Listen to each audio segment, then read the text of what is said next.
Hey guys, welcome back. This is Snazzy, our all-time favorite. Today we are gonna see what if Goku fight with Godzilla became deadly. So let's move on to the video. Cue Frieza's ambition track. Somewhere deep within the vast emptiness of space of the 7th universe, a giant circular spacecraft floated between two asteroids. The ship vibrated as a massive power came from within. In the training room on the ship, Lord Frieza was currently training himself. He was surrounded by a new batch of Saiyamen since the last few were embedded in the walls. The son of King Cold was doing his best to keep calm under pressure, and he didn't really hurt himself while fighting the little plant people. The Saiyamen leaped high into the air and came back down with their claws tended. But Frieza was able to quickly spin and use his tail to knock them back. The Saiyamen were sent flying backwards from the attack, but managed to turn and land on their feet like felines. One cocky Saiyaman launched itself again at Frieza. But Frieza slowly raised a finger before firing a death beam at it. The beam struck the Saiyaman in the chest, causing it to fall on its face, before reaching the resurrected Lord of the Frieza Force. But the swift motion of his hand he unleashed a wave of energy that cut the remaining Saiyaman down. The plant creatures shook on their feet before they fell to the ground dead. Turning his head up to an observatory room he commanded, "I believe that's enough for today." "Why yes, Lord Frieza," Kikono replied through a microphone. The entrance to the training room opened and Frieza walked out. When he fully eyed the room, the door shut behind him. Kikono and Berry Blue came to meet him in the hall. Though she could hide it, both Berry Blue and Kikono actually were sensing that Lord Frieza wasn't too happy with his training session. They were caught off guard when he said, "I know what you're both thinking, so say it." "It's just that," Kikono started as he began to nervously sweat, "we can tell that you're not entirely satisfied with your training sessions lately." Frieza closed his eyes as he began to think about his subordinate's words. Then he said, "I hate to admit it, but you may be right." This surprised both Kikono and Berry Blue as they looked to their lord in shock. Then he pondered aloud, "I do wonder what makes the training of my enemies much different from mine. I've gone through training with gravity, against multiple opponents, and even learned a few new techniques." His face became twisted with anger and frustration as he said, "But no matter how much I try to raise my battle power, or try to find a strong ally such as the likes of Broly. Though that fusion technique may seem unlikely for me. Especially that I don't know it." The white aura ignited around the leader of the Frieza Force as his anger grew and shouted, "So why can't I defeat my enemies no matter what I do?" Both Kikono and Berry Blue had to shield themselves from the wind being generated by Frieza. Only when it died down did they lower their arms. They looked to see that Frieza was walking away. Berry Blue levitated off the ground and followed Kikono as they raced after Frieza. Kikono then suggested, "If I may." "What?" Frieza harshly demanded as he glanced back to them. Kikono gulped before saying, "Although you've raised your power quite greatly and in search for mighty warriors to join our cause." Frieza thought about what he said. He remembered the grueling training that he had endorsed himself after his first resurrection. Not to mention the warriors that he had disposed of after their defeat from Goku's son and their friends. Then he remembered dying at the hands of Goku just before he could try and destroy the earth. His memories of Goku telling him of the Tournament of Power, his newly founded resurrection and the whole incident with Broly. Looking back over his shoulder he said, "And what is your point, exactly?" "All I'm saying is that when one thinks about it," Kikono started as he continued to sweat, "that the Saiyan that you wish your revenge on and Vegeta are practically because of not only their training, but during your latest encounters with them, they've practically had a higher power with them. Such as Lord Beerus." Frieza took a moment to think back to when he returned in the attempt to take his revenge, the tournament and the Broly incident. His eyes widened as he thought back when he remembered that by Goku and Vegeta's side, they basically had Lord Beerus, the god of destruction for Universe 7 or his angel Whis. The thought about that made his blood boil. Then turning fully back to his minion he asked, "What exactly are you saying? That I need to find some kind of higher power of my own?" Kikono tried to say, but the words got caught in his throat. Then he said, "If the advice actually helps." "He does have somewhat of a point, my lord." Berry Blue agreed. A smile appeared on her face as she said, "And I may have found something." Both Frieza and Kikono looked to her in surprise. A look of interest appeared on Frieza's face as he requested, "Then do bring what you found into the light, please, Berry Blue." "Yes, at once, my lord." Berry Blue said as she floated past her leader. Frieza and Kikono then followed her as she planed. "It was a little side project when we were investigating for the legends for the Super Saiyan and the Super Saiyan God so long ago. Though we initially learned the two transformations were thought to be myths, I did stumble across something that seemed very interesting." "And what might that be?" Frieza asked as Berry Blue stopped by a window and descended to the floor. Berry Blue then glanced back and said, "It was in a scroll that I read and found out that there was something that was not only feared by the 12 destroyers and Kai, but was feared by the Omni King himself." This completely shocked both Frieza and Kikono, but mostly Frieza. But then his face hardened as he questioned, and did this force have a name, per se? All records of a name were regrettably removed and destroyed, since no one had seen the destroyer of destroyers. Berry Blue informed them. Her smirk stayed as she said, but I had read that it was banished to an alternate universe. An alternate universe? Both Frieza and Kikono questioned. Frieza then became annoyed when a vein appeared in his forehead as he said, Berry Blue, we don't have time to chase down fairy tales, nor do I have the patience for it. And yet, the so-called fairy tale of the Super Saiyan and Super Saiyan God had actually turned out to be real. And I don't mean to bring back too much pain from memory. Berry Blue pointed out. Frieza grunted as he looked down and thought that she had a point. Then she questioned, and do you know of the scientists I have under my employ? Yes, I am quite well aware. Frieza said as he crossed his arms. She then informed, I had them look for anomalies that indicate a way to this alternate universe. Her left eye narrowed as she said, or should I call it the Forbidden or the Forgotten Universe 13? Universe 13? Kikono questioned as he looked to Frieza. Then turning to his master and waving it off he said, my lord, let us forget about this. Everyone who should know knows that this fabled Universe 13, should it exist, is fully off limits. Anyone who tries to travel there are either stopped or never return. But Frieza was now lost in thought as Berry Blue's words started to nag on his mind. Frieza then questioned, and what have these scientists dug up? But there is a slight fracture between space and time. Berry Blue replied. Then she said, it's the perfect spot to cross over to another universe. But the most effective way to open the rift is to create a collision shockwave from a clash from a truly great speed. And would that work? Frieza asked. This surprised Kikono as he asked, my lord, you're not seriously taking this seriously? Frieza silenced him with a stern glare. Then with a nod to Berry Blue he said, well, Berry Blue. The scientists were able to run the simulations and have found that it is quite possible. Berry Blue said with a smirk. This interested Frieza as he then asked, and is there anywhere in particular that this must happen? If you'll follow me, my lord, I shall. Berry Blue said as she then floated away. Frieza and Kikono followed behind the blue-faced woman through the halls of the ship. They stopped before a door where Berry Blue tapped a series of keys and gaining access to the room. The three then stepped inside as the lights came on around them. The room was surrounded by many computers and in the middle of the room was a computerized table. Berry Blue hovered Nati to the table and pressed the right keys as she said, this is where they found that the strongest rift lies. The table lit up and a holographic image appeared in the middle. It showed a planet that was green and blue. Frieza's eyes narrowed at this and said, so, it's time to go back to Earth, is it? It would appear so, my lord. Berry Blue said with a smirk. Frieza then walked around the table as his subordinate told him, shall I go and give the order, sir? Yes. Frieza said, you are both excused. Both Berry Blue and Kikono bowed in respect to their master before hurrying out of the room, well Kikono did, while Berry Blue floated behind him. When he was truly alone, Frieza looked out the window and out into the far reaches of space. A meteorite passed by the ship while the smirk grew on his face until it became a maniac grin. He darkly laughed as he said, perhaps if I am able to prove myself to this destroyer of destroyers, I will have truly found myself a way to destroy all of those pests after all. Though his smirk remained, his eyes narrowed dangerously as he said. And most in particularly, that meddlesome, Goku. Frieza said as the thought of defeating Goku excited him. He threw his head back in laughter as he now had a new plan for revenge. End of track. Cue the DBS Broly theme track from DBS Broly. The meteor continued hurtling through space until it passed through a small wormhole. The wormhole didn't take it very far, but did cause it to increase in speed. The meteor seemed to have a mind of its own as it swerved away from planets and around much bigger meteors and asteroids as it started to burn while it traveled. Soon it came in the direction of a giant tree the size of a planet on an upside-down pyramid platform. But before it could crash into it, an orange and blue blur quickly plowed through it. Son Goku was in his Super Saiyan Blue form when he demolished the meteor and had to quickly turn himself around to block a punch from Vegeta, who was also a Super Saiyan Blue at the moment. The blow sent the two of them screaming towards the ground in the forest area. But Goku was able to spin a kick to Vegeta. The blow sent Vegeta away before Goku landed on his hands to the ground and flipped himself right back onto his feet. The Saiyan of Earth looked up to see Vegeta speeding towards him before rearing his fist back.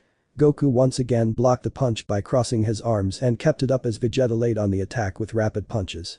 When Vegeta threw another punch, Goku moved out of the way of his fist and used a palm strike to knock Vegeta away.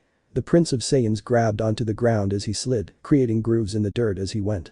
When he finally did stop, Vegeta stood straight up before unleashing a powerful Kai blast. Goku braced himself with an arm raised and smacked the blast away into the sky. Using his own Kai, Goku came in for a punch. Vegeta reared his own fist and the two meet. The shockwave from the impact caused the leaves of the surrounding trees to shake before falling to the ground. The two quickly went at each other with rapid punches and kicks.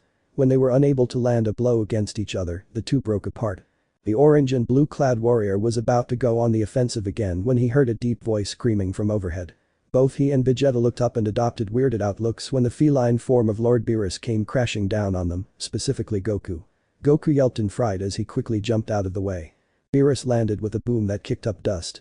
Goku and Vegeta had shielded themselves and lowered their arms. They looked to the crater to see if Lord Beerus was alright. Goku then shouted, "Lord Beerus, are you alright?" "No, I'm bleeding to death down in this hole." The 7th universe's destroyer god sarcastically shouted up to them. Goku looked to Vegeta and asked, "He's mostly joking, right?" End of track. "What do you think, moron?" Vegeta questioned as he crossed his arms with a scowl. Goku then turned back to the ditch and asked, "Do you need some help?" "Don't bother. I'm coming up now," Lord Beerus shouted before jumping out of the hole. He landed on one knee before standing to his full height and dusted himself off. As he continued dusting, Goku then asked, "Lord Beerus, if you don't mind me asking." "I'd prefer it if you didn't," Lord Beerus interjected as he bent down to dust his feet off.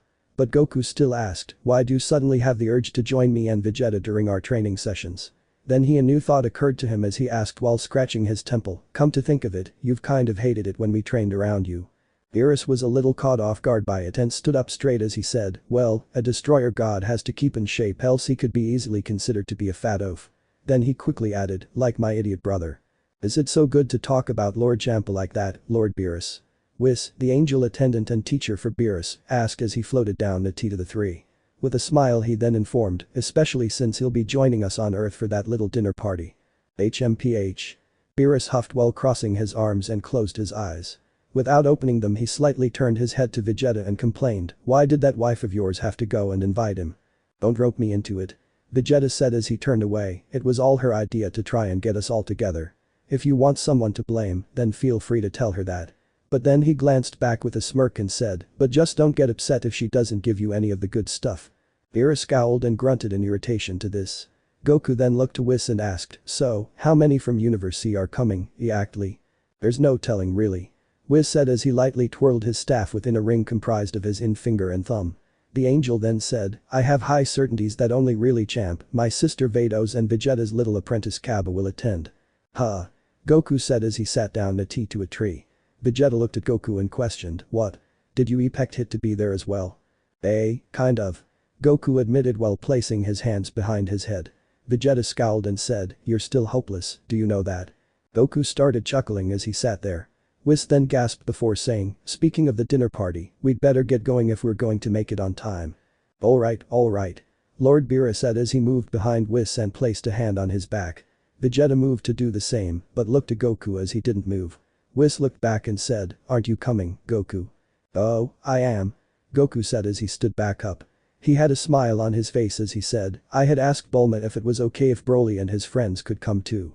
His face really lit up as he remembered what she said it was cool and all if Broly was able to keep himself under control. "Are you sure that was a good idea? You are quite well aware of what happened when Broly was last on Earth?"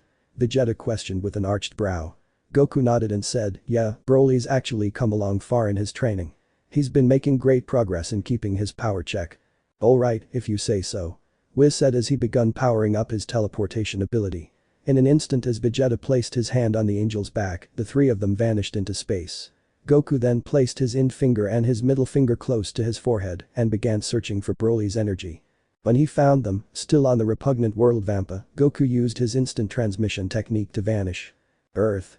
On the aforementioned blue and green planet, it was very busy on an island south of West City as Bulma's staff prepared the grounds for Bulma's dinner party. She stood amongst them with a clipboard while helping them set everything up. The caterers were starting to bring out the food and set the trays on a table covered in a white tablecloth.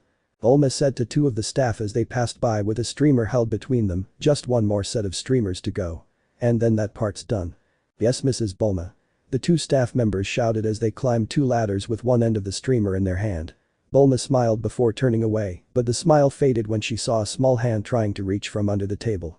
The hand was trying to feel for some of the desserts on the table. Closing her eyes in irritation, they snapped open as she shouted, "Trunks." The hand twitched in fear as her son stood up on the other side of the table. He rubbed the back of his head as he stammered, "Why yeah, Mom. How many times do I have to tell you?" Bulma questioned as she walked over to the table. Then wagging her finger in disappointment she said, "You have to wait until the guests start to arrive before you can dig in, understand?" "Oh, I understand, Mom," Trunks said. But a smile appeared on his face as he pointed behind her, "But you might want to tell Goten, Mai and her friends that." "Huh?" A confused Bulma asked. She looked back to see both the four in question with their arms filled to the brim with pastries. Bulma went from confused to twitching in irritation. And it seemed as if her head grew larger, her eyes had no pupils and the iconic annoyed vein on her forehead as she yelled, "Why you little punks?" Goten, Mai, Shu and Pilaf all gasped in fright at this turn of development. They quickly turned on their heels and started running for their lives as Bulma started chasing after them. She shouted after them, "Bring those back, right now." But the four of them didn't do it as they kept running, while Trunks then grabbed a few and placed them in his arms. Then as he checked to see if no one was looking, he silently tiptoed away. He laughed as he went around a corner, only to stop short when he found himself in his mother's present with the back of the shirts of Goten, Mai, Shu and Pilaf, who still had their pastries, in hand. The vein appeared in her forehead as she said, "Nice try, kiddo. But the rules still apply, so go take those back, young man." "Yes ma'am," Trunks said. Bulma set the four down before she and they followed Trunks back around the corner. As she followed behind, she looked up to the sky and wondered to herself, "I wonder when Vegeta and everyone will arrive." As they rounded the corner, a pillar of light burst in front of them and Vegeta, Whis and Beerus appeared before them. Bulma chuckled before saying, "Hey, guys. Glad you could make it." It was nearly 2 hours after Vegeta arrived with Beerus and Whis. As if fashionably late, another pillar of light dropped down and 5 figures emerged. The destroyer of the CTH universe, Champa, and his angelic hand, Vados, were the first two to step away from the pillar. Following behind them were the Saiyans of the CTH universe, Kaba, Caulifla, and Kale. While 2 of the 3 Saiyans had smirks on their faces, Kale was a little nervous about coming here. But with a little encouragement from Caulifla, Kale still came. Most of her friends from the Earth of the 7th universe, consisting of Kai, her 2 sons Gohan and Goten, the former's wife Videl and their child Pan. There was also Master Roshi, Yamcha, Krillin, Android 18, and her and Krillin's daughter Marin, Tien, and his little friend Chiaotzu. The Namekians Piccolo and Den with the latter's assistant Mr. Popo. Even the pudgy samurai Yajirobe came as well. Bulma looked around with a worried expression, which Kai noticed. Coming over, she asked Bulma with concern, "What's wrong, Bulma?" The party's been going on for practically 2 hours now and there still isn't any sign of Goku. Bulma worriedly said as she put a hand against her cheek. Kai smiled and said, "Don't worry, Bulma. Goku once told me that even with his instant transmission technique, it did take him a while to reach wherever that Broly guy lives after their fight." "I know." Bulma sighed as she sat down in a chair. Then staring up she said, "It's just not really the same without him." Kai agreed. But they wouldn't have to wait much longer as the sound of teleporting from instant transmission drew everyone's attention. Standing in the center of the crowd was the newly arrived Goku, Broly, Chi-Lai, and Limo. While Goku bore his usual smile, Broly, Chi-Lai and Limo looked about the area with wonder, confusion and awe. Broly still wore Ba's ear around his waist while he remained topless. Chi-Lai and Limo were still wearing the outfits they wore when Goku officially met him. Chi-Lai then smirked and said, "Wow, I never really did get to see much of Earth the last time we were here." "Yeah, no kidding," Limo said as he started to wonder for a bit. Chi-Lai and Broly weren't too far behind as they walked away with him. Goku stayed back as he looked around when a young voice shouted behind him, "Daddy." Goku looked back to see Goten excitedly running up to him. Kneeling down, he picked up his youngest child and placed him on his shoulder. Then asking, "Hey, son, how have you been?" "Great. I was so excited when you showed up," Goten said with a smile. But then it formed into a frown as he complained, "But Trunks tried to bet me that you wouldn't show up until it was too late." "Well," Goku eased his son's tension by saying, "I'm here now aren't I?" "Yeah," Goten said before hopping off his father's shoulder. Then he looked up to Goku and said, "Trunks was gonna try to have an eating contest around the buffet table and I thought that you might want to join." "Sure," Goku said with a toothy grin. Vegeta said from behind, "An eating contest. Now that sounds like a challenge." Goku and Goten looked behind the taller Saiyan to see the prince and his son standing there with smirks on their faces. Vegeta then said, "Let's make this even more interesting by bringing in Gohan, Kaba, Caulifla, Kale, and Broly into this little contest. I'll crush all of you." "I don't see why not," Goku said as he turned around before getting fierce, "You're on." 10 minutes later. The 4 of them had rounded up the other Saiyans and after some convincing, all 9 Saiyans sat around a huge round table. A large assortment of food was laid out before the 9, and while 8 of the 9 looked ready, Broly was looking at the food in wonder. Behind him Chilai and Limo were standing on the sidelines to support their friend. And as a last-minute entry, both Lord Beerus and Lord Champa sat at the table as well, knowing well that this was one way to get to delicious food. With a confident smirk, Chilai said, "I'd say that it's between that Goku person, the one in the armor of Broly. The others don't stand a chance. We'll just have to wait and see." Limo smirked as well. Each of the Saiyans started to look between their competitors before a small gong was rung. Without a moment's hesitation all 11 of them reached out and grabbed a dish and started eating. Goku was currently shoveling ramen into his mouth with a pair of chopsticks, while Goten, Trunks and Gohan were using forks and knives to cut up slabs of meat. Both Vegeta and Cabba were eating bird legs and finger sandwiches, as they didn't seem to have any need for utensils at the moment. Caulifla and Kale were sipping tear soup as they struggled to keep up. Beerus and Champa were struggling to wrestle away some ribs as the other sibling kept hold of the meat, not seeming to notice that they were falling behind in the competition. The one who seemed to throw any table manners out the window was Broly as he picked up whatever he could grab and stuck into his mouth. He slowed down enough to where he could chew and not choke on what he was eating. The crowd watched on in fascination or disgust as the 11 continued eating. Chilai, looking incredibly uncomfortable while she sweat dropped before looking over to one of the Earthlings and asked, "How long can they keep eating like this?" The Earthling that she had asked was Krillin, who didn't take his eyes off the table as he spoke. "I can't really say for either Beerus or Champa, but for the 9 Saiyans, it could go on for quite a while." Chilai didn't say anything more and turned back to the table as more and more dirty dishes piled up on the table. Before long, Goten, Gohan and Trunks all threw in the towel as they were stuffed to the fullest with food. The remaining 8 kept going as it went from entrees to desserts. Lord Champa lifted a bowl of pudding over his head, scrapped the gooey substance into his maw. Letting out a sigh, Vados opened an eye before saying, "Lord Champa, please remember your manners." Lord Champa muttered something as he kept his focus on eating the pudding. All this seemed to do was cause Vados to sigh again. Kale soon put down her utensils and called it quits, though this caused Caulifla to look at her and question why. While she was distracted, Broly, still going at the food hungrily, grabbed the bowl of soup from her spot and held it up to his head, starting to slurp it. It drew the attention of Caulifla as she turned to the taller Saiyan and looked at him with wide blank eyes and a vein over her left temple. Cabba tried to place a spoon of ice cream in his mouth, but he dropped it while saying, "I can't go on. I'm sorry, Master Vegeta. I have failed you." "Don't say that, boy." Vegeta shouted as he grabbed the spoon and shoved it into the alternate Saiyan's mouth. Cabba gagged before spitting the spoon out on the table. Nearly everyone seated and even those who weren't cringed at how gross that was. Beerus then placed his fork on the table when Champa did the same. Broly soon stopped eating and gave a satisfied loud belch that caused those near him to jump back in shock. The contest ended when Goku grabbed a small pastry and stuffed it into his mouth. He gave a satisfied groan as he chewed it and gave his gut a good pat and shouted, "Man, that was some good eatin'." "I think that it's safe to say who won this little contest," Bulma said with a chuckle.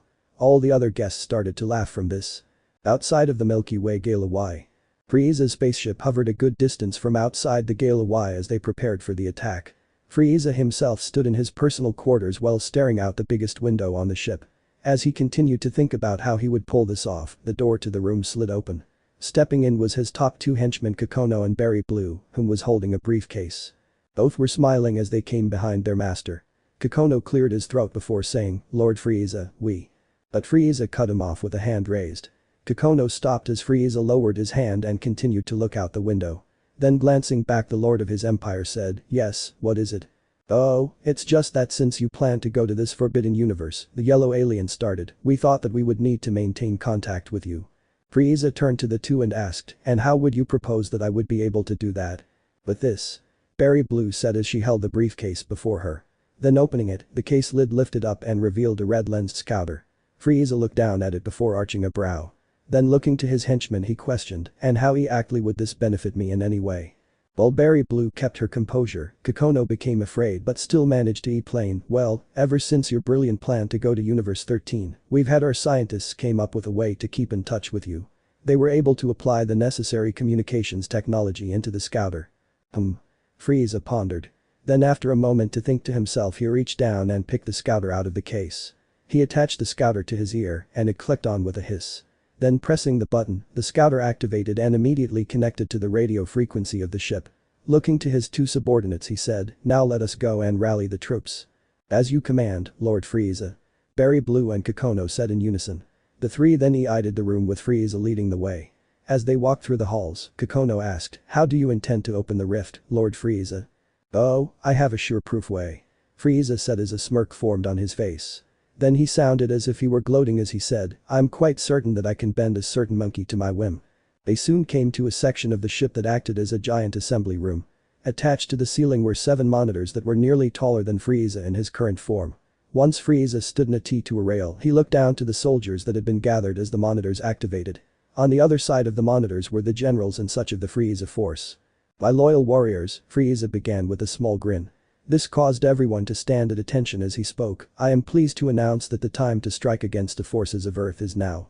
Looking up to the monitors and asked, "Generals, do you have your warriors ready?" "Yes, Lord Frieza." All 7 generals said with a bow. Frieza's grin grew a little wider before saying, "Excellent."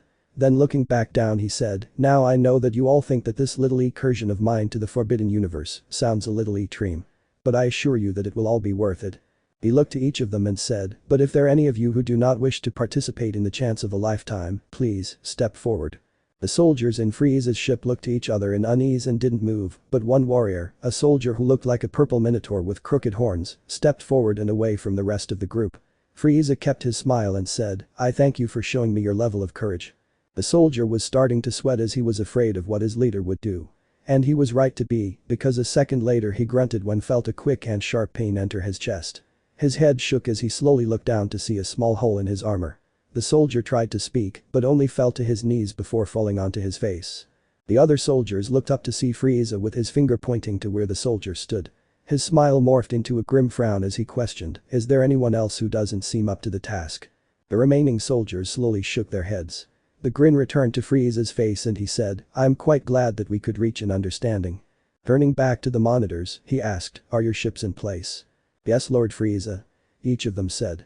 Then Frieza asked, "And you do remember how I want this operation to go?" "Affirmative, my lord." One of the generals said. Frieza then said, "Good. Then we can now commence." Turning his attention to all of his warriors he said, "Know that your sacrifices will not be made in vain. And once we have the one we need," he became dramatic and shouted, "we shall bring every universe to its knees." This caused the soldiers to cheer in excitement as they raised their fists. Frieza then shouted, "Commence operation. Forbidden doorway." "Affirmative. Commencing operation. Forbidden doorway." One of the generals shouted before they and the other CS monitors blank out. All the ships under Frieza's command started to move towards the Milky Way Galaxy, or more specifically, the Earth. From inside his own ship, Frieza started to chuckle to himself of his impending victory. Back on Earth, Goku and everyone was enjoying a rousing bingo game as they waited for the Nati call. But just as the last number was called and Goku, Vegeta and Broly were racing to fill in the last blank, but a giant shadow suddenly loomed overhead. Everyone at the party and those not at it looked up to see a giant spaceship blotting out the sun overhead. The spaceship was large, black and white with yellow windows around the interior. Goku and Vegeta stood up as the latter said, "It's Frieza, no doubt about it. Cue the birth of Frieza's army track." "Yeah, but what could he possibly be doing here?" Goku asked. They didn't have to wonder much as the ship somehow was able to project an image of the tyrant himself. An alert beeped from Bulma's watch, making her look down to the small device. Then looking at what was going on, she looked to the others and said, "You guys, it's not just happening over the city. It's being projected over other major cities as well." "Really?" Goku asked as he looked to his friend. But before anyone else could say anything, the image above their head said, "Greetings, Earthlings. I'm not quite sure if you remember me, but I am Lord Frieza, conqueror of the many systems of this universe." The crowds watching started to murmur as Frieza continued, "I have come to issue a challenge to the warriors of Earth." The Z-fighters listened closely as Frieza said, "In C locations with the inclusion of the city, I have other ships hovering just over C cities. My troops will soon begin to rain down from these ships and begin the planetary conquest. My challenge to you is to bring all you have at us, but my biggest challenge is to the Saiyan, Goku." The look on Goku's face shifted to a frown as Frieza said, "If you're listening, Goku, I should let you know that I have mastered a technique that will not only cause mass destruction in a single area, but will cause the planet to be sucked into a makeshift black hole." Everyone who truly understood the danger gasped in shock of this. The only ones that didn't understand were Trunks, Goten and Goku, as the Saiyan looked to Bulma and asked, "I forget, that's bad right?" "Yes, it's bad, Goku." Bulma shouted at his ignorance. This caused Goku to flinch a little from her frustration. But then with a determined look he said, "Don't worry, I'm sure we can stop them before Frieza can use this dark technique." "That remains to be seen, Kakarot," Vegeta said as his eyes didn't leave the projection. Goku looked to his rival as the prince said, we're more than likely going to be going up against the majority of the Frieza force. Goku grunted as he looked down in thought. But then he perked his head up and said, hey, I know, maybe these guys can help out. He then gestured to the party goers that may be more than willing to fight. I'm more than willing to fight if my teacher will have me by his side. Kaba said like a true devoted student. Though he wouldn't show it, Vegeta fed and said, fine, but just don't get in the way. Yes, master. Kaba shouted and bowed. Caulifla rolled her eyes and whispered to Kale, what a kiss up. Kale didn't really say anything, but looked a little nervous about it. The image of Frieza then said, also to this little game that I've come up with, if I am met with anyone other Goku, then I will not hesitate to annihilate the earth. I hope that I have made myself perfectly clear on the subject. The attack will commence in exactly 10 minutes. And finally, to my most hated foe, Goku, you'll find that I am currently positioned over a very small island a good distance from here. Have a good final day. And with that said, the image of Frieza cut off. The group looked to the side as they heard screaming coming from the streets of the threat of the invasion. Everyone looked uncertain about this. Piccolo then looked to Vegeta and asked, what do you think Frieza is truly planning? I have no idea, Namekian. Vegeta said as he too was curious about the tyrant's plot. Goku then clapped his hands together and said, welp. We might as well get started. How can you be so insistent about going into this fight? Kai questioned to her husband. Goku turned to her and asked, what do you mean by that, Kai? I mean, as why are you just rushing into this fight? Kai questioned after pinching the bridge of her nose. Goku then looked bewildered at her and said, you heard Frieza. He's launching an attack against the earth and we have to stop him. And are you planning to face that monster, mister? Kai asked while getting up in her husband's face and wagging a finger at him. Goku took a quick moment to think about his choice of words before saying, yeah, I was. And I'm the only one who can, else Frieza will destroy the earth. Kai let out an agitated groan as she turned and looked up to the heavens. But then calming down she closed her eyes, crossed her arms and said, well, since there's no stopping you, then she gestured to her two sons as she said, any of you, then I'll be waiting for you to come back. But then she turned on her heel, pointed a finger at Goku and said, but I want you to come back to me in peace. Do you hear me, mister? Loud and clear, Kai. Goku said as calmly as he ever could. A smirk appeared on Kai's face and she said, well, that's good to hear. Then turning again she pointed to Frieza's spaceship and shouted, now, go take that crazed maniac down, Goku. Goku chuckled at his wife's enthusiasm and turned to the others. He pondered the situation and said, I have an idea. And I think it could work. This surprised most of the group from as they listened closely. Goku then explained, by using my instant transmission technique, if we divide into teams I could place you all close to where Frieza's ships are, you'd have enough strength to start the fight, and then I can go face Frieza and stop him before he can unleash that technique of his. Vegeta, Piccolo and the non-fighters were all impressed with this idea. Goten whistled and said, that's actually a pretty good plan, Dad. I know. Goku said, truly impressed with himself. Then he had a huge smile as he said, I even surprised myself with that. Well, we now have a plan. But first, Piccolo said before turning to the Saiyans of the CTH universe and Broly and asked, may we ask for your assistance in this fight? As I said before, Kaba said stepping forward, I will fight as long as my master will have my assistance. Not want to say it openly, Vegeta closed his eyes and hung his head as he said, like I said, it's fine by me, just don't get in my way. Caulifla pushed the two aside and said with a raised fist, even though I'm probably not gonna be able to fight that freak, I still owe him for squashing our chances during the tournament.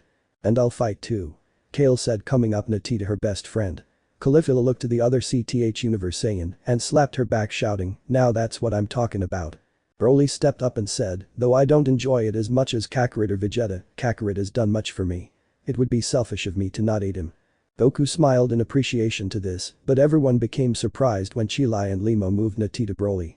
Limo had a smirk as Chilai smugly said, if you can get me and Limo close to one of the ships, we can provide you with aerial support. Are you sure? Broly asked, worried about his two friends. Chilai opened her mouth to reassure him, but Limo beat her to the punch by saying, don't worry so much about us, big guy. After all I am a pretty good flyer, and with Chilai working the weapon systems, it's Frieza's men that you should be worried about. Broly gave a small smile and nodded, okay, then. Turning back to Goku he said, let's get started. Alright then. Goku said with a determined smirk. But then he said, now let me get a feel for all the ships before we go. This caused everyone at the party to fall to the ground in shock, with their legs hanging in the air twitching. End track. After locating all other ships, Goku and Vegeta divided the groups into teams. Tien, Yamcha and Piccolo were all on a team, as were Kaba, Caulifla and Kale. Limo and Chilai stuck close to Broly as the teams were picked. Krillin, 18 and Master Roshi made the 4th team while Gohan, Goten and Trunks made the 5th team. That left Vegeta and Buu as the final team, while Goku was going to be on his own. Buu was excited as he shouted, "Buu ready to fight White Weirdo." "No Buu. You can't fight him." Mr. Satan quickly ran up and told him. This confused Buu as he asked, "What? Why can't Buu fight White Weirdo?" "Because you heard what he said." Mr. Satan reminded, he said that if anyone else besides Goku were to face him, then he'd destroy the earth. "Oh." Buu said as he now understood. Goku then said, "Alright everyone, I'm gonna make a quick stop by Korin's place and see if he's got some senzu beans that we can have." Placing 2 fingers near his forehead he said, "Be back in a second." One moment he stands there with a stern expression on his face, then he used instant transmission to quickly zip over. Then moment he appeared in front of them again, this time holding a small brown sack of the beans. Opening the sack, he shifted through them while counting the miracle beans. His dropped as he said, "Uh-oh." "Uh-oh?" Piccolo questioned. He moved towards Goku and asked, "What does uh-oh mean?" Korin had a bag of senzu beans ready, the Saiyan of Earth explained, "But there aren't enough for all of us here." "Well, how many are there?" Caulifla questioned while having her arms crossed. Goku then told them, "We only have 17. "What?" Buu questioned before saying, "But Buu don't see 17 here. Was he late to the party?" "And no Buu." Hercule explained, he's saying that there are only 17 of those magic beans in the bag. "Oh." Buu said as he finally understood. Then he looked at Goku, waved his hand and said, "Buu won't really be needing beans. So you can give Buus to someone else." "I doubt I'll really need any." Piccolo said as he passed up his share of the beans. Vegeta huffed to himself before saying, "Same goes for me." "And me." Broly added. Nodding, Goku then started handing the beans out to those who might need one. When everyone had a bean, Goku said while holding his ind and middle fingers to his head, "Alright, first team let's go." Yen, Yamcha and Piccolo placed a hand on Goku's back. Goku then locked onto the first ship and used the technique to go. While they were gone, Vegeta turned to Krillin's group and said, "Alright. You 3, go and take care of that ship there." He pointed to the ship that still hovered over the city. Krillin sighed and asked to his wife, "Shall we get going?" "Yeah, let's get this done." 18 said and turned towards the ship. Master Roshi came closer to her and said with puckered lips, "How about a kiss for good luck?" And a thing he knew, the martial arts master was struck on top of the head by 2 fists. One by 18 from the comment and Krillin for him hitting on his wife. Master Roshi then grumbled, "No respect for the elderly, shame on both of you." 18 looked at Bulma, Kai and Videl and said, "Be sure to look after Marin while we're gone." "Don't worry, 18. Kai reassured with a thumbs up. 18 nodded to her and the 3 then shot off towards the spaceship. As soon as they had vanished, Goku reappeared to take the Nati group. Kaba, Caulifla and Kale all stepped up to the plate and placed a hand on Goku's back. Once again, Goku used instant transmission to take them to the battlefield. Goku and the Saiyans from Universe C all arrived at a city surrounded by a lush forest. Kaba and the girls removed their hands from Goku as they observed the situation. The ship still hovered over the city as the bay doors began to open. Kaba gasped in horror and shouted, "Oh, no. Time's almost up." Looking to Goku he shouted, "You need to hurry." Right." Goku stammered before placing his fingers to his forehead again and disappeared. Kaba looked to the 2 and said, "Now let's do this." "Yeah." Caulifla shouted and pumped a fist. Kale, though slightly nervous, said, "Okay. Especially for my master." Kaba shouted with his arms raised. While Kale didn't say anything, Caulifla groaned in aggravation. Then with a slap to the back of Kaba's head she said, "Okay, Mr. Kiss Up, let's get going." Kaba groaned as the 3 took flight for the city. Goku reappeared in West City and awaited the Nati group. Broly, Limo and Chilai stepped forward and placed a hand on Goku's shoulders before he zipped them off. Bulma looked down to her watch to see how much time was left. She gasped and shouted, "There's only 3 minutes and 25 seconds until the invasion happens." All the remaining fighters and non-fighters gasped. Well, they looked worried. Beerus, his brother and the 2 angels sat at a table looking as if there wasn't trouble brewing. However, something was plaguing Beerus's mind as he thought about Frieza's threat. While he knew that Frieza would somehow be able to destroy the Earth, he also knew of another secret the Earth kept. Turning to his brother and the 2 angels he asked, "You don't suppose that fool Frieza has somehow found a way to get to that place, do you?" "Of course not." Champa said as he wiped his mouth off with a napkin. Then he arched a brow and said, "After the incident, we went to great lengths that any and all ways to the Forbidden Universe were sealed and are lost. That stupid little pest Frieza of yours couldn't have found out anything about it." But may I remind you, Lord Champa, Vado said and turned to him, that even if the more conventional ways are unknown to the rest of the universe, there are still ways to cross over. Then she added, plus, we all know how sometimes information on levels like this could eventually get out. Ah, don't worry about it. Champa waved it off. A smirk formed on his face as he said, I'm pretty sure that our combined forces will take care of this little invasion and send that scoundrel running with his white tail between his legs. They didn't say any more as they watched Goku return. Trunks and Goku's two sons were the Nati group to go. Goku quickly whisked them to the fifth invasion spot. When he returned a moment he looked between Vegeta and Buu and asked, I wish the two of you luck. Oh, save your breath, Kakarot. Vegeta scolded with folded arms. Buu then asked, can we get fights started? A smile formed on his face as he said, Buu really want to continue with party. Don't worry, Buu. Goku reassured, we'll be sure to continue the party after this has been dealt with. Goku then placed his fingers to his head again while holding out his hand. Buu and Vegeta placed their hands over his before he used instant transmission yet again. They appeared close to a city that was located in the middle of a valley. The only thing out of the ordinary was the spaceship casting a giant shadow over it as it hovered. Goku took a step back and said, alright, I'll leave you two to it. I'll be sure to take care of Frieza quickly. Why? Vegeta questioned as he looked to his fellow Saiyan with a smirk and crossed arms. Then he mockingly asked, do you feel the need to come lend us a hand? I just don't want to miss out on the excitement. Goku shrugged. Vegeta scoffed and said, just get going already. Okay. See you two later. Goku said as he held his fingers to his head once again. Buu waved goodbye and shouted, bye Goku. Good luck. Goku nodded to the pink fighter before vanishing from their sight. Vegeta and Buu turned towards the city as they watched as the Frieza force started to swarm out of the ship. Vegeta looked at Buu and questioned, you ready for this? Buu nodded twice with a huge grin on his face. Then without another word the two ignited their auras and flew down towards the city at high speeds. Before the invasion could start, Vegeta charged up a yellow sphere and launched it towards the Frieza force. The soldiers who saw it coming scrambled out of the way. The orb impacted the side of one of the smaller ships. The blast caused the small ship to careen out of control and it fell out of the sky. The ship crashed into the side of a mountain. Vegeta and Buu kept coming towards the ship and all the soldier. Goku appeared on the ground just underneath Frieza's ship. Looking up, he saw that there were intergalactic soldiers already waiting for him. Goku was about to get started when another gigantic image of Frieza appeared. The image smirked as it looked down on him, greetings, Goku. I'm so glad that you could make it. I've just left a few warriors of mine to keep you occupied. I'm still preparing, and that's always such an embarrassment. Though I have no doubt you'll be able to handle them. I'll be down in a few minutes.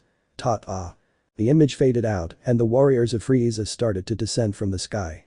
A smirk formed on Goku's face as he cracked his knuckles. Then igniting his aura, he leapt into the sky towards the volley of warriors. Cue Paragus's rage track. Goku rapidly sped towards the soldiers as they sped up as well.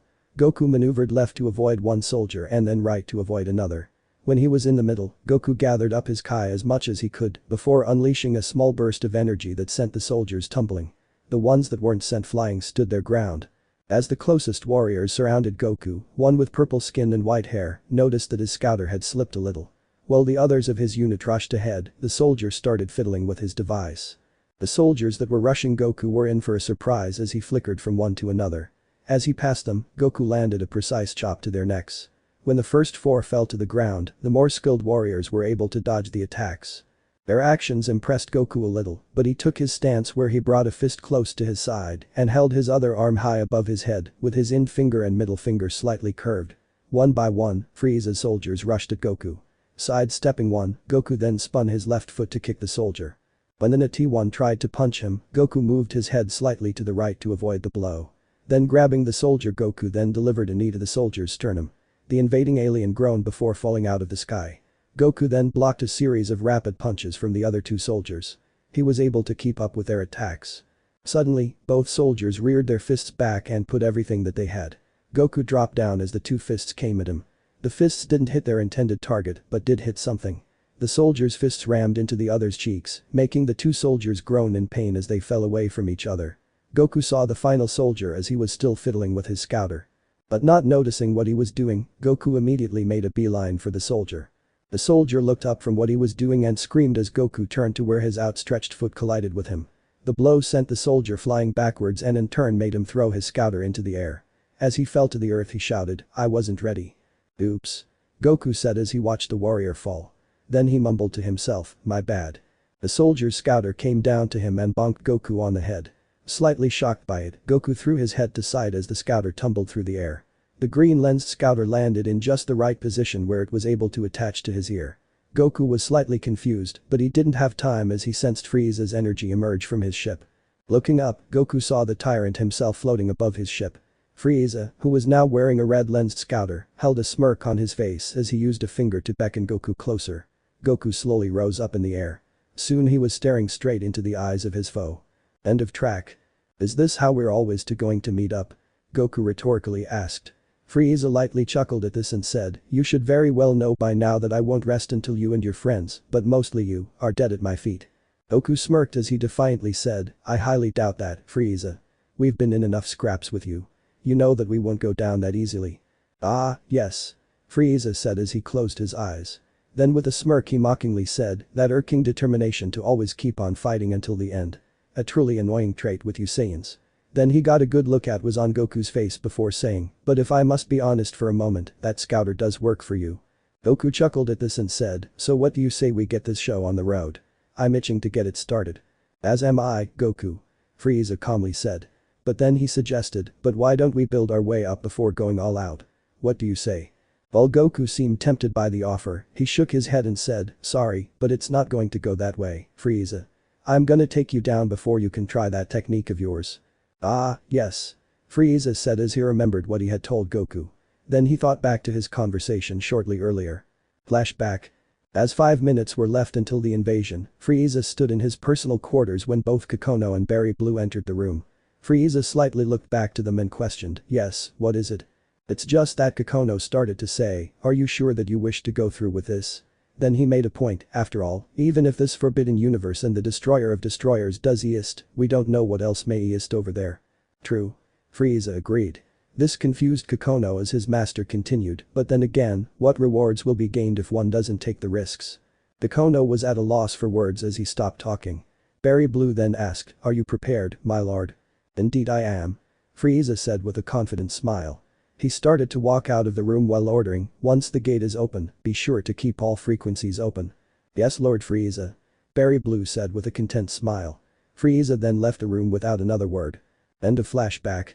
Frieza then looked as if he were pondering something and questioned aloud, I am starting to wonder how your friends are doing around the globe. He smirked to Goku and said, I doubt if they'll be able to hold my forces off. Don't count my friends out just yet, Frieza. Goku said with a confident smirk of his own, they can hold their own just fine. Meanwhile in another part of Earth, Piccolo, Yamcha and Tien all had their hands full. The Namekian quickly spun around a soldier as he came at him before delivering a precise chop to the alien's neck. As that soldier fell, Tien did a vertical spin before kicking a Frieza 4 soldier in the jaw. Even Yamcha was able to hold his own as he dodged punches from a soldier.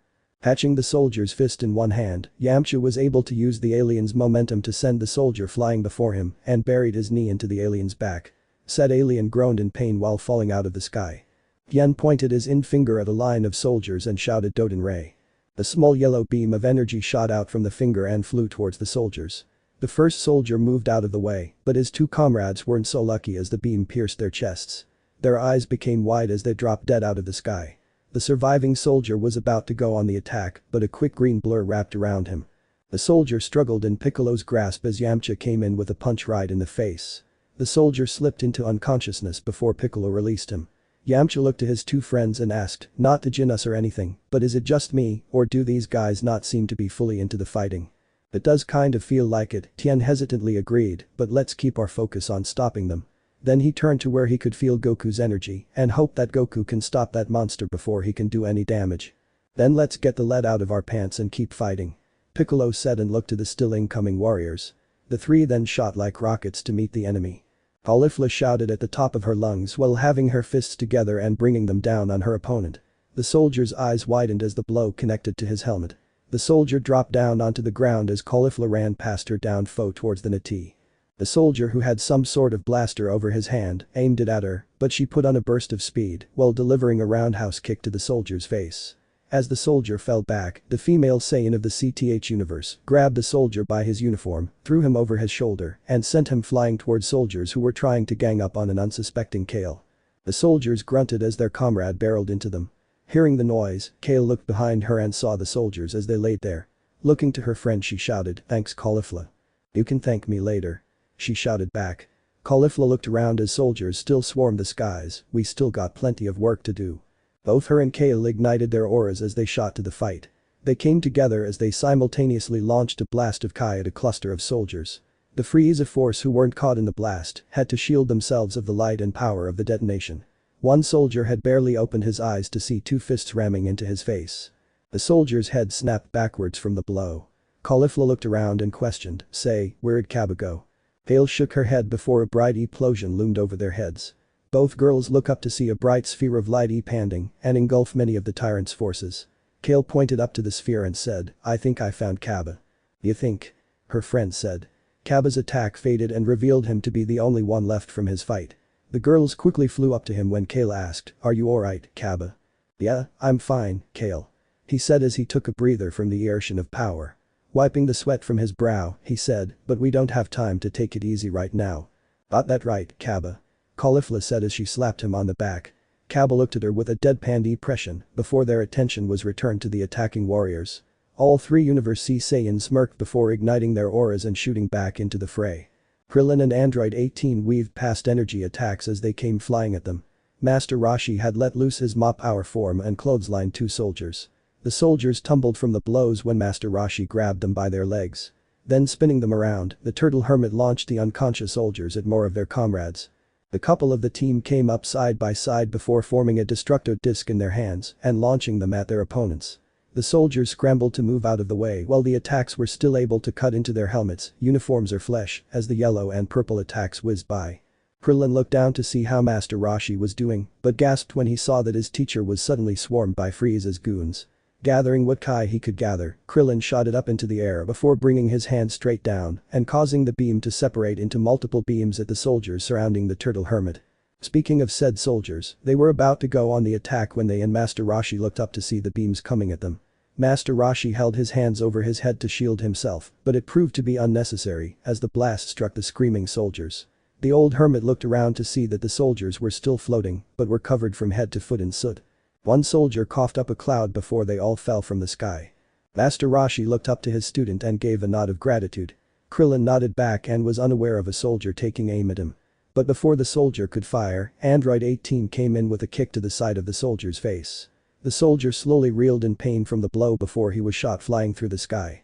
18 looked down to Krillin and scolded, "Tea time, keep yourself aware of what's happening around you, not just for those around you." "Yes, dear," Krillin said as he sweat dropped before charging back into battle. In their location, Broly pushed a ship down to the ground with one hand, he used his free hand to blast at other ships and soldiers. Chi-Lai and Limo were waiting on the ground, well more like running from laser fire as the other ships shot from above. Broly had just set the ship down on the ground and jumped down to the ground. Then forcing the ship's door open, he walked into the ship. The soldiers in the ship cringed in fear as they looked back to see Broly towering over them. Broly leaned down and looked them in the eye before saying, "If either of you value your lives, then I suggest you get going." The two soldiers looked to the other before zipping out of the ship and leaving only a dust cloud shaped like them. Broly was a little confused by the outlines and waved them away with his hand. Then looking out the cockpit window as the ship loomed over Chi-Lai and Limo's heads, the pilot in the ship evilly grinned as his thumb neared the button. But before he could take the shot, Broly came in with a kick to the ship. The two soldiers in the ship screamed their heads off as their vessel spun out of control before slamming into the ground. Broly looked to his friends and asked, "Are the two of you okay?" "We're fine. Thanks," Chi-Lai said as she made a circle with her index and thumb. Limo, while rubbing the back of his head, said, "Yeah, everything's good on my end." Gesturing with his hand, Broly said, "Come on. I got the two of you a ride." Chi-Lai and Limo's faces lit up as they followed him to the ship he brought down. When they reached the vessel, Broly allowed the two in before saying, "If you run into trouble, let me know." "We will," Limo promised with a smirk. Chi-Lai held one as well as she said, "But worry on yourself more than us for now, okay?" Broly nodded with a smile before stepping away from the ship. The ship's door closed and hovered for a moment before taking off. Broly then ignited his aura and took off after them. Trunks and Goten kept close together as they were surrounded by many of the invaders. The two looked to the other before smirking to each other, then moving through the steps, the boys performed the fusion dance technique. "Fu," the two half Saiyans said at the same time as they rotated their arms over their heads, "Xian," then swinging their hands the other way into fists, they finished, "Ha." and touched both of their two fingers together. A bright flash of light blinded the soldiers as the two boys combined. When the light subsided, a Frieza force gazed in fear upon a warrior with standing black hair with purple streaks running through them, a black vest with yellow trimmings and white baggy pants. The new warrior then shouted in a distorted voice of the boys, "Alright. Gotenks ready for some action." Gotenks then hunched over as yelled while transforming. An instant later, another bright light glowed around him, and when it ended, the soldiers of the Frieza force cried out in fear. Gotenks now sported long frizzled spiky golden hair, no eyebrows on his face, and bluer eyes around his pupils. Gotenks Super Saiyan 3 smirked as he arrogantly declared, "Now you guys are really in trouble now." Igniting his aura, the fusion quickly dashed between the soldiers and delivered precise punches and kicks to the enemy's bodies. The soldiers who weren't attacked rushed forward with a battle cry. Gotenks blocked the punch from one soldier and moved out of the way from a kick. The kick crashed into the soldier who had tried to punch the boy and made the soldier groan in pain. But instead of falling, the kick soldier looked to his comrade and shouted, "Oh, I'm gonna kill you for that." Both Gotenks and the soldier were surprised as the injured soldier shot past who he was supposed to fight and instead turned on the one who kicked him. The soldier grappled with his comrade and pushed them both away from the battle. Gotenks looked to all of the other soldiers and said, "Well, they have their little spat, let's just keep going." The rest of the soldiers who were floating around them slowly nodded. Their faces turned into scowls as they charged towards the fusion. But Gotenks kept his smirk as he braced himself. Before the Frieza force could reach him, multiple shots of energy flew at them. The soldiers held their arms in front of their faces as the shots ignited in front of them. Gotenks looked up to see Gohan descending before them, and the older half Saiyan looked back to the fusion. Gohan's face had a scowl before turning into a smirk, and he jokingly said, "Are you getting soft on me, boys? Or are you just waiting for me to pull your butt out of the fire again?" "Yeah, right, buddy boy." Gotenks shouted before flying at the soldiers. Gohan chuckled to himself and then flew after the fusion. The Frieza force gave war cries as they flew into battle. The two fighters of Earth started flickering in and out of their vision as they started attacking them quickly. One soldier tried to predict an attack and turned to throw a punch, but Gohan was able to catch the invader's fist and said with an impressed smirk, "Not bad. If you had a bit more training then you'd actually do a lot better, man." The soldier scowled at him before trying to throw another punch, but Gohan blocked it with his knee. Then pulling the soldier forward, he met him halfway with a headbutt. As the soldier stumbled backwards through the air, Gohan followed up with a roundhouse kick to his face. As the soldier fell from the air, another soldier was able to put Gohan into a headlock. But Gohan wouldn't go down so easily as he swung his elbow back and struck the soldier in the gut. When the soldier released him, Gohan then spun around while flinging an orb of Kai at him. The impact caused the sphere to detonate and send the soldier flying backwards. Gohan looked around to see how Gotenks was doing and saw that the fusion was quickly going back and forth to lay a flurry of attacks on two soldiers. Seeing how they were doing, alright, he let them be. In the CTH location of the invasion, both Vegeta and Majin Buu were barely breaking a sweat against Frieza's forces. Vegeta was able to move around one soldier before turning and launching a blue orb of Kai at his enemy.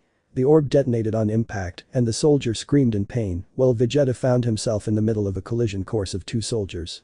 But the smirk, he waited until they were really close. Then when they were a few feet from him, the Prince of Saiyans flickered out of their sight. The two invaders maneuvered their bodies to where they tried to keep their heads from banging and tried desperately to stop themselves and succeeded in stopping. But it proved to be fruitless as Vegeta's feet came down on both of their skulls. "So predictable." Vegeta commented with a smirk and crossed arms as he watched them fall down to the ground. Growing lights caused Vegeta to look up to see multiple spheres of energy raining down upon him. Holding his right arm outstretched, he focused his energy to his palm before shouting, "Take this, chumps." Big bang attack. The Saiyan Prince then unleashed a huge gold sphere up. His attack plowed through all of the invaders and continued flying upwards. The soldiers tried to scramble out of the way, but some were caught in the blast. Vegeta watched with low interest before moving on. Elsewhere, Buu was enjoying himself by turning soldiers one by one into some kind of candy with his turn into chocolate technique. The soldiers tried flying away, but Buu waved the appendage on his head at one soldier before blasting him with a stream of purple energy. The unfortunate soldier screamed as his entire being was being converted into a sugary delicacy. His screams stopped when the energy stopped with a pop. The soldier's candy form was about to fall out of the sky when Buu came in with his jaws wide and swallowed the chocolate soldier. "Hey Buu!" Vegeta shouted from above. Buu looked up to his teammate to see that Vegeta was beckoning him. Buu quickly ascended to his teammate's level and asked, "What angry guy want?" Buu was having fun with White Freak's friends. "First off, why can't you bother to remember my name? You can remember Kakarot's Earth name." Vegeta reminded as a vein was visible on his forehead. But then he took a deep breath before pointing up to the spaceship, and I'm sensing a big power level from inside. So be on your guard. Yu didn't say anything as he looked up to the ship too and waited to see what they were up against. Goku and Frieza hadn't made a single move against each other. Frieza still had his smirk and bragged, though most of my forces won't be much against your friends, it won't be long until they run into someone on my side that can keep up with them. I'm really confident that they can handle whatever you throw at them, Frieza. Goku shot back. Then assuming his stance he said, let's get started, shall we? Frieza spread his arms wide and said, I shall be happy to oblige you, Son Goku. Especially should it mean that I will have my revenge. But first he pressed a button on his scouter and said, Generals, it is time to show the troops the meaning of power. Yes Lord Frieza. Voices shouted into both his and Goku's scouter. Goku winced from the loud numerous voices in his ear and stuck his pinky into his ear to dislodge what discomfort there was. Then clenching his fists and bringing his arms closer, Frieza powered up with a yell. A wide aura ignited around the tyrant. With a grunt of his own, Goku transforms into a Super Saiyan in the blink of an eye. The two enemies looked to the other with intense stares. Then without any hesitation they launched themselves at each other. They reared their fists back as they got closer before slamming them together. The shockwave reverberated through the air and signaled that the battle was on. Goku and Frieza shot backwards before launching multiple orbs of energy at the other. Each shot impacted against the other side and created a massive smoke cloud upon detonation. Frieza flew high above the smoke cloud and held his finger in front of him before firing a death beam at his most hated foe. Goku waited until it was close enough and then backhanded the beam away. Frieza then held both hands over his head and channeled his energy into two death discs. With a yell he launched them at Goku who was able to dodge them. But Frieza smirked as he was able to manipulate his attack to make it come back. But having dealt with this technique before, Goku somersaulted backwards before launching two more orbs of Kai at the energy discs. Both the orbs and the discs imploded upon collision. As Goku waited for the Nati attack he thought to himself, hope the others are doing alright. Vegeta and Majin Buu were still waiting to see who was coming out of the ship. On top of the ship, the giant hatch in the middle opened up and one of Frieza's generals levitated out of the ship. This general had 4 horns on both sides of his purple head, while his elbows sported long spikes. He looked down to see Vegeta and Buu looking back up at him. The general smirked as he said, so, I am up against 2 of the many strongest beings of Earth, eh? I will enjoy this challenge. Tending both arms out wide he shouted, come and face, General Izro. I know of you. Vegeta said as he recalled from his past. Buu looked to him as Vegeta continued, one of Frieza's top generals that practically rivaled the Ginyu Force. He may not be as strong as us, but he is strategic in battle. I'm flattered that you know so much about me, Prince Vegeta. But I'm afraid that it won't be enough to save you and your pink friend there. General Izro said with his smirk still wide on his face. Bringing his arms closer, the general of the Frieza Force then pooled his power together with a yell. A green aura ignited around the general as he then shot down towards the two. Vegeta and Buu braced themselves for the battle. Gohan and Gotenks had finished dealing with the rest of the soldiers surrounding the ship when suddenly a yell from above made them look up. They saw an alien with a frog-shaped head screaming down towards them in a pink aura. Gohan and Goten quickly moved out of the way as the alien rocketed past them and impacted the ground with a really loud boom. The 2 half-Saiyans descended from the sky and stood on the outskirts of the crater to see what became of the invader. The frog-like alien stood to his full height, which was shorter than Gohan, but still taller than Gotenks. The alien looked back to them and said, I am General Bogart, 2nd strongest general in the Frieza Force, and I will die for Lord Frieza rather than surrender. Huh, Gotenks said with slumped shoulders. He looks to Gohan and says, someone's really devoted. I'll say. Gohan agreed. General Bogart raised his fists high into the air and shouted from the top of his lungs as his pink aura reignited. Gohan and Gotenks jumped back while preparing themselves. As Broly dealt with the soldiers that could fly, Limo and Chilai were being chased by all the other ships. Chilai was sitting at the weapon controls and was blasting at the chasing ships, while Limo used his superior piloting skills to try and keep them alive. Limo then sharply turned the ship around and allowed Chilai to let loose on the incoming ships. But before the other ships got close, an order was heard on the radio, attention all units, stand down and return to the ship at once. I will deal with these pests. Limo and Chilai looked to each other before looking to the retreating ships. Broly was equally confused as the soldiers who weren't unconscious or nearing death started flying back up to the main spaceship. Broly quickly made his way over to his oldest friends and asked, where do you think they're all going? Chilai pressed the speaker button and said, it was all over the radio that a general was gonna come out and face us. Then with a shrug she said, I guess we'll just have to wait to s. She wasn't able to finish when suddenly an energy bolo collided with Broly. The Saiyan cried out in pain as the electricity coursed through his body. Limo and Chilai looked in horror as it continued. Broly started to fall out of the sky, but Limo was quick and maneuvered the ship to where it would catch him. Once Limo had the ship stabilized again, Chilai ran over to the downed Broly and asked, "Are you okay, Broly?" "I am fine," Broly said as he pushed himself onto his knees. "I just need a minute to catch my breath." "We might not have a minute, you guys," Limo said as he looked out the window with wide eyes. Broly and Chilai came up behind his chair, only for their jaws to drop. Floating outside their ship was a metallic alien that had a long cranium, no eyes on its face, 4 arms sticking out of its torso, curved dorsal tubes sticking out of its back, and a long tail with a blade at the end. In a robotic voice it said, "I am General LV-532, and I was assigned to take on the Saiyan designated as Broly. Prepare to be terminated." LV-532 lifted one of his arms towards and fired a rocket at them. Limo and Chilai screamed before the former took the controls and quickly turned around and put the pedal to the metal. The missile chased after them as Chilai tried blasting it out of the sky. Krillin, Android 18 and Master Roshi were already in the midst of taking on the general of the ship. This general was a hulking brute with purple skin and lower teeth that protruded out of his mouth. They flew out of the way as the general fired a beam from his mouth at them and then shouted, "You three shall fall to the might of General Lee Eiling. For you puny earth wads aren't a match for me." Krillin and Master Roshi panicked as they scrambled out of the way of the general's fists. 18 came in with a kick to Eiling's jaw and it made him stagger backwards. Krillin and Master Roshi hovered over her with their hands held close to their sides and gathered their kai. They both shouted, "Ka!" The air started to distort from the gathering energy. Blue lights of energy appeared and grew brighter. Ha! The energy intensified with each second as their attacks were almost ready. Then thrusting their hands forward, they shot a beam towards the general. Ha!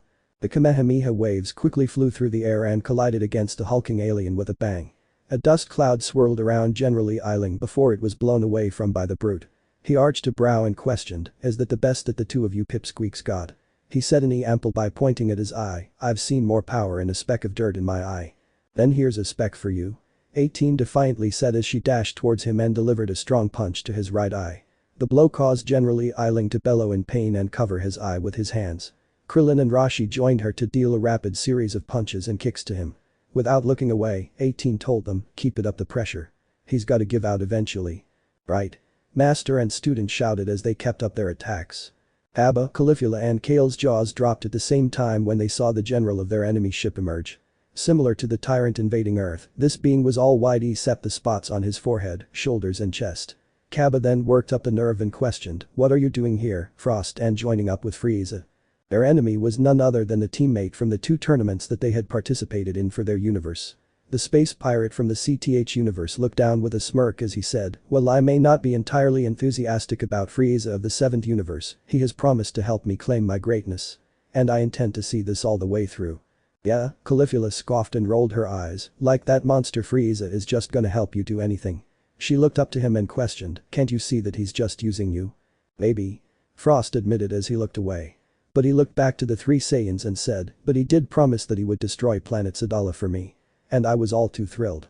All 3 Universe C Saiyans gasped in horror to this. But their fears quickly turned to anger as they let their rage cause them to transform into Super Saiyans. With a yell, all 4 combatants shot towards the offending side. Frost shot volleys of energy at them, though all 3 Super Saiyans were able to avoid them as they came closer. When they were close enough, all 3 of them fired a beam of energy at Frost. Piccolo, Tien and Yamcha were all on the defensive as the general they were facing shot towards them. Though the general had told them that his name wasn't worthy of their ears, the invader had the look of a feline that looked to be of Beerus and Champa's race, but had a lot more fur than either destroyer had, not to mention that this feline had smaller and rounder ears. Piccolo fell behind the 2 humans and turned to face his foe. Placing 2 fingers against his forehead, Piccolo charged up energy to his fingertips before stretching his arm out and flying backwards at the same time. With a mighty yell he fired, Special Beam Cannon. An orange beam with a spiral twisting around it fired from the Namekian's fingertips. The general looked in surprise as the beam came closer, but quickly moved out of the way. But unbeknownst to him, Tien and Yamcha had doubled back when he wasn't looking and fired a Kamehameha and Doden Ray at him. The general looked back as both attacks collided against him. He yelled out a pained grunt as his form was enveloped by smoke. Piccolo, Tien and Yamcha waited to see what had become of the general. "Look alive, you guys. He's still kicking," Tien warned as he could still sense the general's energy. A shape emerged from the top of the smoke cloud and revealed the general to be unharmed. Placing his hand outstretched behind him, Piccolo gathered more energy within his grasp. Then with a hard fling he threw the orb at the general. The general didn't even turn as the orb came at him, but lucky for him his tail still swatted the energy orb back to the center. Piccolo gasped as his attack came flying back at him, and then his face twisted into a scowl as he was able to swat it away from him. The general looked to all three and jeered, "The three of you won't survive this encounter. Especially with attacks like that. We might not last long," Yamcha said with determination. Tien was in agreement as he finished, "But you'll find that we Earthlings are made of sterner stuff. So prepare yourself." Piccolo shouted as all three Earth defenders ignited their auras and sped towards the general. Goku and Frieza were still going at it as the latter had the former on the defensive while trying to use a series of rapid punches and kicks and flying through the air. Goku was able to sense when Frieza tried to strike him with his tail and grabbed the appendage. Frieza yelped as Goku pulled him around and spun him in a circle. After a few good spins Goku released him towards the ground. The space tyrant was able to stop himself before he slammed into the dirt. With a growl he looked back up at his most hated foe. Goku looked down at him with his teal blue eyes as he awaited the Dark Emperor's Nati move. Frieza let out a yell of fury and shot back into the sky like an angry bullet. Goku braced himself as Frieza came closer but was caught off guard when Frieza suddenly disappeared. But thanks to his ability to sense another's energy he knew where Frieza was going to attack.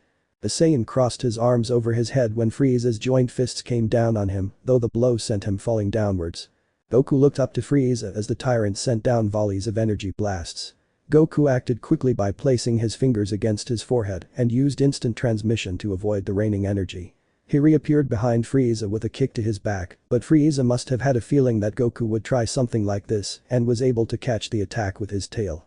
This time Goku yelped in surprise as Frieza was able to spin him around a few times. But instead of releasing him, Frieza brought him closer and delivered a kick to the Saiyan's gut. Spit flew from Goku's mouth as he grunted in pain and flew backwards. Goku was able to stop himself and clutched his aching stomach.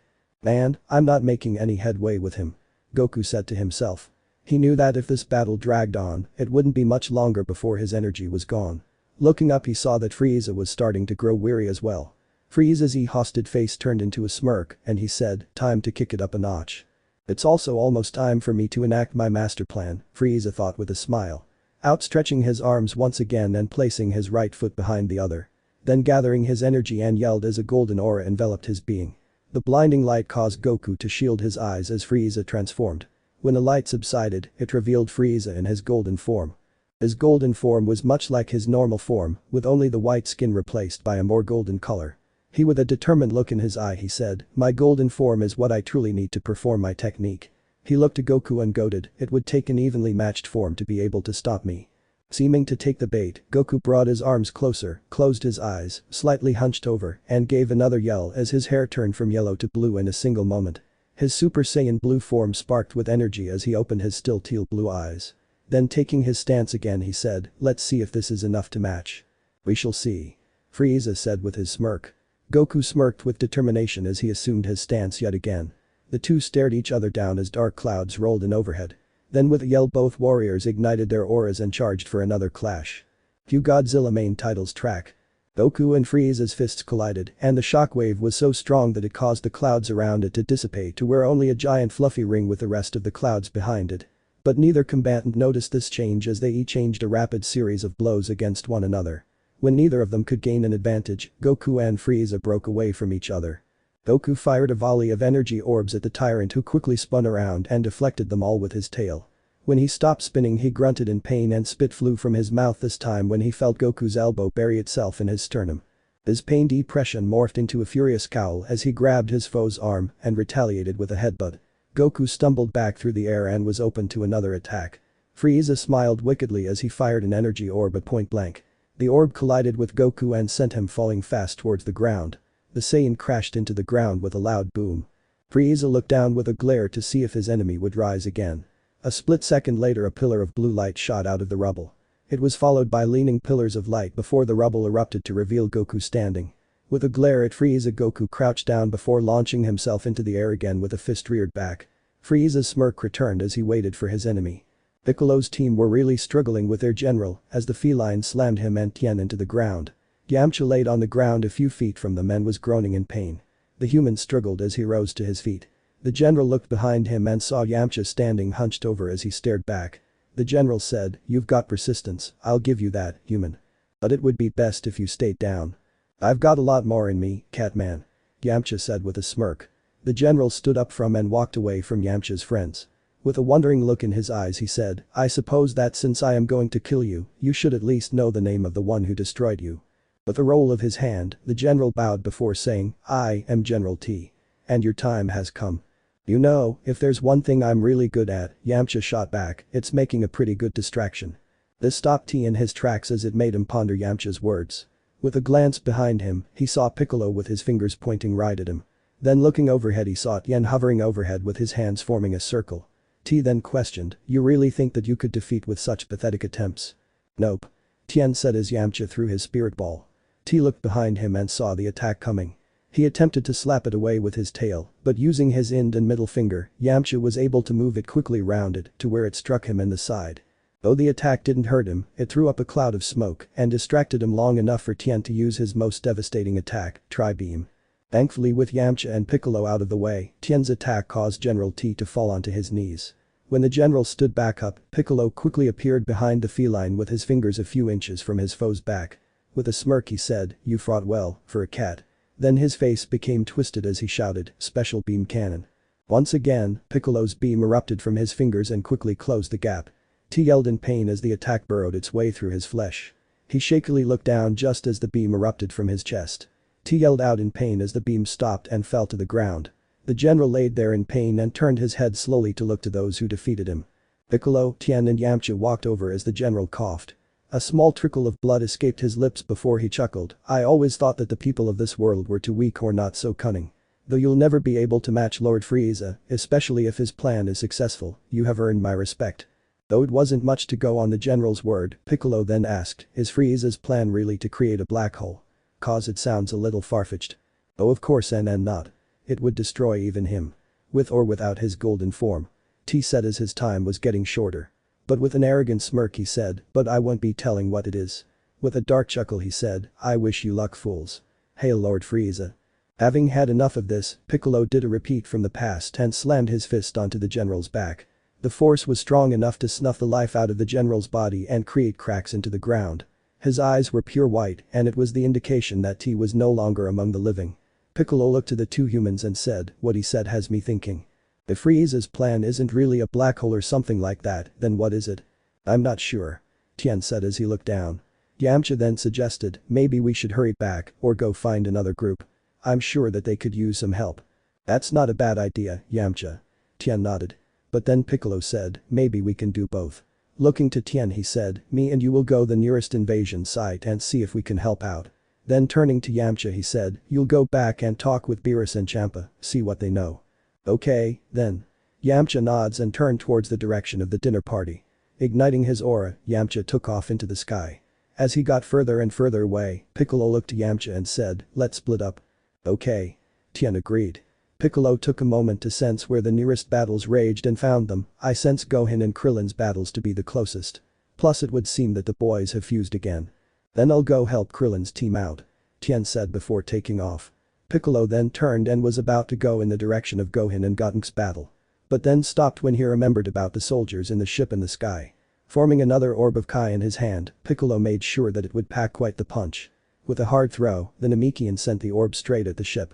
Then quickly igniting his aura, Piccolo took off as the orb was able to send the ship and those on it ablaze. The battle with General LV-532 was a harrowing one. Broly had regained enough strength to fly outside the smaller ship and was currently avoiding strikes from the robot's tail. Chi Lai and Limo were currently down on the ground waiting to see if they could be useful.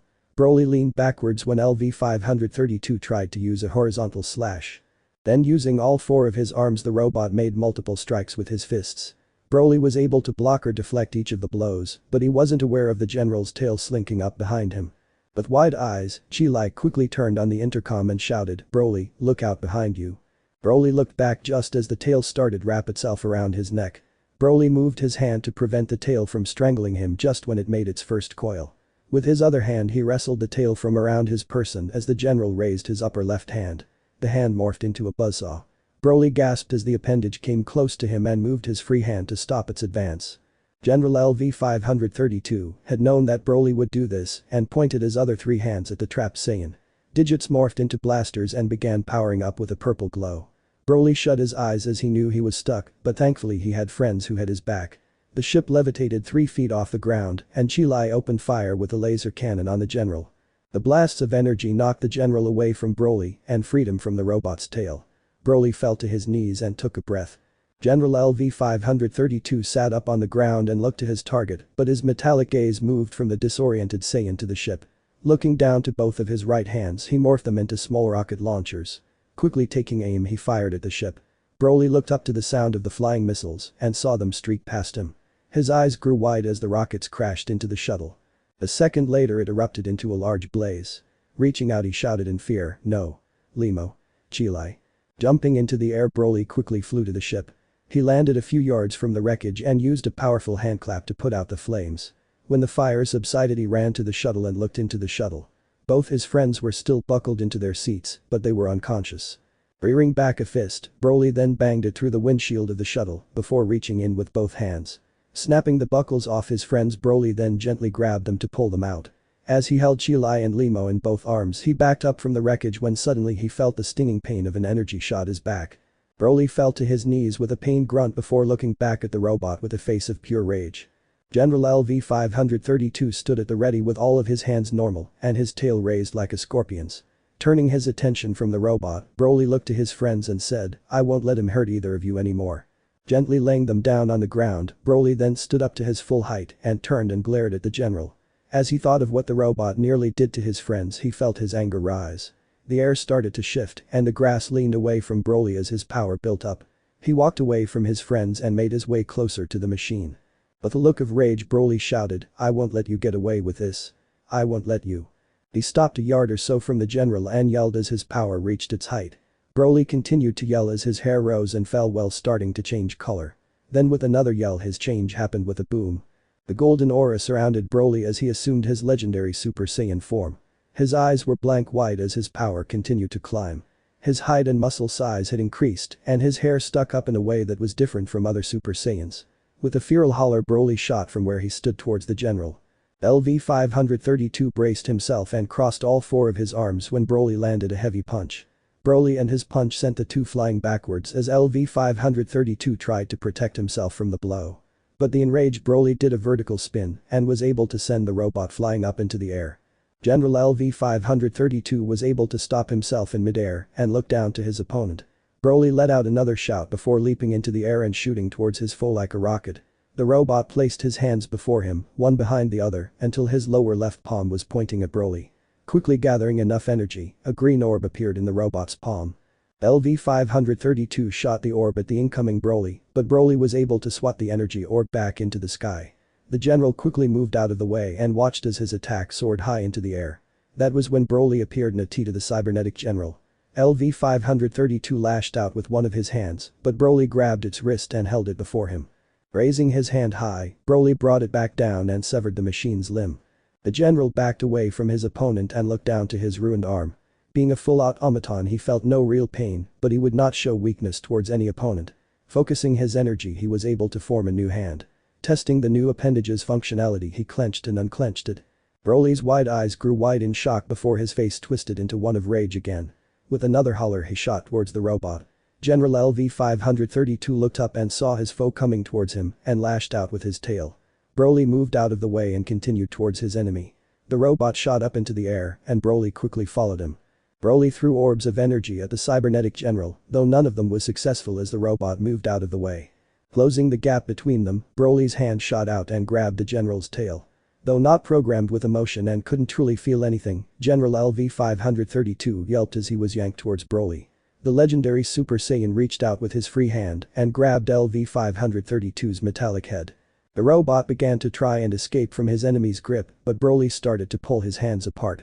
Metal screamed as the general was starting to be pulled apart. But the final yank, Broly tore the general completely in half. Oil leaked and small sparks flew out of the torn general's body. Though his body was in bad shape, the LV-532 said to Broly, "This victory of yours is premature if you think this would defeat me. As long as I function, I can regenerate and reform this body." Broly glared at the machine, gripped both pieces tighter and declared, "Then to make sure you don't hurt my friends, I won't leave any of you standing." With a quick spin, Broly then hurled the 2 pieces of the machine into the air. Gathering his energy into his hands, 2 green energy orbs appeared. He flung them hard towards the pieces of the general. General LV-532's torso half spun to look just as the energy orbs collided with both halves of his being. The resulting explosion illuminated the sky like a supernova. Broly huffed as he waited to see if the robot somehow survived. Not seeing any of the general's pieces falling anywhere, Broly calmed himself to where the pupils in his eyes reappeared and his hair fell back down while it lost its golden color. Broly was able to calm himself out of his rage and took a deep breath. He looked down to where his friends lay and saw them starting to stir. Quickly descending from the sky, he landed a few feet from them and ran over to them. Kneeling down, he asked, "Are you two okay?" "Why yeah," Chi-Lai said as she rubbed her head, "we're fine. A little roughed up, but fine." Limo added and sat up. Looking around, he saw some holes in the ground but no signs of the general and asked, "Where's General LV whatever?"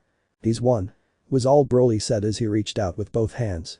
Chi-Lai and Limo took one hand and Broly pulled them up to their feet. Seeing the ship still floating above them, Broly said, "Let's find another scout ship for us to head back to the party." "Shouldn't we see if any of the other teams else needs any help?" Chi-Lai asked. Broly shook his head and reasoned, "I sense the green one heading towards one group, one of the humans towards another, and the other human is heading back to the party. I think that team of Saiyans from the other universe have their location covered. Prince Vegeta and that pink guy will be just fine on their own. And no one is supposed to help Kakarot." "If you say so," Limo said, not really sure of leaving any of the other teams by themselves. Broly then turned around and said, "Climb on my back and I'll take us to the ship." Chi-Lai and Limo climbed onto the Saiyan's back and yelped when he took off into the air. 10 minutes later. Limo was able to release the locks keeping the shuttle in place, while Chi-Lai and Broly kept the remaining soldiers at bay. Broly fired rapid balls of energy at the soldiers. Looking to the door, Limo shouted, "Broly. Chi-Lai. Quick, get in." Neither of his friends hesitated as they ran back into the ship. Quickly pressing the last few buttons, the door closed and the shuttle began to rise out of the air. When they were high enough from the ship, Limo said to Chi-Lai, "Did you get it done?" "Yep. Sabotage the main floaters in the main ship to make it drop in 30 seconds. Chi-Lai said with a grin. The three didn't look back as the smoking ship started to fall out of the sky. Limo looked to the two and said, "Nice work, you guys. The goons on the ship will work tirelessly to fight it.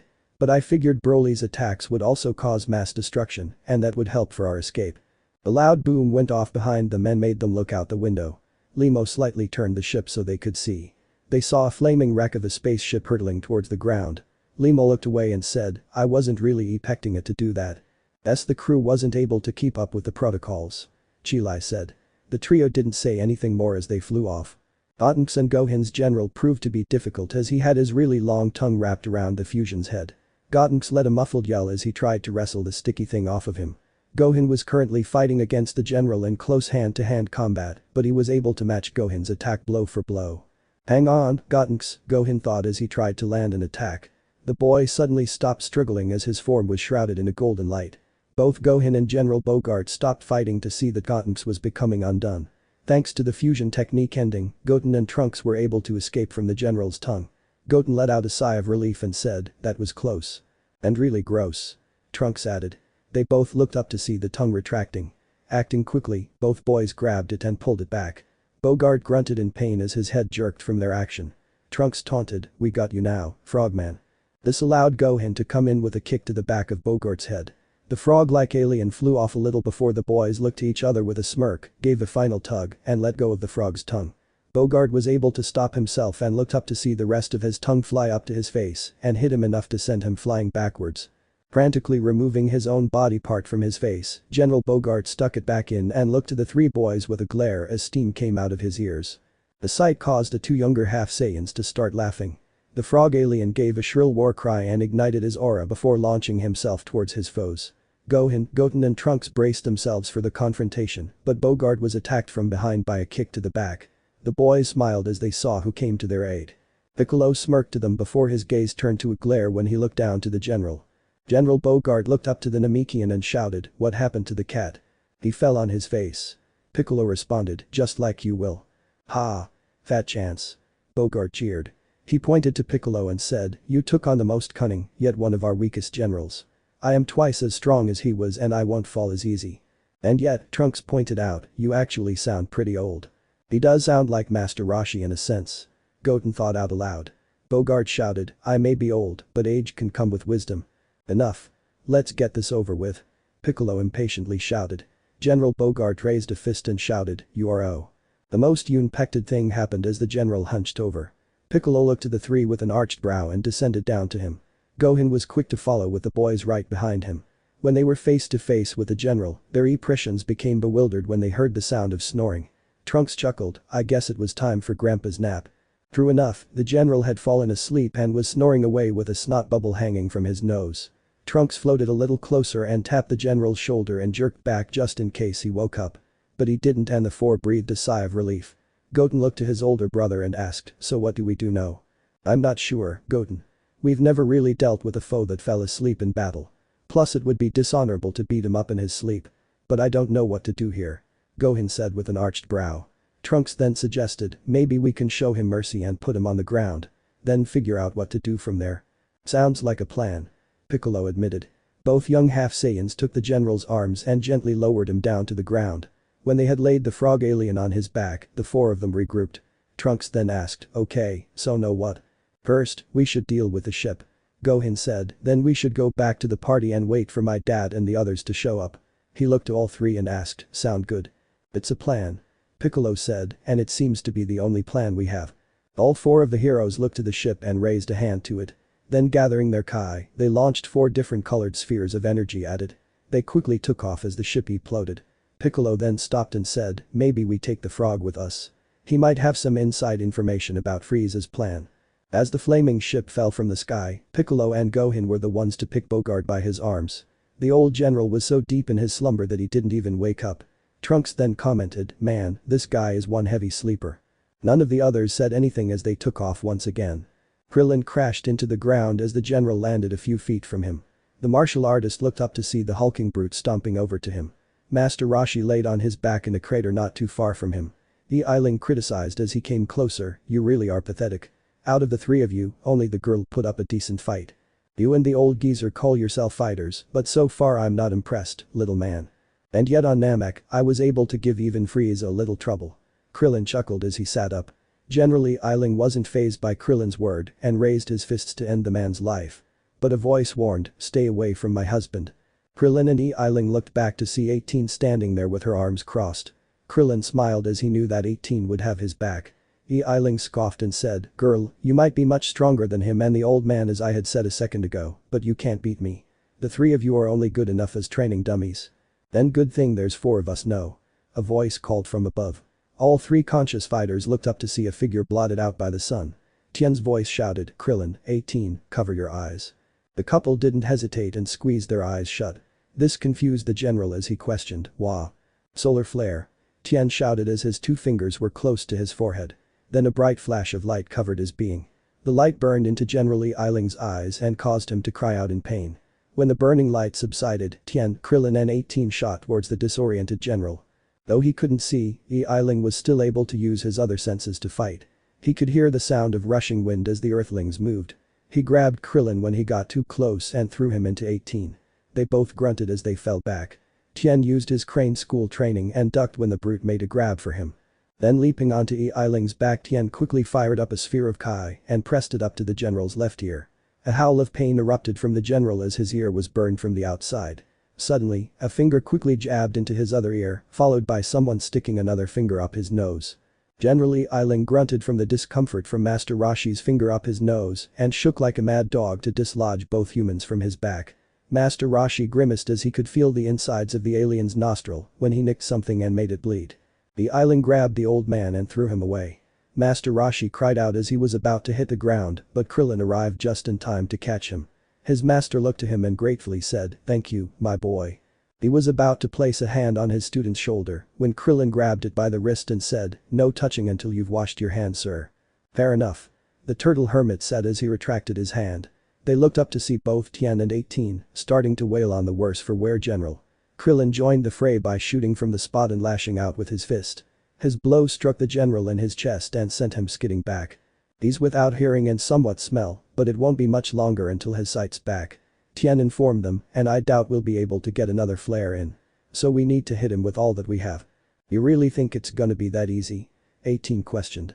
Tien shrugged and said, it's our best bet.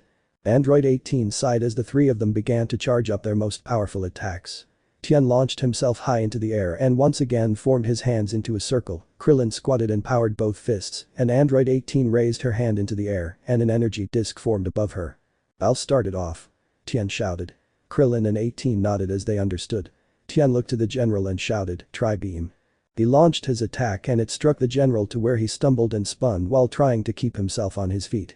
Krillin didn't have a particular name for this attack but still shot them up into the air. Once they soared above the general's head he brought them down on the brute.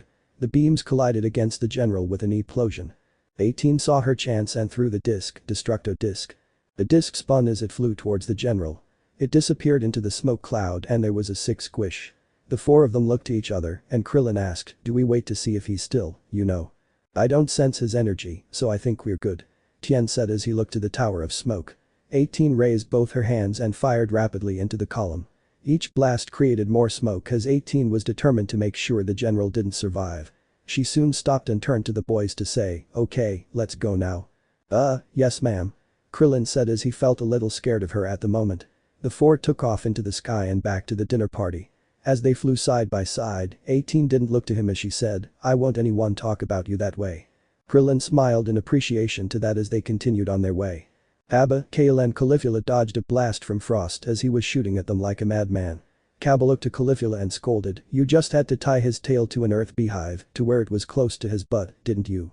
She chuckled as she looked to the angered general as he was clearly not happy with them. Kale dodged another blast and asked her friends, "What do we do now?" "I say we come at him from three sides while as Super Saiyans and then attack from all around," Cabba suggested. Caulifla shrugged and said, "Sounds like a plan to me." She looked back and offered, "I'll make us some cover." Hale and Cabba nodded in agreement and she slowed down to turn around. Turning to face the white fiend, Caulifla held her palms before her with her left in front of her right. She fired 3 orbs of Kai at him. Frost glared as he backhanded each of the orbs. He watched the last one fell, but it proved to be a mistake as he looked back and gasped when he saw Caulifla in her Super Saiyan 2 form with her fist balled. She landed a blow to his cheek and sent the former tyrant spinning through the air. Frost was able to stop himself and growled as he looked to the female Saiyan. She had a smirk as she pointed up with her thumb. This confused Frost and made him look up to see Super Saiyan Kale's foot come down on his face. He grunted as she lifted her foot off and giggled at the impression she left on him. Before the white tyrant could react, a yell from Cabba tore him away from the two. Super Saiyan 2 Cabba appeared behind him and used a neck chop. The blow caused Frost to black out and fall forward. Abba and Kale's Super Saiyan forms disappeared while they grabbed an arm before he could fall any further. Caulifla joined them and asked, "So what do we do with him?" She shrugged while powering down, "I would personally say place him on his ship before we blow it up. But..." The wicked grin formed on her face as she said, "Or maybe we could see if Champa or Beerus wants to anything with him." "I don't see any harm in that," Kale said. Cabba thought it over and nodded in agreement. Then he looked back before saying, "But before we leave, Caulifla could take care of that." He motioned with his head to the ship and she caught on. With a teasing smile she said, "Whatever you say, kiss up." Abba scowled at her and she moved past them. Caulifla formed another energy sphere in her hand and twirled 3 times before launching it at the ship. But the ship moved out of the way while rising higher into the sky. The 3 Universe C Saiyans watched as the ship began to leave the planet. Caulifla commented, "I wouldn't want to be them when they face Frieza." "Nope." Cabba agreed. Kale shook her head as she knew her friend was right. The 3 of them took off back to the party. Vegeta and Majin Buu found it challenging to land a good blow when General Izro kept moving out of the way. Vegeta thought that it would have been easy to defeat him without going Super Saiyan, but he had been pushed to going up to at least level 2. And yet it still wasn't enough to beat the general.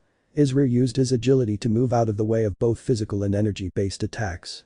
When he escaped a punch from Buu, the pink warrior hunched over with his hands on his knees and said, "Alien General hard to hit." He looked to Vegeta and asked, "What we do now?"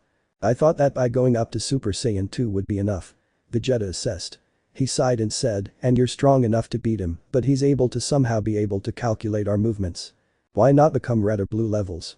Buu asked with a tilt of his head. Vegeta groaned with a scowl and said, "I was hoping to save those in case I needed to bail out Kakarot."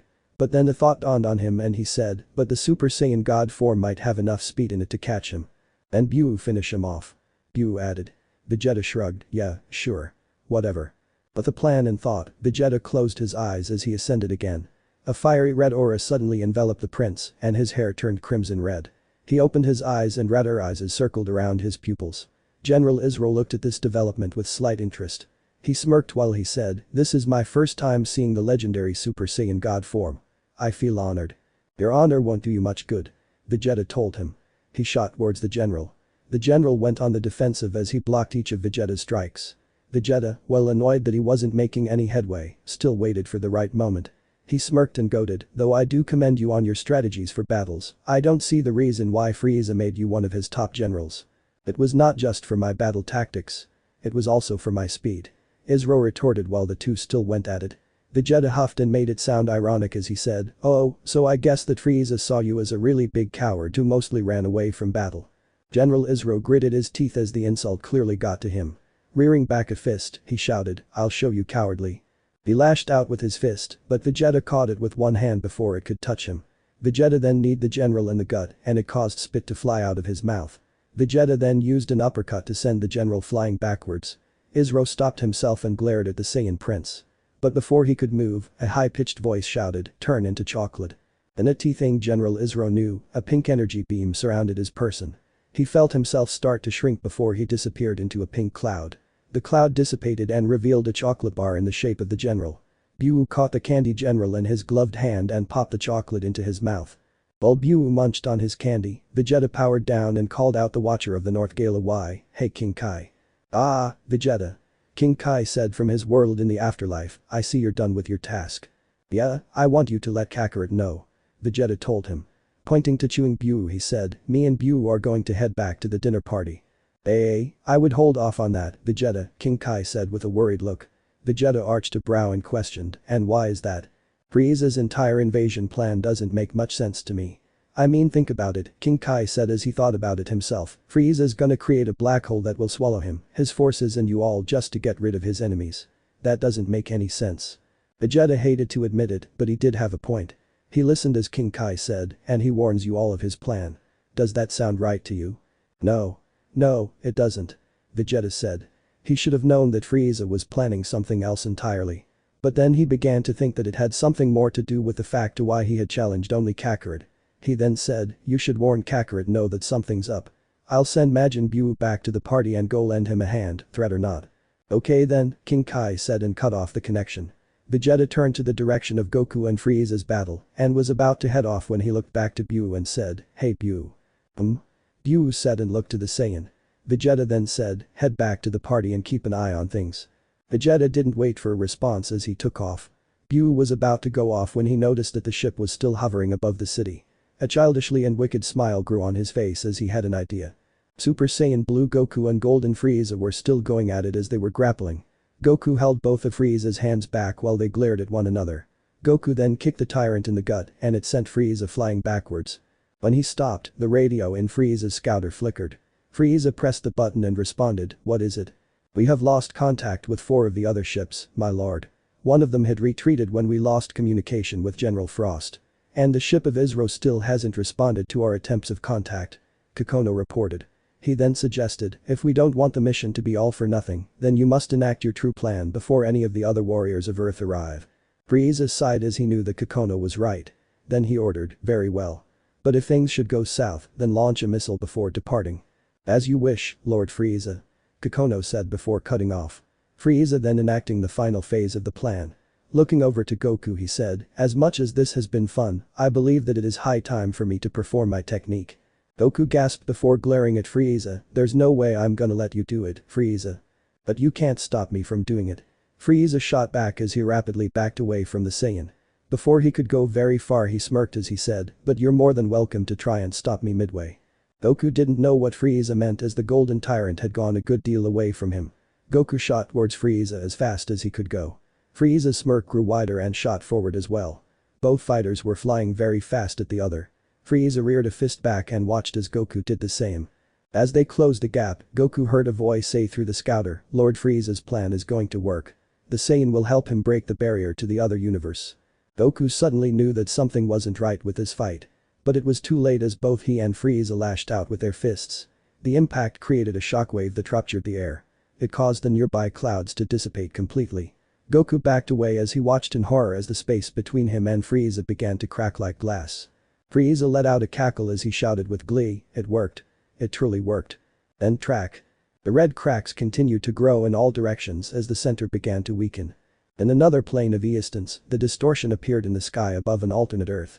Though it didn't cause panic to the humans of this Earth, much more powerful beings could sense it.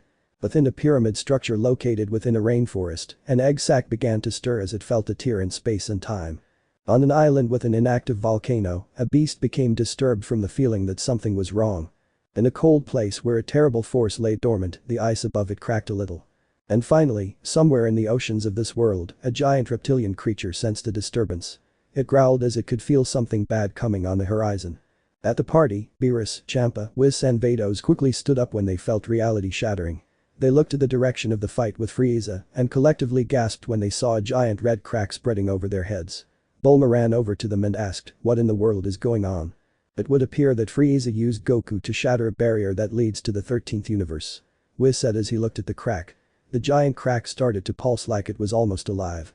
Beerus looked at his brother and then mockingly said, "So much for he won't be able to get into that place nonsense. Now we have a real crisis on our hands.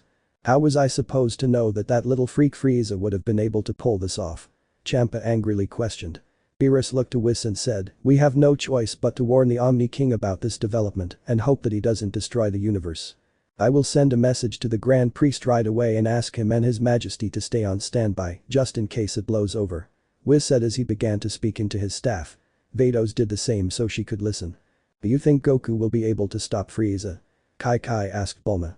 Bulma wasn't entirely sure, but she didn't lose confidence in her friend. "Don't worry, Kai. Goku's got this under control." "I don't got this," Goku said as he started to panic. The crack started to conjoin and the center of it fell into a dark red void. He couldn't see Frieza, but could hear him as the tyrant said, "I must thank you, Son Goku. You have made it possible for me to find the destroyer of destroyers." "The destroyer of destroyers?" Goku questioned. But Frieza didn't answer as he dived into the distortion. Goku gasped when he could no longer freeze his energy. In frustration, Goku ripped the scouter off of his head and threw it down. He was about to follow Frieza into the void when he heard King Kai shout into his mind, "Don't go in there, Goku. You don't know what you're getting into." "If I don't go in there, King Kai, then who knows what Frieza will find or do," Goku said and shot in. As he disappeared into the void, it started to rapidly close behind him. Vegeta had arrived on the scene to watch Goku disappear and tried to catch up to him. But the void completely closed before he could reach it. Vegeta looked in horror as he knew he was too late. Vegeta continued to float where the rift was and still couldn't believe what had just happened. Frieza's plan had been successful, and not only that they had just lost one of their strongest fighters to a void that went who knows where. With a growl of frustration, Vegeta took off back to the party. Speaking of the party, Beerus and Champa were sitting at the table waiting while Whis and Vados continued speaking with the Grand Priest. The other party goers looked up to see that one of the groups returning from their battles. Krillin's team were the first to arrive along with Yamcha. Krillin looked to Bulma and the others and asked, "Do you have any idea what just happened? Or why we can't sense Goku's energy anymore?" This caused everyone to look to the martial artist with worried looks. All except Kai, who looked as if her head were about to explode. She marched over to the shorter man and shouted, "What do you mean you can't sense his energy anymore?" Everyone, especially Krillin, gasped in fright from the woman's outburst. Krillin leaned backwards as Kai towered over him and was a little too close for comfort. Luckily for him, Android 18 came in between them and said, "Calm down, Kai. We're all worried about what happened to Goku, but we won't get anywhere by yelling at one another." Knowing that she was right, Kai took a calming breath and said, "You're right. I'm sorry." No worries, Kai. Krillin said as he put it behind him. They were interrupted when they heard King Kai's voice. "I'm afraid I have some bad news, everyone. We already know of the rift that Frieza caused, North Kai." Lord Beerus said with his arms crossed, "Tell us something that we don't know." "Okay, then," King Kai said, "should I tell you that he was able to trick Goku into helping him shatter the barrier? Or should I tell the even worse news that they both went inside to Universe 13? Everyone gasped to this news, but it also confused a few. Tien looked to the two destroyers and asked, "But I thought there were no other universes beyond the 12. So how is there still a 13th universe?" "Perhaps we should tell them, my lords," Whis advised as they had finished their conversation with the Grand Priest. Beerus instead asked, "What did the Grand Priest say?" The Grand Priest said that even though it will be a suicide mission, Vados explained that we, the rest of the destroyers and angels and the Kai, are to go to Universe 13. We are then to bring both Goku and Frieza back while making sure that it has no way of returning. "What exactly is it?" Gohan's voice asked from above. All eyes looked up to see that the other teams had returned. they noticed that they had at least 2 prisoners with them.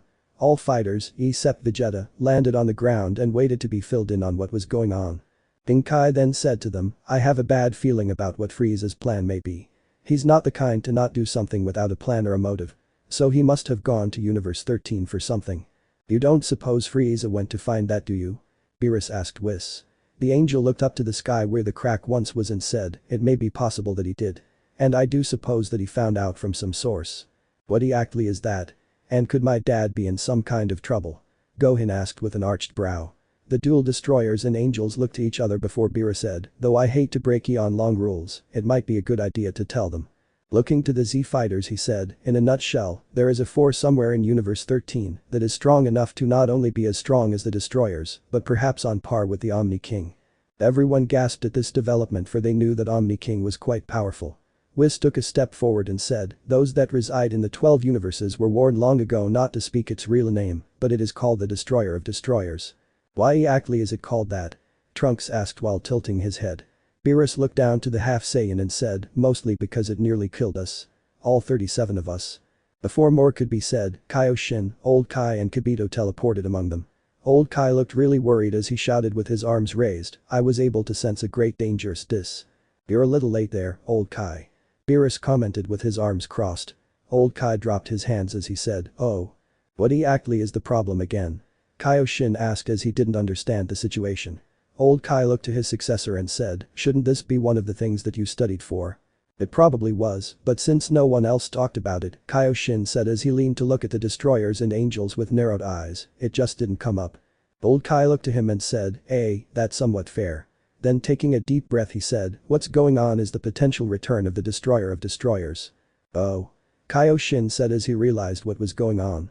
Then he said, so to summarize, someone has gone to the Forbidden Universe where the Destroyer of Destroyers resides, and it could have truly disastrous results. This truly surprised Old Kai as he said, yes, exactly. Although the only 2 people who have gone in, Piccolo told them as he walked up to the Kai, were Frieza and Goku. What? All 3 from the sacred world of the case questioned with worry. Kaioshin looked to the destroyers and their angels and asked, is this true? I'm afraid so, Kaioshin. Whis said. Vegeta dropped down on the outskirts of the group and walked into the middle. He pushed past Yamcha and Tien and questioned, alright, so what kind of mess are we in now? And where the heck did Frieza and Kakarot go? I'd watch your tongue, Vegeta. This is a grave matter. Beerus warned. But with a sigh he still answered, to simply put, Goku followed Frieza into another universe. One that's full of powerful beings that could rival the destroyers and Kai. Vegeta along with everyone else's eyes went wide at the news. Vegeta regained composure and asked, so what's the plan now, wait for Frieza to come back, or is the Omni King going to destroy the universe? That might be a problem. Vado said. All eyes turned to her as she said, the Grand Priest has just informed Grand Zeno about the situation. And he has instructed for all destroyers, Kai and angels to convene to the 7th universe's Earth. Whis finished. Beerus looked to his angelic guide and asked, is it a universal detonation? This caused everyone from the 7th universe to become worried. Whis looked to Vados before looking back and said, not quite. The Omni King has ordered for all 30C of us to journey to the Forbidden Universe, long enough to retrieve Frieza and Goku. But I doubt that it will be that easy. Since when is dealing with Frieza ever easy? Piccolo rhetorically questioned. Goten stepped up and asked, will my daddy be alright? Don't worry, Goten. Dad's gonna be okay. Gohan assured him and placed a comforting hand on his shoulder. Fuchala head Chalatrak from DBS Broly. Vegeta was in agreement as he said, he's right, kid. Kakarot can take care of himself. He looked up and said, and he can hold out until we get there. In the void to the Forbidden Universe. Goku yelled as he was flailed about in the tunnel. He couldn't stop himself from being thrown and spun about in the dark red void. He groaned and was able to clutch his stomach, oh, I think I'm gonna be really sick. This is just as bad as when I went through time that one time. Not to mention I have no idea where I'm going. He shouted as his body felt like it was stretching and sped up through the vort. When he stopped feeling like he was being stretched and found himself slowing down, Goku looked up to see light at the other end of the tunnel. He couldn't see much, but what he could see was a blue sky. Igniting his aura, the Saiyan of Earth sped towards the end of the tunnel like a rocket. Though it got closer, Goku had to dodge large rocks as they floated throughout the void. When he reached the end he saw that this end of the tunnel was starting to close. He gasped with panic before a determined look formed on his face as he put an Etra burst of speed. Chala head Chala. Goku was able to escape from the closing void. The Saiyan of Earth looked behind him just as the gateway closed again. When he gasped in amazement, confusion and wonder as he looked down on a world that felt like Earth, but it was much different in every way. For one thing, the landmasses on this Earth were shaped much differently from his Earth. And another difference was that on his Earth he could tell where the biggest power levels were, but on this Earth it felt like all the energies were rising and falling with one another. He did however feel some power levels that rose above the rest, though they seemed to be passive at the moment. Knowing that he didn't know how this Earth worked Goku started to descend down on the planet. As he came closer to one of the landmasses he could see multiple cities from the air. He saw that he was closer to a city that had a large pillar standing before a large white house. Chala ahead chala. Goku landed behind a shop and walked out onto the street. As he walked towards the giant white house he could see people standing outside the gates holding signs. Chala ahead chala. From what Goku could see, these people holding the signs didn't look very happy. He could see that some of the signs that were saying something against someone called Monarch. Looking to his left, Goku saw a person with a sign walking over to all the other people with signs. With a shrug he walked forward and tapped the man's shoulder.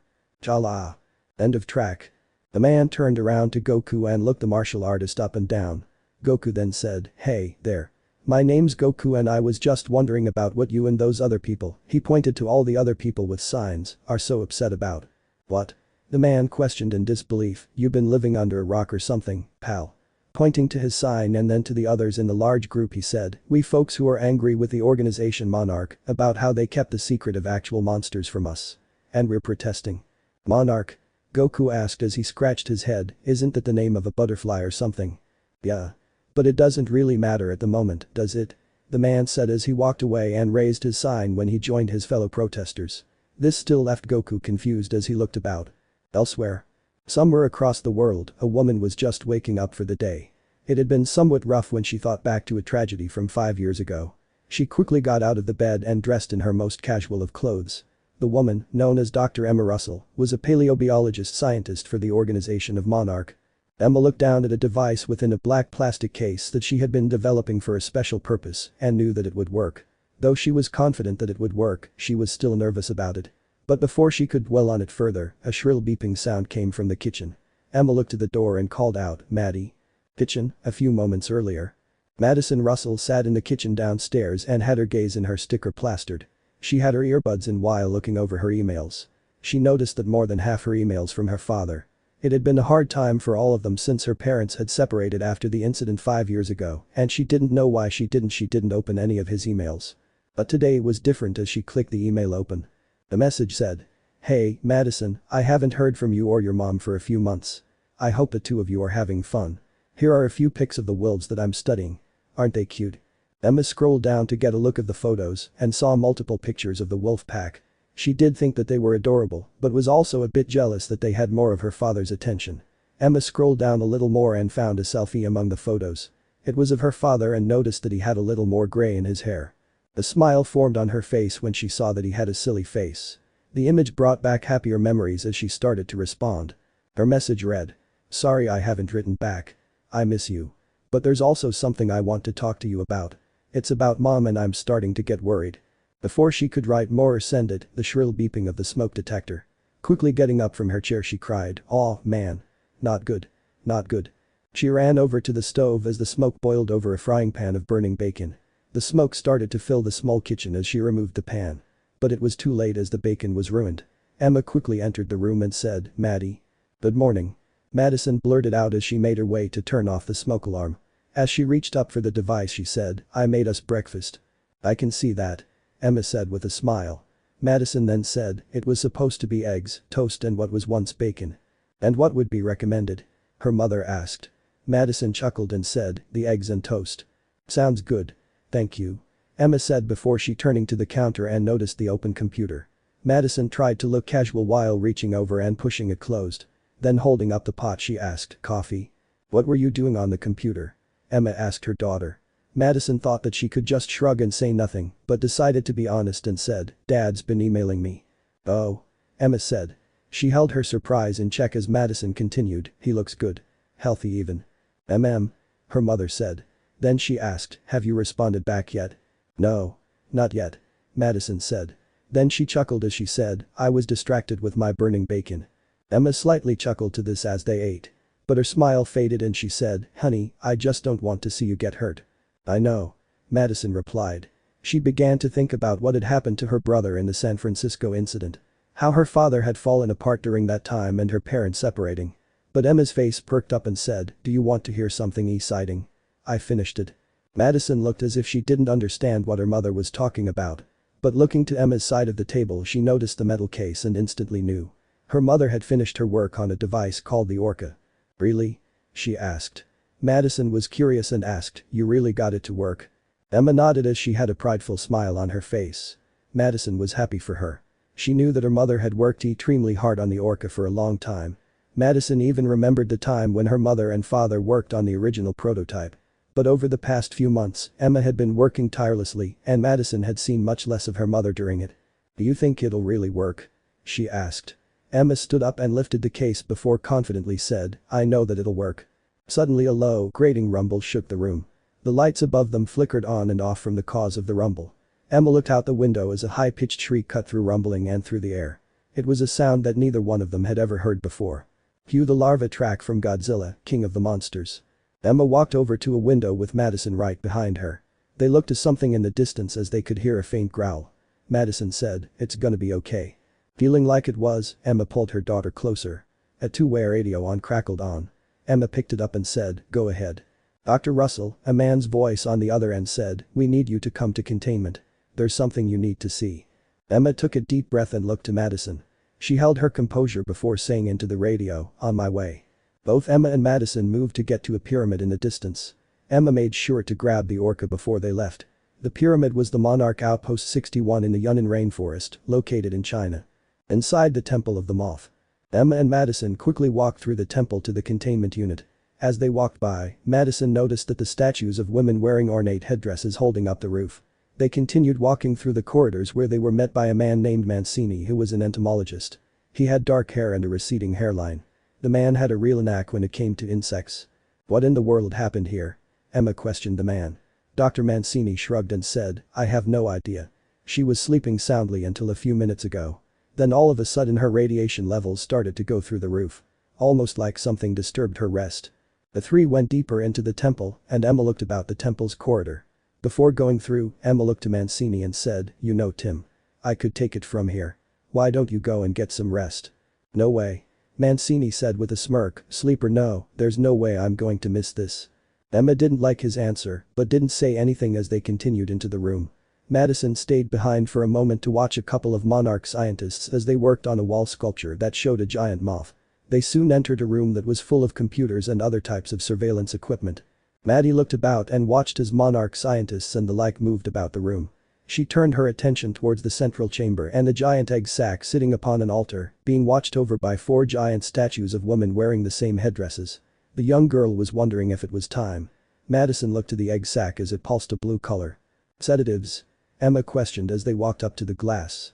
Dr. Mancini shook his head and said as she put on a headset, "No effect. She wants to be born. Emergency protocol is in effect."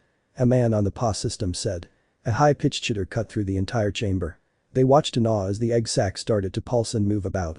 "Her time has come," Emma said as she came to stand Nati to her daughter. The pulse of egg sac started to move. Suddenly the egg sac tore open at the top from the creature within. Then as a grub-like larva wiggled itself out, it caused the egg sac to tear even more. She stood towering over everything in the central chamber. The giant larva chittered as it turned to face the human as they gazed upon her. "Meet Titanus Masura," Dr. Mancini said with a smirk, or as we like to call her, Mothra. Madison finished. Emma was astounded as she said, "Incredible." "Activating containment grid," an automated voice said. Then suddenly, a blue laser net surrounded the Mothra. She was somewhat startled by it and looked about. She could see the heat of the humans as they surrounded her with shock rifles. Suddenly, the top of the containment grid sparked and flashed red before the lighting turned blue again. "What's happening?" Emma turned and questioned. Mothra became startled and used her legs to smash the walkway surrounding her. Mancini looked about the equipment and shook his head, "I don't know. All I know that something's really wrong." He looked to Emma and said as she came over, "All the containment systems are failing, the perimeter alarms are going off. It's like the whole network's gone insane." "How's that even possible?" Emma questioned as she didn't understand. Dr. Mancini then said with worry, "I think that someone else is doing this." But Mothra's sudden bellow shook everything, almost as if it were a warning. The scene became terrifying in a matter of seconds. Emma grabbed a radio and ordered to the team with shock rifles, all containment units, stand down. I repeat, stand down. You are scaring her. Her command came too late as the containment personnel started to surround Mothra. The giant larva started smashing equipment while she panicked and knocked over one of the personnel. The same containment personnel stood back up and opened fire with an electrical shock. Mothra gave out a pained screech as the electricity coursed through her body. But all it seemed to do was make Mothra angry as leaned down and spat silk at them. Then turning to another set of guards she kept spitting silk. The silk hit the guards and bound them to stone or metal. The rest of the containment unit tried to run away, but one fell to the floor and was grabbed in Mothra's mandibles. The man screamed as Mothra shook him like a rag doll before flinging him into a web. Madison looked at the chaos ensuing before looking to the left and saw Dr. Mancini opening a panel and reached for a big red button. She gasped when she realized that Mancini was planning to destroy Mothra. But Emma grabbed his wrist and said, "No. Dr. Russell," Mancini reminded, "I'm sorry. But you know as well as I that protocol dictates that we must terminate." "No," she firmly said. Then picking up the case she said, "I will handle this." "Emma, we don't know if it'll even work." Mancini tried to reason. But Emma wasn't deterred as she walked to the decontamination entrance. Swiping her Monarch card, Emma was granted access. Madison tried to stop her, "Mom, no. Madison, stay here." Her mother told her. She reminded her daughter, "It's gonna work." Emma stepped into the decontamination room and closed the door behind her. From above, a decontaminating gas was released. Once the system had deemed her to be clear, Emma was allowed to step into the main chamber. Mothra screeched as Emma came closer, not fully trusting her given the circumstances. Emma was terrified as she moved closer to the Titan, but she kept herself moving with purpose. When she felt that she was close enough, Emma slowly kneeled down and opened the metal case, while not removing her eyes from Mothra. The orca unfolded to reveal that it had several screens that reached beyond the case, along with speakers and an amplifier. Mothra didn't seem too happy with the orca and thought it was something like the shotguns. She moved in an agitated fashion as Emma set up the machine. Soon the orca was activated and pulsed its sound through the chamber like a song. It seemed to agitate Mothra even more and spat more silk at Emma. Madison tapped on the glass and screamed, "Mom." The human was able to dodge the shots, but Madison couldn't just sit idly by. Without thinking she grabbed Dr. Mancini's keycard and ran for the decontamination door. Mancini reached out for her and shouted, "Madison, come back." But Madison didn't listen as she swiped the keycard. She stepped in and waited for the disinfectant mist. Once it sprayed and over with, Madison ran into the chamber. Her entrance alerted both her mother and Mothra as the Titan looked over to the girl. Emma shouted, "Madison, go back." Madison kept running towards her mother with not a plan, but a conviction. She knew that Mothra shouldn't be their enemy. Emma struggled to find the right frequency as Madison knelt by her side. Mothra reared up in anger while Madison watched in fear. Mothra started to come down upon them just as the orca's screen flashed. Alpha frequency found. A split second later, the large button was pushed and the orca began to play a new song, one that caused Mothra to stop. She listened to the new sound as it went thump, thump, thump like a heartbeat. Both Emma and Madison looked up in amazement as she looked down at them. Mancini watched with surprise and said, "It worked." Madison stood up and reached out as Mothra leaned down. Emma smiled as her daughter was only a few inches from making contact. Madison lightly touched the Titan and was gently blown back by Mothra's breathing. Both her and Emma chuckled as they stood side by side. End of track. Emma looked back to those that were still within the surveillance room with a smile. Even Dr. Mancini was smiling, but then an explosion knocked them off their feet. Emma caught Madison as they fell to the floor. They watched in horror as invaders swarmed into the chamber with machine guns trained on the scientist and gunned them down. Even Mothra was startled as she reared back up. The slaughter continued as more Monarch associates were struck down. Dr. Mancini looked back as he kneeled on the floor and saw a much older man flanked by two more of his men enter the room. The man stopped before Mancini as the doctor stood up with his hands raised. Mother and daughter jumped, screamed in fright as the man shot not only through Mancini's head but through the glass wall as well. Emma protectively wrapped her arms around Madison who whimpered in fear. The man walked into the chamber and looked at the two before turning his gaze towards Mothra. Mothra screeched in anger to the intrusion while the man looked on with cold and empty eyes. He then set his gaze upon the orca as it continued to go off. Looking to the carnage he and his cohorts had brought, he turned to one of his men and said, "Bring those two in the machine. And on our way back out, alert the flight crew that we're starting from the bottom to the top of the world."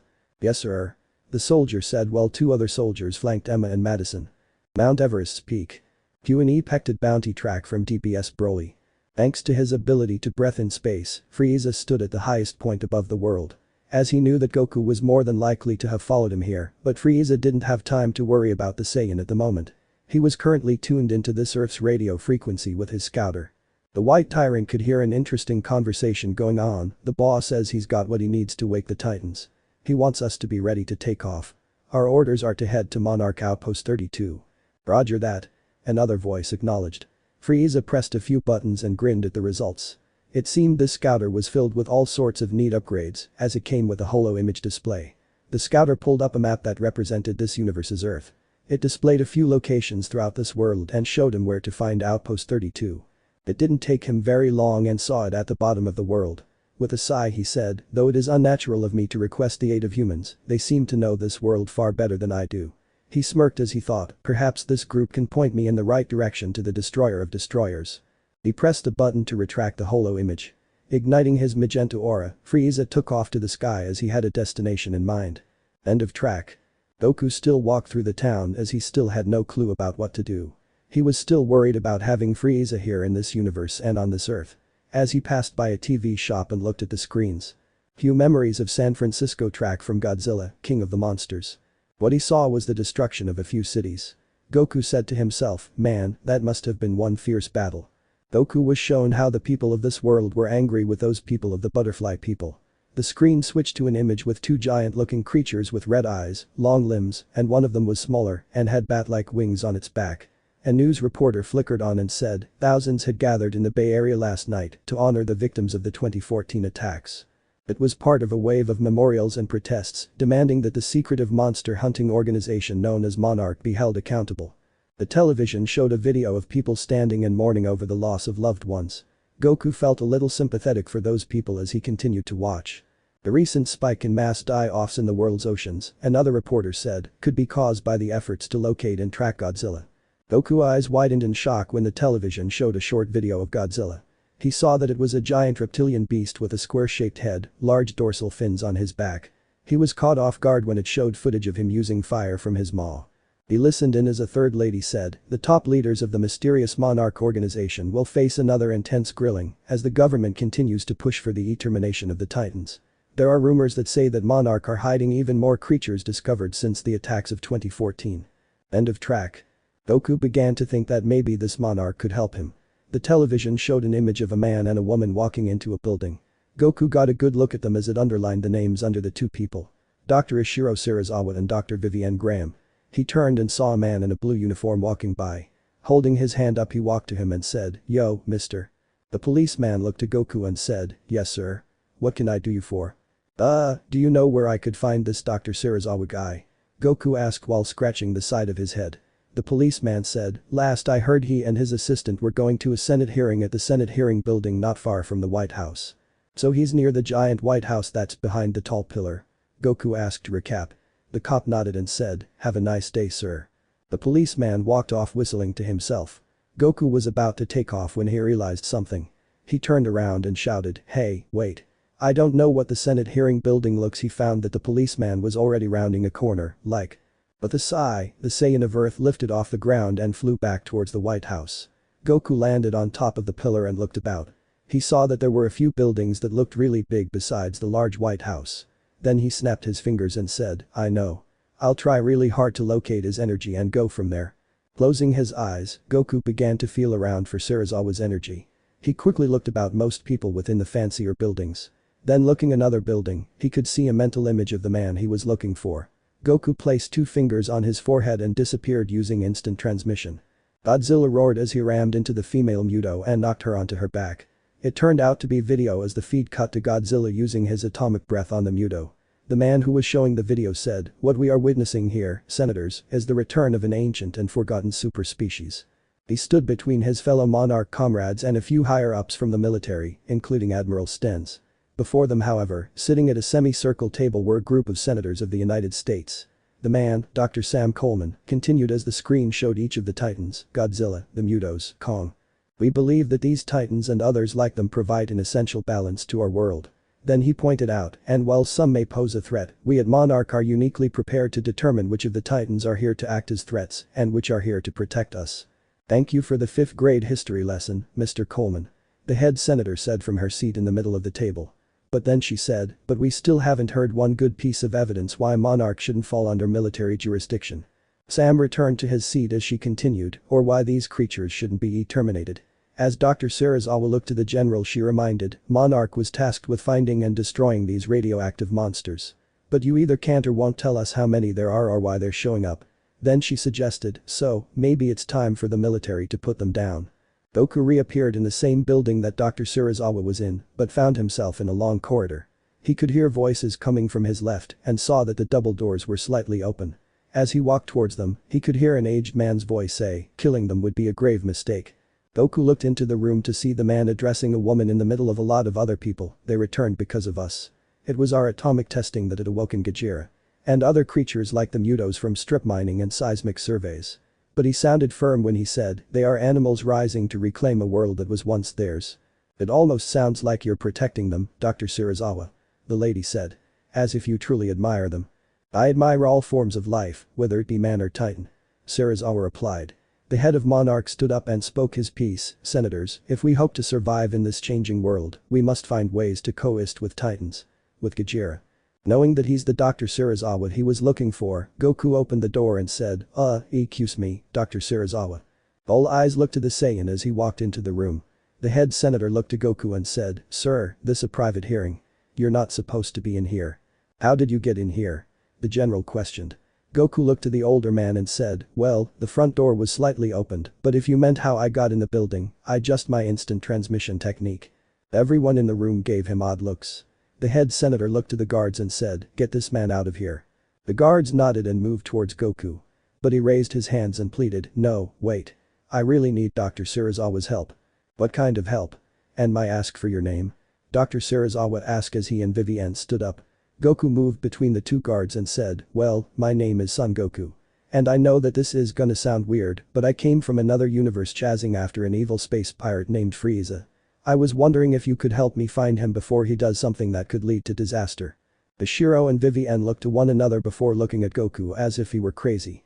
Goku looked at them with an arched brow and a smile, I told you that it sounds crazy, but I'm telling you the truth. Right? Dr. Serizawa said. Patting Goku on the shoulder he said, why don't you go take a seat and we'll help you when we are finished. Okay. Was all Goku said and took a seat behind them as they sat back down. Vivienne whispered something to Serizawa as they sat back down. Goku then watched as they continued with their meeting, as we were saying, we need to form a somewhat symbiotic relationship. If you will. Then she put out an example, like the lion and the mouse. Or the scorpion and the frog. The senator counterpointed.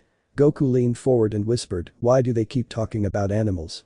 Coleman looked at Goku with an arched brow and said, they're using them as examples. Oh.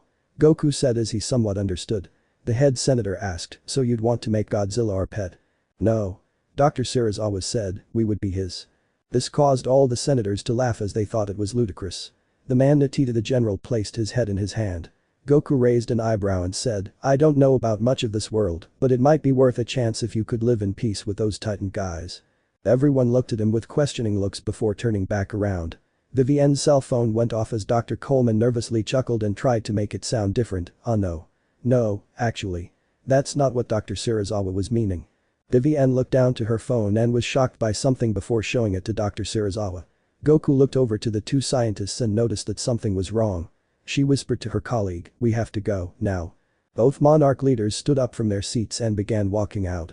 The head senator tried to call them back, Dr. Serizawa, Dr. Graham, this hearing is not adjourned. They both continued walking out as she warned, Dr. Serizawa, I hope you understand the consequences of walking out that door. That didn't stop either one of them as they eyed the room. Goku stood up and followed them out the door. Sam tried to save face by saying, you know what, senators, while I confer with my colleagues here, he pressed a button on a remote to show another video, I'm gonna set you all up with a very brief and pretty fun documentary on Titan reproduction. He stood up as he rambled on while a video of the male and female Mutos appeared on the screen, I think this should be the one where the special parts are blurred out. Sam Coleman rushed out while saying, but if not, you can leave a comment with my assistant. Sam quickly caught up to his colleagues and Goku and maneuvered around the Saiyan. Goku then asked, what's going on, doctor? You seemed pretty worried about something. The three Monarch representatives turned to him before looking to themselves. Dr. Serizawa moved past them and said, look, Goku. You seem like a nice man, but I am afraid that this is strictly monarch business. I understand that. Goku said, not wanting to lose his best hope to find Frieza, but perhaps I can help you with your problem, and then you can help me. And what was it that you needed help with, again? Sam asked as he still found what Goku said ludicrous. Goku leaned over to look to the man and answered, locating Frieza. Right. Sam sarcastically said. Vivienne looked to Goku and said, I'm afraid that we really must be going. Yes, I am sorry Son Goku. Dr. Serizawa said as he and the other two turned to walk away. As they rounded a corner, Goku just stood there for a moment before realizing that they really didn't believe him. Running after them he shouted, hey, wait. I can prove that I'm telling the truth. He ran around the corner and gasped when he saw that they had walked out of the building. Running to the door, he burst out like a madman. Goku's actions startled a few people close to the door. Goku looked about but didn't see either Dr. Serizawa or his two friends. Goku turned to an old bald man in a business suit and asked, hey, did you see a man by the name of Dr. Serizawa come by? Yeah. The man said and pointed to a big black car where Serizawa, Vivienne and Coleman climbed in. Goku ran up to it just as it took off. He held out a hand while running and shouted, wait. Wait. Thanks to Goku's training he was able to chase after the car. He ran along the sidewalk as he tried to catch up with it but had to stop when the sidewalk ended at the road. The traffic changed and cars started moving differently, blocking Goku's path. He gasped when he saw to see that Dr. Serizawa's car was starting to get way.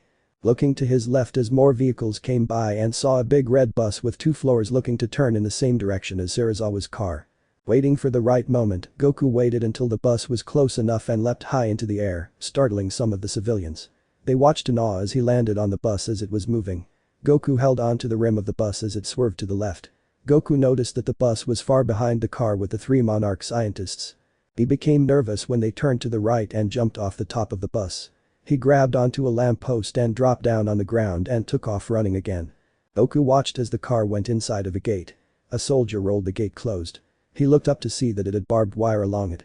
Once again he built up enough speed before jumping over the gate. The guards at the gate shouted as he landed on the other side of the fence, hey, get back here. Goku ignored them and continued running after the car. He found the car parked on a runway field for flying machines and saw Serizawa, Graham and Coleman boarding into an air vehicle that looked like a cross between a cargo plane, a helicopter and even Bulma's plane they used to try and get the Dragon Balls back from Frieza that one time. Dr. Serizawa, wait. Goku said as he ran for the plane. The door was already nearly closed and it started turning around while lifting off. Goku leapt high into the air and crashed against the windshield of the odd plane. It startled the passengers inside. Goku pulled his face off of the glass and said, Dr. Serizawa, I can show you that I'm telling you the truth. But they couldn't hear him over the rotors plus the glass as Dr. Serizawa placed a hand up to his ear and mouthed the word what. Goku groaned and said, darn it. They really can't hear me. Guess I'll just have to show them. Then placing his 2 fingers against his forehead and vanished from the windshield. Then at T-second he appeared a few feet behind Coleman and wobbled from the plane as it got higher in the air. He looked back to see Dr. Serizawa and his colleagues looking at him with bewildered expressions. Serizawa walked closer to Goku and asked, how did you do that? I told you back at that hearing place. Goku answered with a smile, I used my instant transmission to appear in the building. And I learned that technique from another planet within my universe. You were telling the truth. Vivienne deduced. Then she asked, so you've actually come from an alternate universe? Yep. The universe that I come from is Universe 7. Goku responded. This caused their eyes to grow wide and Coleman asked, exactly how many universes are there? Including these 2. Goku said as he thought about it. Then he answered, 11 others. 3 sets of jaws dropped when he said that. But then Goku looked up in confusion and scratched the side of his face as he said, although, me and my friends were told that there were originally 18 universes and were destroyed by the Omni King. He walked to the front of the aircraft and said, but I'm thinking that for some reason, your universe was left alone. Why do you suppose that? Dr. Serizawa asked. Goku shrugged and said, I don't know. Not meaning to throw you off track from this fascinating story Sam started. Then he reminded, but I remember you saying something about a guy named Frieza, just how dangerous is he? Really dangerous? Goku said to him. Then he gave an example, he's able to annihilate worlds. The 3 and the pilot gasped from this. Dr. Serizawa asked Goku, you said you followed him here. Do you know why he came here? I'm afraid I don't. Goku shook his head. Then he explained, for some reason he needed me to help him break open a barrier for a brief time. And I followed him in and wound up here. But then with a clap of his hands he said to Serizawa and Graham, but if I recall, you guys looked a bit worried about something. Vivienne and Ishiro looked at each other before the former nodded. Dr. Sarazawa then said, one of our sites had been attacked not too long ago. Oh, no. Goku gasped. Then he said, though I doubt it was Frieza. It's not really his thing. Nonetheless, Vivienne said to keep them on track, we're on our way to get someone's help find them before more harm comes. Then lead the way. Goku said with a smile. Then looking to Sam he asked, could you tell me what kind of aircraft this is? It kind of reminds me of something my friend Bulma has. It's called an Osprey. Sam told him. Then he arched a brow and asked, you do know what Bulma means, don't you? Goku nodded. The group didn't say anything as they continued flying. Somewhere within the mountains in Colorado, a pack of wolves were tearing into a deer carcass. The hunting party growled as they tore the deer's flesh from its body as a man watched from behind a fallen log a good distance away. The man's name was Mark Russell and he watched the wolves while listening to them with his equipment. He clicked a camera when he got a good shot of one of the wolves. He looked up from the camera as he continued to observe them. He placed a hand to his headphones and listened while a machine measured the growls they made. But then a new sound rose over the sounds of growling wolves. Mark knew the sound as rapid spinning helicopter blades whirring. The sound was enough to make the wolves run away from the kill. Mark quickly stood up on his feet and looked up to the clouds as it sounded like it was directly over them. He watched as an osprey descended from the clouds like an angel coming down from heaven. The wind created from the blades caused the nearby grass to fall away from the osprey as it landed. Mark watched as the cargo doors opened and saw a couple of familiar faces step out and accompanied by two unfamiliar ones. He was very confused about the man in the orange martial arts guy. But the looks on those from Monarch's faces didn't look as if they had good news. Mark had led them back to his cabin in the woods. Dr. Sarazawa had given Mark a tablet to show him what had happened. As the video stops, Vivienne says, the feed cuts out there. The survivors haven't been able to give us much more than what's on the video. She seemed worried as she said, only that Emma and Madison were the only ones taken from the site. Mark looked devastated and Goku, who was watching from behind Mark's shoulder, now had a better understanding of Monarch's situation. But what he said was, man, that was a huge caterpillar. Everyone else in the room looked to him before Sarazawa looked to the man and said, I'm sorry Mark. And I'm sorry for saying the wrong thing just now. Goku sincerely said. Hanging his head he said, it was insensitive. I should have been there for her. Mark said, ignoring Goku for the moment. He looked over to Vivienne and questioned, who are they? We don't know yet. Dr. Vivienne said as it looked like she did. She walked over and switched the feed and zoomed in on a small device in front of Emma and said, we believe they had attacked to get this. Mark took a good look at it before looking like he was angry. He looked to the heads of Monarch and said, you didn't remake that. Remake what? Goku asked as he looked at the image. He pointed at the orca and asked, is that what you guys are talking about? It's the orca. Sam explained then he said, that's why we think that they need Emma. And so they might be using the little girl as leverage. Goku deduced. Sam then said, she believed that if could somehow replicate the biosonar of the Titans used to communicate. I know what the heck it is. Mark cut him off. He sounded really upset as he said, I helped to build the prototype. He looked between him and Goku before looking to Sarazawa and Vivienne and questioned, who are they? My name is Sam Coleman. I'm the head of technology, Sam introduced himself. I joined Monarch, shortly after you left. And my name is Son Goku. Goku said with a friendly wave, I'm a Saiyan from another Earth. Mark looked to Sarazawa and Vivienne with a questioning look. Dr. Sarazawa nodded and said, I know it sounds crazy, but we've seen a little proof. I just wanted to say, Mark said as he stepped forward, that I am a huge fan of your wife, then he caught himself and said, work. And yours as well. He chuckled to himself as he said, that just came out so weird. My bad. So going back to the little doodad on this small doodad here, Goku said as he held the tablet and pointed at the device, what's actually the deal with it here? Is he serious? Mark questioned as a vein started to appear on his forehead. Dr. Sarazawa just nodded and Mark got back on track and stated, Emma and I had destroyed the prototype. And then Emma decided to rebuild it. Dr. Graham said with her eyes closed. She opened them and e-planed, after San Francisco, she went home to Boston and had spent years developing it. She thought it could help. Help what, play God? Mark angrily questioned. Vivienne then e-planed, no. To help prevent another attack. The Orca was a grad student science project. Mark told them. He then said, it was meant to keep whales away from the shoreline. Not so you could talk to your little creatures out there. Does that mean that you could really talk to whales and those giant creatures with it? Goku whispered to Sam. The head of tech placed a finger up to his mouth and said, SHH. Listen to me, Mark warned, they'll think it's one of them. You use the wrong frequency on one of them and you'll be responsible for 1,000 San Franciscos. Which is why we need to get them back. Ishiro told him. Leaning against the table he said, Emma always said no one knew the orca better than you. It shouldn't even exist. Mark argued. Goku folded his arms and said, well, it does Mark. And now it has fallen into the wrong hands. Sam added. Then he pointed out, and right now, the orca is the only thing that's keeping Emma and Madison alive. Mark, we know that you're hurting. Vivienne said. Then she reasoned, but if we find the orca, then we'll find your family. And hey, Goku said standing behind Mark. Mark looked behind him as Goku said, I do know how important family is. I've got a wife, 2 sons and a granddaughter back home. But I can't go back until I find Frieza, and I don't think I can find him without Monarch's help. So I promise that I'll help you find your family. We all promise. Vivienne added. Mark continued looking out the window. Meanwhile, back in Universe 7, things were still hectic as Beerus, Whis, Kaioshin, Champa and Vados waited for the rest of the destroyers and Kai to show up. Beerus and Whis were currently sitting at a table trying to calm themselves with some tea, but it wasn't actually working. They didn't have to wait much longer until all the other destroyers, Angels and Kai appeared on the party grounds. Lord Goasu from Universe 10 was the first to speak, we received the Omni King's message and were informed of a dark and grim situation. Lord Rumsey, the elephant-headed destroyer of Universe 10, marched up to Beerus and angrily questioned, Beerus. What did you do this time? Cue Vegeta's irritation track from DBS Broly. I didn't do anything you moron. Lord Beerus shouted back. Crossing his arms and turning the other way he stated, for once this has nothing to do entirely with me. He's right. Lord Champa said from the side. Lord Rumsey then backed off from his angry crusade. Lady Hells, the female destroyer of Universe 2, stepped forward and asked, so what exactly did happen here?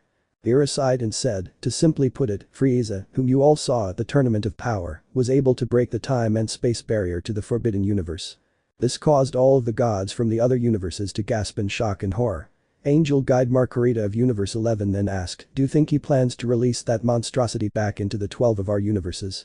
I'm not sure, dear sister. Whis said. With a shrug he said, we're not exactly sure what Frieza's intentions are, but I can mostly say that it's more than likely up to no good. That's for sure. Lord Belmod, the clown-faced destroyer of Universe 11 commented. Lord Quitella, the rat destroyer of Universe 4, crossed his arms and said, so, a mortal from Universe 7 is behind this. Big sir. He didn't get to finish as Beerus slapped him upside the head. The rat looked back to the cat with a glare as Beerus shouted, don't go blaming me for this. I nor Champa had no idea that Frieza was gonna pull off a stunt as stupid like this. Never mind, Quitella. Belmod said.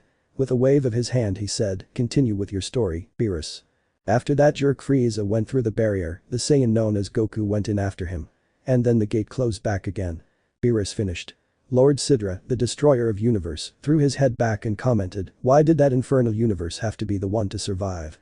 Why couldn't it have been one of the universes that had other special oddities instead? Special oddities? Krillin asked.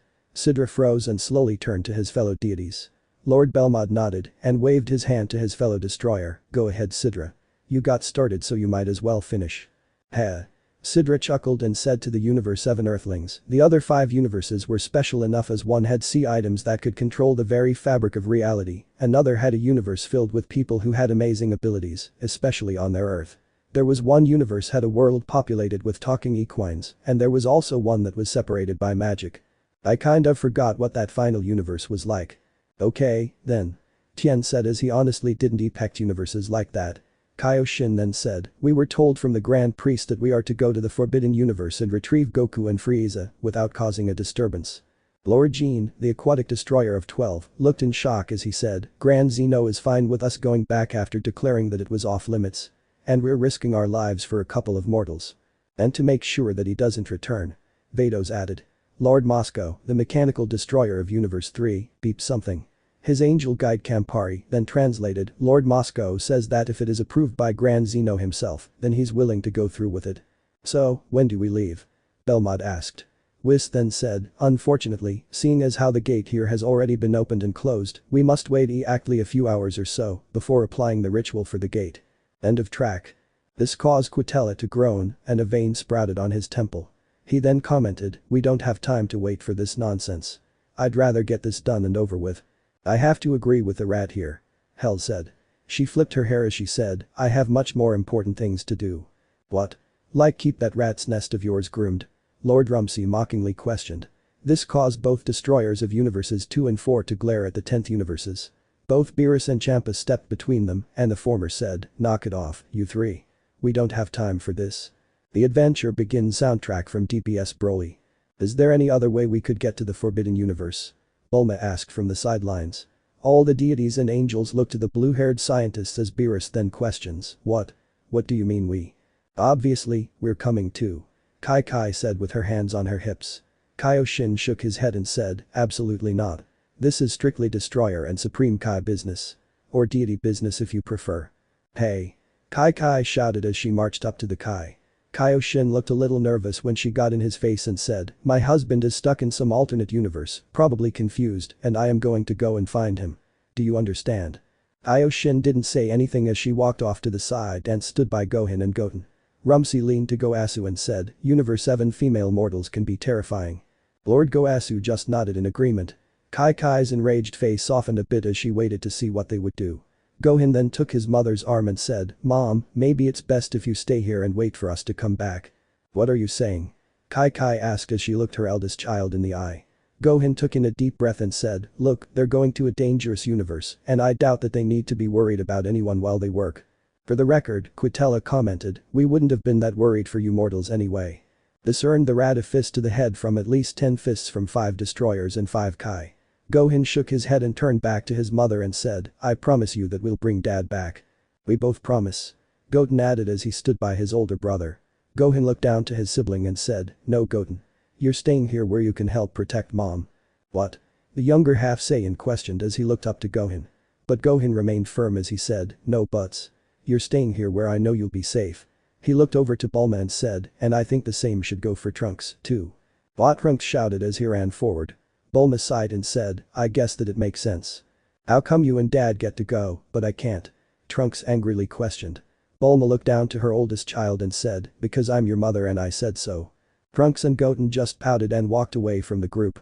Bulma looked to the deities and asked, "So, about that alternative entrance?" "Well," Whis said as he looked up to try and remember. Then he looked to Vados and said, "Could we try to at least go that way? I mean it might take a while, but." "I highly doubt that way, Whis." Vados shook her head. Then she reminded, "Even with teleportation from either us or the Kai, it'll still take at least a few days to reach the Forbidden Universe." "Oh, that's right." Whis agreed. Beerus just sighed and said, "We'll go to the gate entrance and open the rift again." He looked to the Z fighters and said, "And I suppose it wouldn't hurt to bring them along." "Are you sure, my lord?" Whis asked as he walked up to Beerus. "Need I remind you that they might contend against creatures that give even us a hard time?" "Yes, I get it, Whis." Beerus groaned. But then he pointed out, "But they could prove to be useful on this mission." "Very well." Whis said as he then summoned a large bow ship. Turning to everyone he said, "All those who wish to come on the journey, please step into the bow ship." None of the Z fighters from Earth hesitated and stepped inside. Limo looked to Whis and said, "I just got to do a quick check on the ship and me, Broly and Chilai will just fly after you guys." "As you wish." Whis said with a nod. End of track.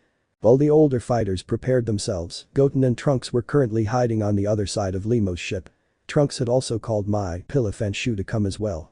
Trunks looked back to see if anyone was looking to see where they were, then looking back to Goten he said, "No way are the two of us gonna be left behind." "Yeah. Let's hide in the ship," Goten said with a big grin. Trunks," Mai said. He looked to her and she said, "Don't you think that this is a bad idea?" "Come on, Mai," Trunks argued. Then he said, "We're always getting left out of their adventures. And this is to go and get my dad back," Goten pointed out. Then he said, "Now let's get on the ship and hide in the closet." Trunks looked back to his friend and asked, "And how do you know if there's a closet on the ship?" Goten just shrugged as if he didn't really know. Trunks then quietly opened the hatch into the shuttle and both boys snuck inside. Trunks opened a door and indeed it was a closet. He was impressed when he said, "Goten, I think you have prediction powers that could rival fortune teller Baba." "Hee. Thanks," Goten said as they all walked in. All 5 children hid behind a large bow that concealed the all of them. Trunks quickly reached over and pulled the door to where it was still open just a crack. All the Z fighters of Earth had piled into the large bow ship along with the fighters from Universe C, the destroyers and the Kai. The angelic guides however, stood on top of the bow ship. Whis and Vados looked to their 10 siblings and the former asked, "Is everyone ready?"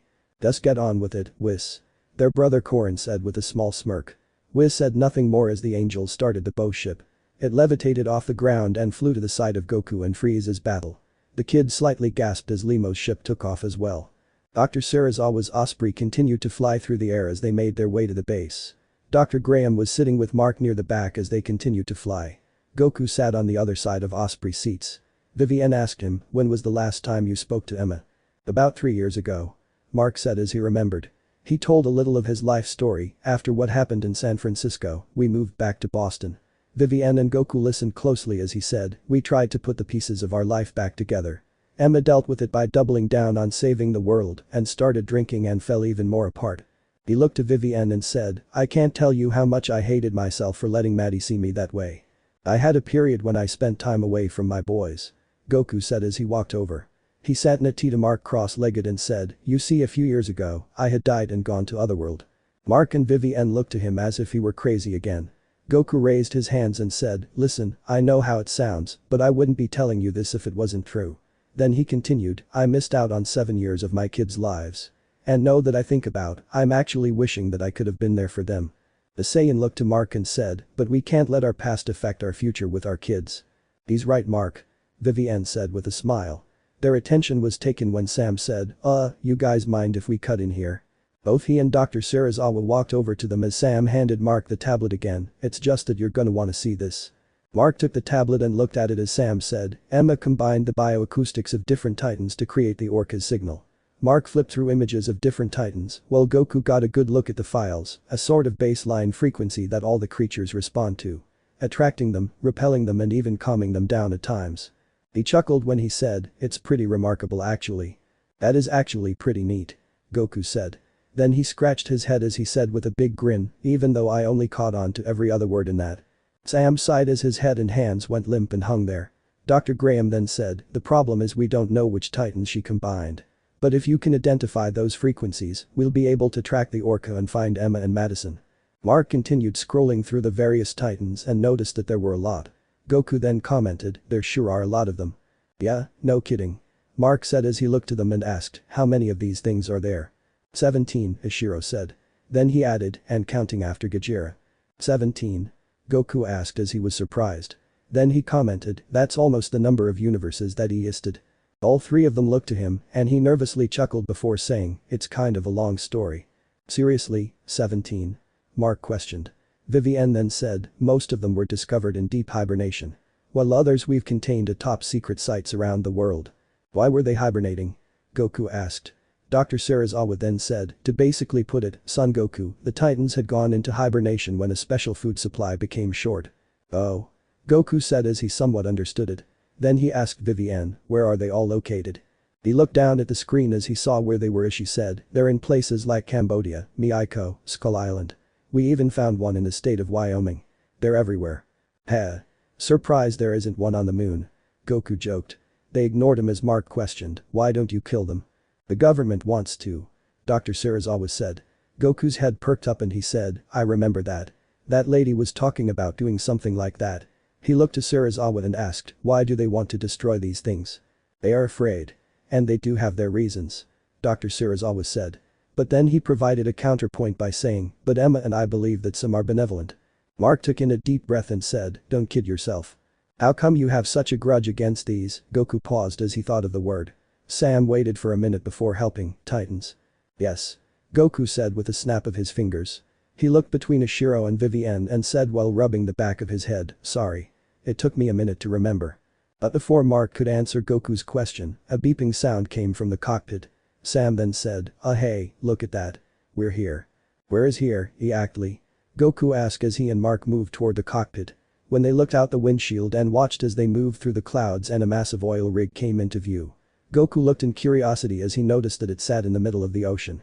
He and Mark watched as the pilot flicked a switch and said, Castle Bravo, this is Raptor 1 on direct approach.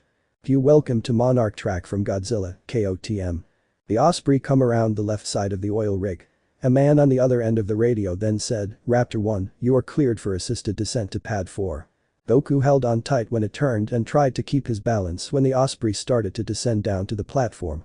He waited for the machine to land, but became awestruck when he saw the Osprey descend even lower than the platform. When they went low enough, the Saiyan looked up to see the platform closing up above them. Looking back to Sam he shouted, we don't have anything like this at Capsule Corporation. The three in the back looked to each other before Sam asks, Capsule Corporation? Let's not dwell on it for now. Dr. Surazawa said as they continued to ride down. The pilot then said through the radio, sensors set for 3 meters. Beginning subsurface descent. Goku looked about the tunnel that went further down. Mark also looked about as he commented, this is new. Even for me. Goku agreed as they went down further. Sam sounded proud as he said, yeah, we call it Castle Bravo. Our new flagship facility.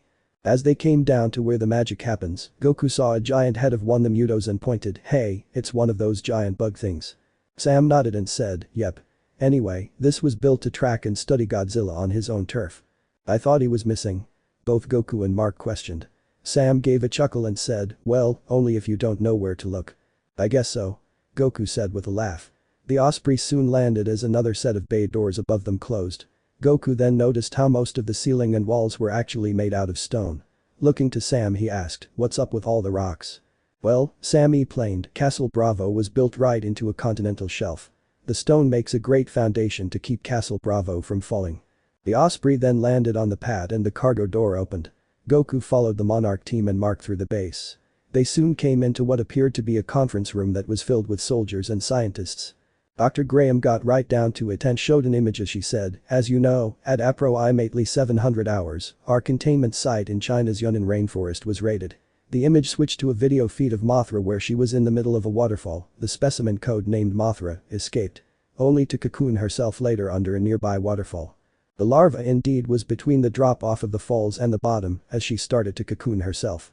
They watched as she roared at anything that was close to her. Then she showed images of the abductees, while Dr. Emma Russell and her daughter Madison were taken hostage. She switched the images again to show the leader, this is the man responsible, Alan Jonah. The former British Army colonel turned eco-terrorist. And obsessed with restoring the natural order. Goku raised his hand as he didn't understand something. Dr. Graham looked to the Saiyan and said, yes Son Goku. Yeah. I just had a small question. Is this guy some kind of messed up tree hugger or something? Goku asked as lowered his hand. Vivienne nodded and said, yes, it is. Goku gave a thumbs up as he was satisfied with the answer. She continued, and to fund his operations, he had begun trafficking in a new and very dangerous market. Titan DNA. What the heck is someone gonna do with a giant worm? A soldier from the table asked. Goku then said, in the wrong hands, anything can be turned into something dangerous. The guy is right Martinez. The real question is, what can't you do with it? An older man said on the other side of the table. Then he listed the possibilities, pharmaceuticals, bioweapons, food, etc. Then he said, heck, there isn't a country or a company on the planet that doesn't want to get its hand on one of these suckers. Then he pointed out as the computer showed Mothra's current state, and remember, this is just a larva. That's a baby. After it cocoons, something is gonna come out. Bigger, meaner. We don't know that yet, Rick. A Japanese woman named Chen said. Rick then argued and it made her roll her eyes, oh, yeah. Just wait for it, Chen. Actually, Goku said. All eyes focused on him as he said, though it's very difficult for me to sense energies on this earth, I could feel a peaceful aura. He pointed to the cocoon and said, I think this Mothra won't be a major threat to you guys. Are you sure, Son Goku? Dr. Surazawa asked. Goku looked to him and nodded in confirmation. A dark-skinned woman who was standing beside Dr. Graham said, our intel indicates that Jonah wants to capture this specimen. Alive. Goku noticed that Mark was thinking really hard as she said, which means that he and his mercs wouldn't be far behind. Then she ordered, at 0500, we'll ship out to launch a joint operation. I wouldn't bother. Mark spoke up and cutting her off. The woman seemed a little ticked off as she stepped a little closer and questioned, excuse me? Sounds like a duck hunt to me. Mark said as he started to put it together. Sam then tried to say, Mark, why don't we let Colonel Foster finish? End of track. A decoy. A diversion. Mark stated as he stood up. Then he pointed out, look, they've already got Emma and the Orca. Why would they want just this one when they've got the keys? He stopped to point at the board Titan outposts, to your entire magic kingdom of horrors back here. He turned back to Colonel Foster and said, I'm thinking that they want you guys to go after this Mothra so they can go after a real prize. Something bigger. Right. Colonel Foster said with a nod. Dr. Surazawa then said, Mark, this is not the first specimen that they've captured. They know what they are doing. That's not just a specimen. Mark argued. Then he reminded, I've got an wife and a daughter out there. He looked to Sam as he said, in case you forgot. No, Mark, we haven't. Goku said placing a hand on the man's shoulder. Mark shrugged it off as Sam said, no. No one has forgotten that, Mark. But then he reminded, to remind you, you were brought on here to help track the Orca and to advise us. I'm not much one for using my head in situations like these, Goku threw in, but maybe we should listen to Mark's advice. I advise you to kill these things. All of them. Mark said, nearly losing his cool as he pointed to an image of a mountain of dorsal fins, especially him. Okay, maybe not all the advice he gives. Goku said as he rubbed his neck. He, Serizawa and everyone in the room listened as Mark continued, you want to make sure these things don't fall into the wrong hands. You kill them and the orc is useless. I don't really think that should be the way, Mark. Goku said in the Titan's defense. Dr. Chen was in full agreement by saying, Emma wouldn't have wanted that. See? Goku asked and pointed to her. Chen smiled as she said, even to save her life. Well, it wouldn't be the first time Emma put all of this before herself or her family, would it? Mark bitterly questioned as he turned and walked out of the room. The guy Natita Sam commented, dude really hates Titans. Yeah, well, Sam said as he could only imagine what Mark was going through, you would too, if you were him. Goku walked over to Dr. Graham and asked, did anyone at Mothra's new location happen to see anyone that was white-skinned, purple head and shoulder things, and had a long tail? Nothing like that was reported. Vivienne said with a shake of her head. This confused Colonel Foster as she walked over and said, just what is the gentleman asking for? Apparently, Dr. Serizawa said as he stood from his seat, our friend here didn't come alone from his universe. His universe? Rick questioned as if it sounded preposterous. Chen was also confused and asked, what do you mean? Son Goku, here, Vivienne gestured, says he comes from an alternate universe. And Serizawa, Sam and Martinez had witnessed one of his abilities firsthand. What kind of abilities? A man sitting Natita Rick asked. Goku smiled and looked before settling on Chen. Then placing his ind and middle finger up to his forehead, he channeled his energy before disappearing with instant transmission. Everyone but Serizawa, Vivienne, Sam and Martinez were completely shocked. Ten felt someone tapping her shoulder and she looked back to see Goku standing behind her with a big grin on his face. Huh. Rick said as he was somewhat impressed. Colonel Foster then asked, what exactly is so bad this Frieza person? And is he some kind of an alien the way you described him? Yeah, he is. Goku said. Then he chuckled and said, but then again, where I'm from and even here, I'm an alien too. This really shocked the room, but then his face fell and he said, but right now isn't the time for backstories. Frieza is on the loose in your world and he's even more dangerous than these eco-terrorists. How much more dangerous? Colonel Foster questioned. Goku's face didn't look better as he said, he's got enough energy to wipe out the entire planet. Everyone gasped at this news and Colonel Foster then questioned, is there any way to find this Frieza and stop him? I admire your willingness to protect those you care about. Goku said with a sincere smile. But he was serious when he said, but I've tangled with Frieza before and he's a lot tougher than one could think. I think that if we do find him, I have to be the one to stop him, no matter what his plan is. If you say so. Colonel Foster said as the meeting adjourned. Goku looked to where Mark walked off and started to head that way too. Alan's stolen Osprey flew through a cold night as it traveled to its destination. He, Emma and Madison listened as the pilot talked into the radio, Outpost 32, this is Raptor 5, on approach with reinforcements and supplies. Requesting permission to land. Serizawa has all containment sites on high alert, so we're transmitting the emergency codes now. Madison looked about and watched as the eco-terrorists began to gear up. She and her mother heard the base comply, not knowing that they weren't with Monarch, copy that, Raptor 5. Codes are good. Nice to have you back. Emma looked really worried as they landed just outside the base. As soon as their stolen Osprey landed, Jonah was the first to stand up and then directed his men. They all started to stand up and lifted their weapons as they readied themselves for a fight. As his men filed out, Jonah followed them out. Madison and Emma watched as they walked out. Some of the Monarch guards walked over and greeted, it's good to see ya. Need a hand with offload? Another Monarch guard asked. But one of terrorists said, no, we're good. As the undercover eco-terrorists continued filing out, Jonah covered himself up with his hood to avoid detection. And then, bullets started flying everywhere. The sounds of death caused both girls to jump in fright.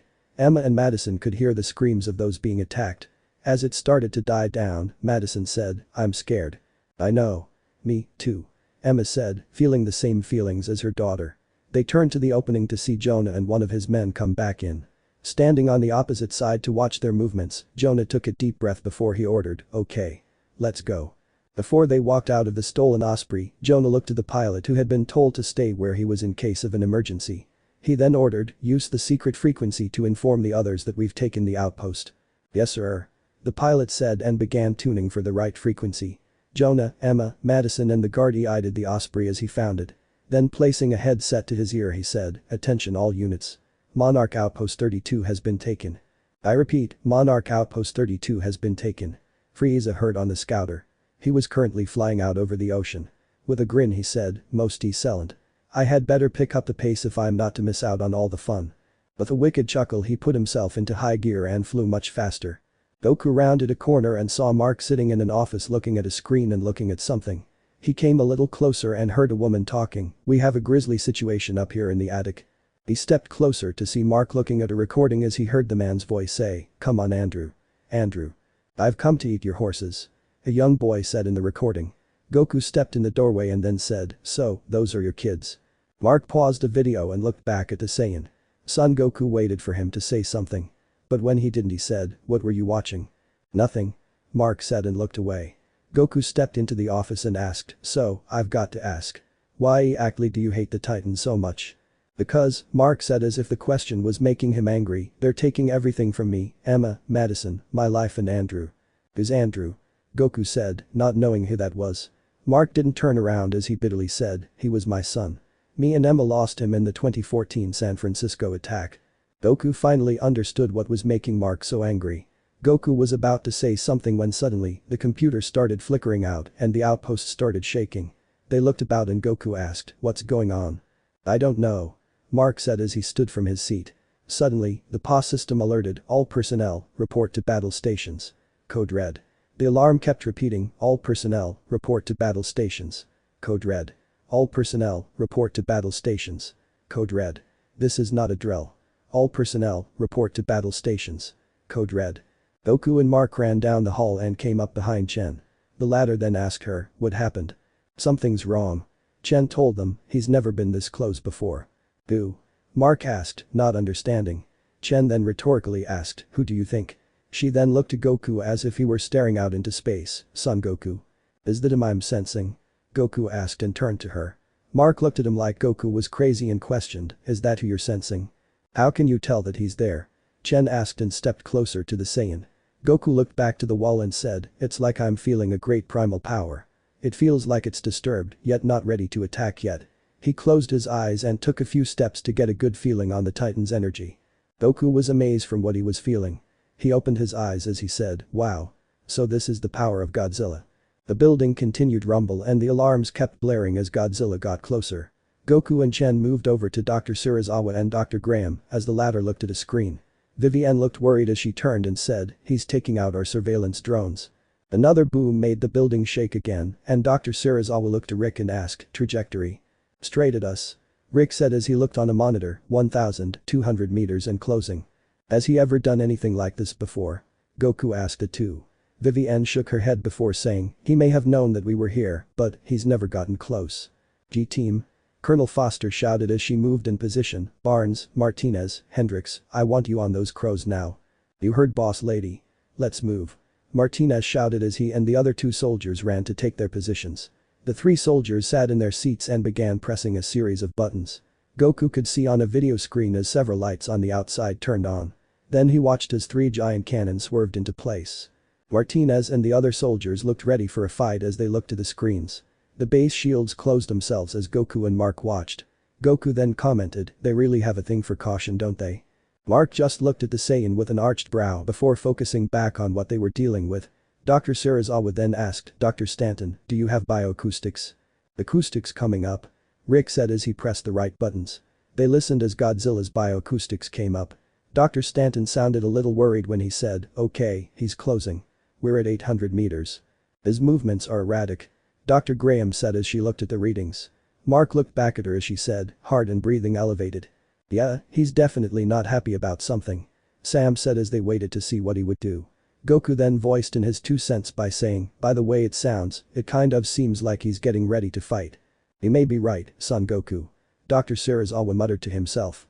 Mark walked over to Chen and asked, how are they getting all of this? Emma isolated Godzilla's bioacoustics. She explained. He looks at the equipment as she says, it allows us to track him. Even to get his vitals. Another rumbling shook the building and made everyone sway. Even Goku was rocked a bit as he tried to keep his balance. He listened closely as Godzilla growled. Dr. Stanton then said, circling now, closing in, at 200 meters. Colonel. Dr. Serizawa called out. Foster then ordered, all teams in position, weapons hot, ready to engage on my command. The soldiers readied their weapons, and one of them was really hoping, come on, come on, come on. Are you sure that that's such a good idea? Goku asked as he came up behind Dr. Serizawa. The head of Monarch looked to the Saiyan as Goku said, "Cause what if those big gun things don't work and he starts attacking the base?" Seeing as how Goku had a point, Dr. Serizawa turned to Colonel Foster and said, "Hold your fire." Then he reasoned, "We don't know if he'll attack." "He will if you keep those guns on him," Mark points out. Then he said, "Now I want him dead more than anybody." Nearly all eyes turned to him as he continued, "But unless this a fight that you know that you can win, for Pete's sake, stand down." Another pass on the radar and suddenly machines went to static as the building shook again. Lights began to go out and people started to sway again from the shaking. Dr. Serizawa then ordered, "Stand down." "You can't be serious," Colonel Foster said as she walked up to the man. Goku then came in between and said, "Maybe we should give it a try. And let Godzilla know that we aren't some kind of a threat to him." "He's right," Ishiro said and came to stand beside the Saiyan. He then said, "Son Goku here has not once lied to us with anything. We must believe that he and Mark could be right about this." Then he repeated, "Stand down." Colonel Foster was a little hesitant but still complied, "Stand down." The three soldiers complied as she said, "I say again, safe your weapons." All three soldiers deactivated the large guns. They all listened as Godzilla's heartbeat started to slow down. Dr. Stanton looked over to the Godzilla's vital readings and saw that they were stabilizing. Godzilla gave a faint growl before Mark advised, "Open the shields." Most in the room looked at him like he were crazy. Rick was the one to speak about it by sarcastically saying, "Oh, yeah, sure. Let's bring him in for a drink." "You out of your freaking mind?" "Come on. I've only seen him on those TV things," Goku pleaded. Everyone looked to him as he placed his hands in front of him and said, "I want to see him in person." "You both are out of your minds," Rick commented as he still didn't do it. "Like Goku said, we need to let him know that we're not a threat," Mark said. Then he repeated, "Open the shields."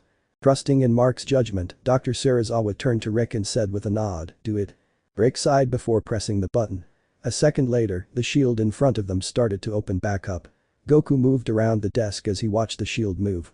As it opened more and more, they could see a blue light pulsating in the ocean. All eyes were amazed and frightened while the shields completely retracted to show Godzilla a good yet close distance from them. The pulsating blue light came from his dorsal plates. When it flickered on and off, the Titan had moved a few feet closer. "There he is," Goku said and was amazed by the sight of him. And with him before the Saiyan's eyes, Goku could really get a feeling on Godzilla's power. He smiled and said, "Man, he's really strong." Not everyone shared his sentiments as they watched with fear as Godzilla came closer. The Titan slightly growled as he inched closer. A soldier then asked, "Hey, what's with the light show?" "He's trying to scare us," Goku said with a smirk, not feeling at all afraid. Vivienne had her hands up to her mouth as she was frightened while explaining, "Goku's right. It's an intimidation display. Like a gorilla pounding its chest. Consider us very intimidated," Sam commented as he couldn't look away. Goku placed a comforting hand on his shoulder and reassured, "I don't think you have anything to be afraid of." Sam looked at him, not really feeling any better. Chen then said, "It isn't for us." Goku walked around the table and was joined by Mark as they stood in front of the glass. Dr. Serizawa's eyes became wide when he understood and pointed to the two. But Dr. Stanton was confused as he questioned, "What are you dudes doing?" Goku and Sam both walked up to the glass and stood still so Godzilla could get a good look at them. The Titan's gaze was first on Mark as the pulsating light and bellowing became more intense. Mark remained calm as he looked into the behemoth's eyes. When Godzilla deemed the human to be non-threatening, the Titan turned his gaze to Goku. The Saiyan had an undeterred look on his face. Godzilla looked as if he were slightly glaring. All eyes within the room looked to the Saiyan as he and Godzilla entered a little staring contest. Rick looked up to Stanton and asked, "You think we should be worried?" "Believe me, I'm just as worried as you are," Sam said, feeling a little afraid. Not turning his gaze from the Titan, Mark asked Goku, "Could you not antagonize him or whatever it is you're doing?" "I'm sorry. I'm not meaning to," Goku said, not moving his gaze. A smirk crept on his face as he excitedly said, "I'm just really wanting to witness his power firsthand." "What do you mean?" Mark said as he didn't understand. The monitor that read Godzilla's heart rate started to go up again as the Titan growled. This caused everyone to start worrying again. Goku, knowing that everyone's lives here were at stake, didn't turn as he asked, "Is there any land masses nearby?" "What?" Colonel Foster questioned. Goku then repeated himself, "Are there any islands close by?" Yeah," Sam said as he knew the area. Then he told Goku, "There's an island about 3.5 miles east from Castle Bravo." Its radius is about 7 miles. But why do you? Because no matter where I am at on your Earth, he's gonna follow, gonna want to see if I'm a threat. Goku said as he began to feel really excited. Godzilla here is gonna be itching for a fight and will be coming to look for one. Goku then placed his ind and middle finger up to his forehead. But before making the jump, he looked Godzilla in the eye and said, I'm looking forward to our battle. See you there. Godzilla's nostrils flared as if accepting the challenge. Goku then disappeared with instant transmission. This completely surprised Mark as he turned to the others and asked, how did he? Guess you should have stayed at the meeting earlier. Sam joked. The building once again shook as Godzilla started to head upwards. Dr. Serizawa then told Rick, get a few drones in the air and give us a visual of the island. You got it, Chief. Dr. Stanton said as he got to work. Mark walked up to Vivienne and asked, just who is that guy? Goku reappeared on the surface of Castle Bravo and looked down at the ocean. He could see that the water was starting to churn. Goku gathered his Kai and levitated off the ground. He quickly moved away from the outpost and headed east like Sam had said. Looking back he could see Godzilla's dorsal plates emerge from the depths and turn in his direction. The Saiyan smirked as he flew a little faster. As he and Godzilla made their way to the battlefield, about 3 drones followed behind from the air. Those still within the room turned to the big monitor and watched in surprise as the drones followed Godzilla and the now flying Goku. Rick then said with a slight smirk, moving around from one spot to another, flying. Man, is there anything that this Goku guy can't do? We have yet to see. Chen said as she and everyone watched in interest. Colonel Foster looked to her leader and asked, Dr. Serizawa, should we send him aid? No. Ishiro said with a shake of his head, I believe he will be just fine. We have yet to see what Son Goku is truly capable of. It wasn't long until Goku saw the island. He flew over it until he felt he had gone in far enough. He landed on a rock, turned around and did some stretches and looked out to the sea while he waited. Goku didn't have to wait for very long as the towering dorsal plates of Godzilla came into view. When the Titan was close to the beach, Godzilla rose to his full height. Despite seeing him underwater or on the TV, Goku was awestruck from seeing the Titan in real life. Godzilla walked up the beach and further into the island to meet his opponent. Goku smirked when the behemoth stopped a good distance from him. His E-sided smile never leaving him as he shouted, you ready? Godzilla took in a deep breath before letting loose his long and powerful roar. Even from where he stood, Goku could feel the power behind the Titan's roar. The Saiyan let loose a chuckle as he closed his eyes and started hopping up and down on one foot at a time. Q Kakarot vs Broly track from DPS Broly. As he continued to hop he did the same kind of stretches he performed before he fought Broly. When he stopped he opened his eyes and got his game face on. Kakarot. Godzilla gave a smaller yet still powerful roar. He shook his head from side to side as his dorsal fins flashed blue once before fading. Then he glared down at the Saiyan with a growl. Godzilla. Goku assumed his trademark stance as he slightly bent his knees, clenched a fist close to his side, and held his other hand before him in a fist, with his index and middle finger slightly curled. The two stared at each other intensely. Godzilla let loose another growl before charging forward. Goku was completely surprised at how quick something so big could be. But it made it all the more exciting as he launched off his rock and towards the Titan. Goku reared a fist back before throwing it forward at Godzilla. The blow landed on the Titan's shoulder as Godzilla moved it to block it. Godzilla then made a swipe at Goku, but the Saiyan was able to fly upwards to dodge it. Godzilla turned his head to follow Goku as he flew outward before flying back. Goku did a front flip and spun as he came at the Titan. But his attack missed when Godzilla ducked down. Goku was able to straighten himself out before he collided with a tree and landed on the ground. But he wasn't able to take a breather yet as he looked back to see Godzilla's tail swinging at him. Goku backflipped a few feet before jumping back into the air. Then flying higher than Godzilla's head Goku charged up and let loose 2 orbs of Kai at him. They impacted the Titan and caused him to screech in pain. But Godzilla didn't let it bother him as he grabbed a tree and hurled it at the Saiyan. Goku yelped and moved out of the way. But what he didn't expect was Godzilla making a grab for him. Goku was able to narrowly dodge it by dropping out of the sky again. Back at the base, everyone was watching the feed from the drones. They could see that Goku was able to dodge most of Godzilla's attacks, but his wasn't doing much damage himself. Rick said to Sam, man, I wish I had brought some popcorn as I watched this fight. Though I admire your enthusiasm, you know that food isn't allowed in this area. Sam reminded. Dr. Stanton sighed and looked back as he said, you know you can be a total buzzkill, right? Mark watched the screen as Goku flew circles around the Titan while firing those spheres.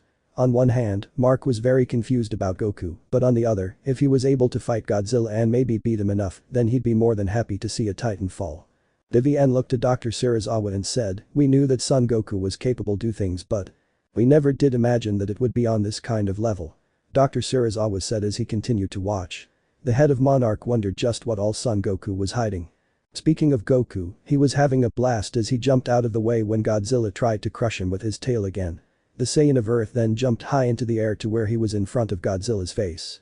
Placing his hands up to his face, Goku cried out, "Solar flare." A bright light enveloped him and caused Godzilla to wince and look away. The Titan tried to open his eyes, but his vision was blurry and it hurt a little. Goku then took the opportunity to charge at him. But Godzilla wasn't beaten yet. Though his vision was impaired, he still had his other senses. Though because of his size, Godzilla could still hear the slight flapping of Goku's clothes and could still smell the Saiyan scent. He used it to his advantage and waited for the right moment. When he could hear that Goku was close to his right side, Godzilla waited a few more seconds before lashing his hand out.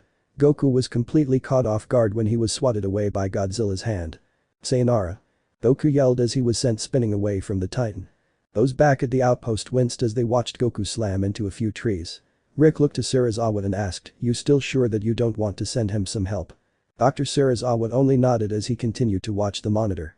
The fight between Son Goku and Gajira became more and more interesting as they continued to watch.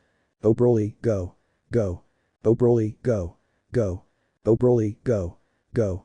Go Broly, go. Go."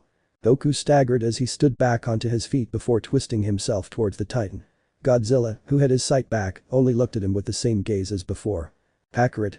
A smirk formed on Goku's face as he stood still and gathered his energy. With a yell his energy started to build and his hair started to flicker from black to gold.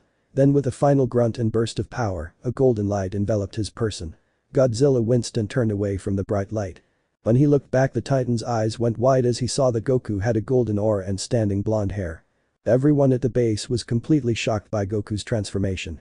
Rick pushed a few buttons for the drone's camera to zoom in on Goku's face. He pointed at the screen as he pointed out, "Hey, look at his eyes. They've changed color too." "Yeah, we can see that, Rick," Chen commented. The man was mimicking her without her seeing, but Colonel Foster said, "Would you two cut the chatter? Keep your eyes on the screen." Both scientists did as she said and looked back up at the monitor. "Broly. Kakarot. Broly. Kakarot. Broly Yeho." Super Saiyan Goku raced through the air towards Godzilla who was charging towards the Saiyan. Both combatants reared a fist back and threw them forward. The clash caused a shockwave that reverberated throughout the jungle on the island. The trees were bent away from the two as they continued their battle. "Broly. Broly. Broly Yeho." 2. Super Saiyan Goku flew up and moved to the side as Godzilla tried to knock him out of the air with his tail. The Saiyan then made for the appendage and grabbed it. He knew that he wouldn't be able to throw the Titan, but he figured he could throw Godzilla off balance. But a blue light caught his attention as he tried to tug on it. Looking up he saw that Godzilla's dorsal spines on his tail were starting to light up. Knowing what was coming, Goku disappeared and the tail fell as Godzilla let loose a more concentrated radiation beam. Goku reappeared yards from the Titan and let out a breath of relief. Godzilla looked to the Saiyan and snorted a puff of air from his nostrils. Goku smirked as he readied himself again. Goku shot from his spot and rushed the Titan. Godzilla ducked down and brought his tail up to use it as a whip when Goku got too close. Goku held his arms close to him and fired another orb of energy. Thanks to it being enhanced by his Super Saiyan form, it caused his tail attack to veer to the left a little. The appendage slammed into the ground and created a huge indentation when Godzilla lifted it back up. Goku flew high up into the air and charged up another attack. Holding his arms stretched out he then placed them before himself and used rapid volley blast. The blasts of Kai rained down on the Titan. Godzilla lowered his head and moved it out of the way as the blasts of Kai detonated on him or the area around him. Rick had to quickly move the drones back a little to keep them out of the blast zone. When they were at a safe yet viewable distance, he made the camera zoom in again to get as much footage as he could. He then asked, "How long do you think they're gonna go at it?" Though they had heard his question, no one acknowledged it as they continued to watch the battle. When Goku stopped firing his attack, he descended a little to above the giant cloud of smoke. He could still sense Godzilla's energy, but couldn't exactly predict what the Titan would do. When he didn't see any movement Goku moved a little closer. He waited to see what would happen when suddenly a shape quickly moved out of the smoke and Godzilla's jaws were wide. Goku let out a panicked yell as he moved out of the way. He had to dodge again when Godzilla did again. Goku flew towards the Titan and did a spin kick to Godzilla's face. The Alpha Predator winced from the blow but growled as he turned back to the Saiyan. The behemoth made a few swipes at the Saiyan with his claws, but Goku was able to dodge them before releasing a volley of punches to Godzilla's chest. The punches felt small to Godzilla, but they kept him from trying to attack back. Puffing his chest out, the alpha predator sent Goku flying back a little. Goku tried to keep his balance, but it left him open to an attack. He was smacked backwards by Godzilla's tail. Sayonara. Goku flew back nearly 100 yards before stopping himself in the air. He decided to use his signature attack. Bending his knees again, Goku then brought his hands to his right side. He began to gather his energy as he shouted, Ka. Go Broly, go. Go. Go Broly, go. Go. Go Broly, go. Go. Go Broly, go. Go. The space between Goku's hands began to ripple as he continued, me. Kakarot. Broly-o. Kakarot. Broly-o. Kakarot. Broly-o Yeho. Godzilla noticed that Goku was about to do something as he could see a bright blue light coming from the Saiyan. Godzilla began to power up his atomic breath attack. The bright light got bigger as Goku shouted, ha. Everyone at the base watched in amazement as Goku's attack kept powering up, me. Why isn't he firing his attack yet? Mark asked. Vivienne shook her head and guessed, maybe he needs to give it time to charge. Like how Godzilla needs a moment to charge his. Mark groaned in anticipation as he turned back to the screen. He really wanted this Son Goku to defeat Godzilla. Broly-o. Broly-o. Broly-o Yeho. 2. Goku was just about to finish charging his attack. Godzilla's glowing spines had reached up to the back of his head and the blue was visible in his mouth. But just as Godzilla was about let loose his attack, he felt something and his attack subsided, surprising and confusing Goku.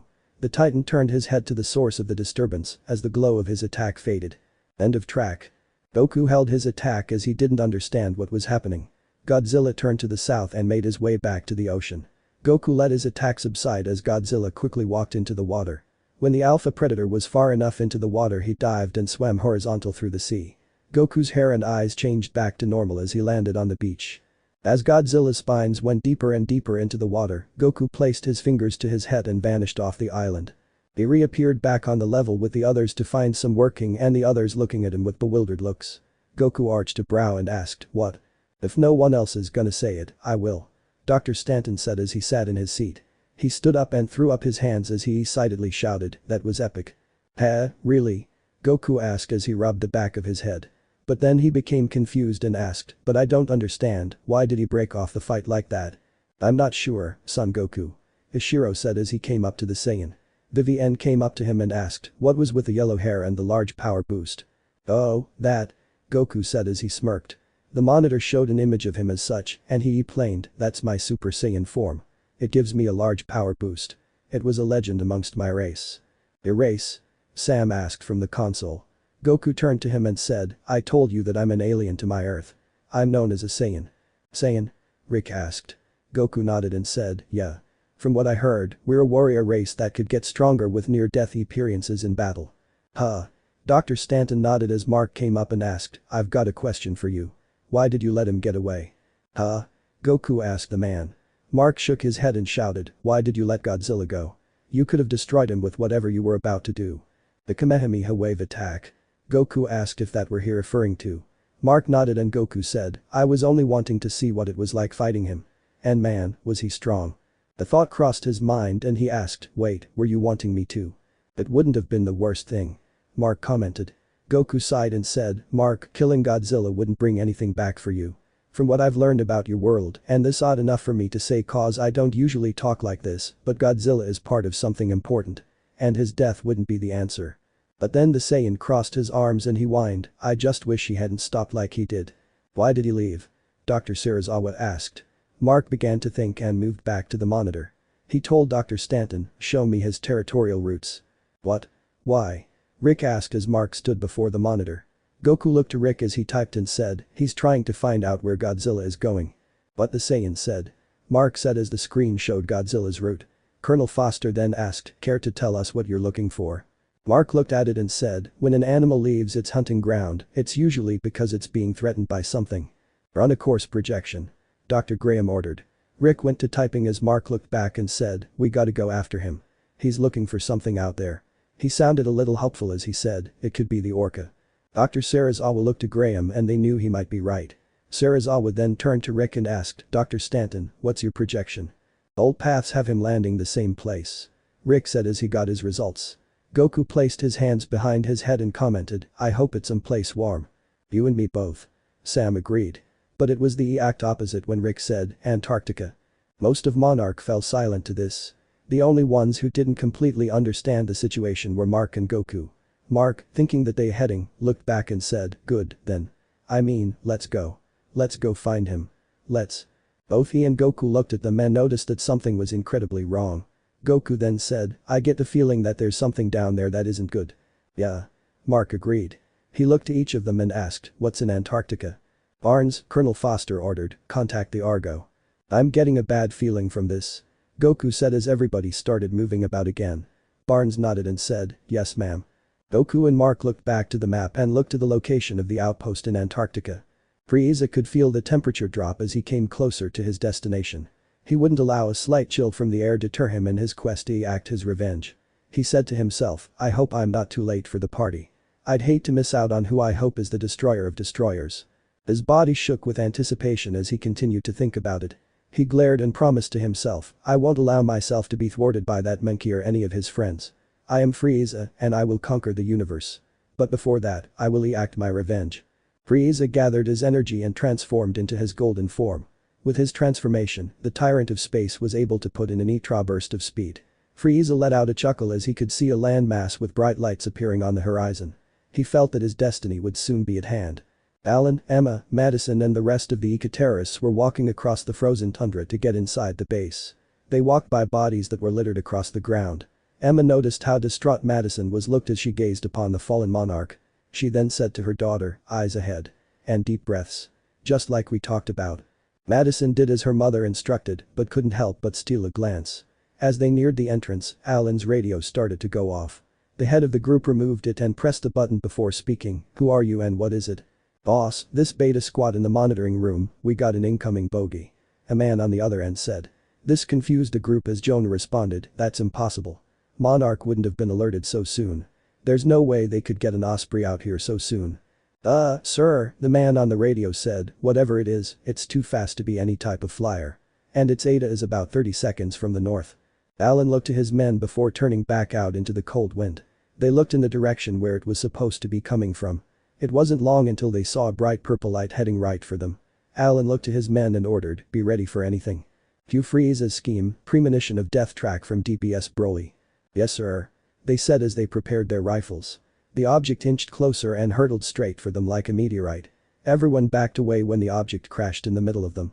Everyone threw their arms in front of their faces when the impact caused snow and ice to fly up. Madison and Jonah were the first to lower their arms to see what it was. The dust from the impact clouded the form, but Madison could see an outline. When the dust cleared, a being was kneeled in the superhero pose. She could see that he was white-skinned with purple things on his head and shoulders. A tail swished along the snow. When he raised his head and his gaze fell on her, a shiver rushed down Madison's spine as she stared into his red eyes.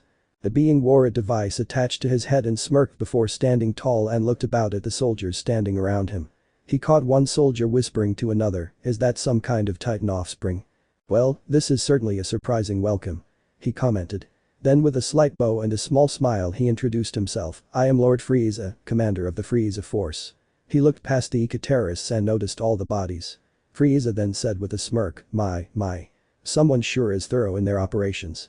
"Greetings," Alan said as he stepped forward. Then he asked, "What is your name and what manner of creature are you? And why have you come here?" "I am a being of great power where I'm from," Frieza lightly explained. Then he closed his eyes as he turned on his heels while saying, "And I have come here to find something that will help me in my quest for vengeance." "Why come to us?" another soldier questioned. Then he added, "And how did you know that we'd be here at this base?" "Oh, that's quite simple really," Frieza told him. Pointing to the device attached to his head he explained, "This here is a scouter, it can detect truly high battle powers to deduce how strong a particular being can be." Then pressing the buttons he showed them the different uses, it can be used as a holo image display, then he pressed it again, and it can be used as a communicator that can tap into other communication frequencies. "I repeat, Monarch Outpost 32 has been taken," the scouter replayed. This caused the soldiers to tense up and raise their rifles. Frieza then turned it off and looked about. Then with a chuckle he said, "I would advise against that. You wouldn't like me to get angry." He turned his gaze to Emma and Madison and tilted his head while saying, "I'd hate for you to risk their lives." "Sir, this creature could ruin everything," the soldier Natita Jonah said. This caused Frieza's smile to waver and he said, "I have come here to ask for your assistance, albeit that it is hardly something I would ever do." But if my plan is to succeed, I must briefly step out of my comfort zone. I can offer any protection.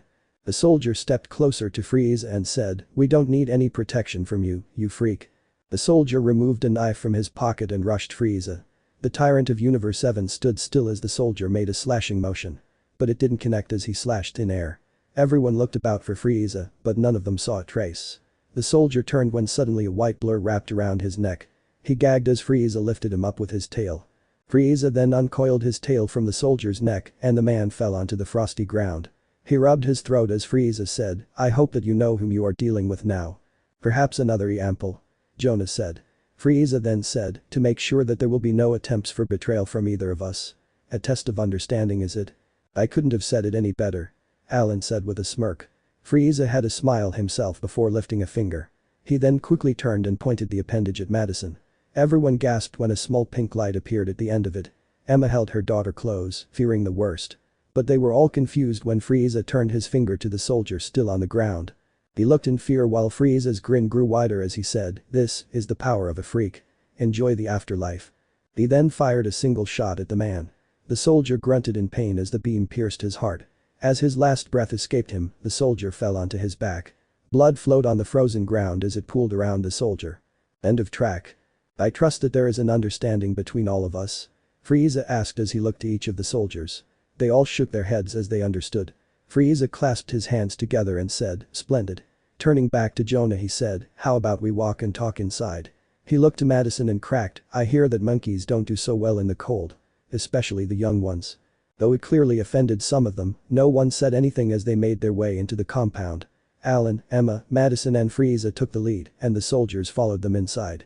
As they walked, Alan took the time to ask, "So, Lord Frieza, why exactly are you here?" "I'm here to look for a creature that can rival a god of destruction," Frieza said as they walked through the corridors. This confused some of the soldiers and one questioned, "What the heck is a god of destruction?" "Let's just say that are beings that hold immense power that can annihilate entire planets," Frieza said without looking back, "and I was told that there is a creature that can hold its own against them." "There's more than one?" Alan asked. Frieza nodded and said, "Oh, yes. There are 12 in number. One for each universe." This left all the humans speechless as they continued walking. View Outpost 32 track from GKOTM. They soon came to a set of elevator and the group split to take both. A soldier pressed the button and the doors opened. The soldiers entered before Frieza, Jonah and the two hostages entered. As they dropped a few levels there was an awkward silence. As Alan wiped the cold snow off of his face, he caught Madison staring at him. Then trying to seem on good terms with her, he lowered his hand before raising it again and put on a smile. But Madison's response to it was to use her middle finger to rub her eye, though Alan caught on quickly to the insult. Everyone heard Frieza chuckle and looked to him. "I thought everyone taught the young were supposed to be told to respect their superiors," Frieza said with a smirk. Then he cracked, "Or was it to respect their elders?" Alan, though offended by Frieza's joke, didn't say anything as they reached their level. The doors opened and everyone's eyes went wide from the sight. A soldier behind Alan said, "Mother of." "She had nothing to do with this," his leader said with a smirk. Frozen in a giant wall of ice was a giant three-headed dragon, and along the ice wall were catwalks that covered the entire cavern. Even Frieza was astounded by the sight. The group came to the end of the scaffolding, and Madison uttered two words, "Monster Zero." Frieza's eye twitched to the girl.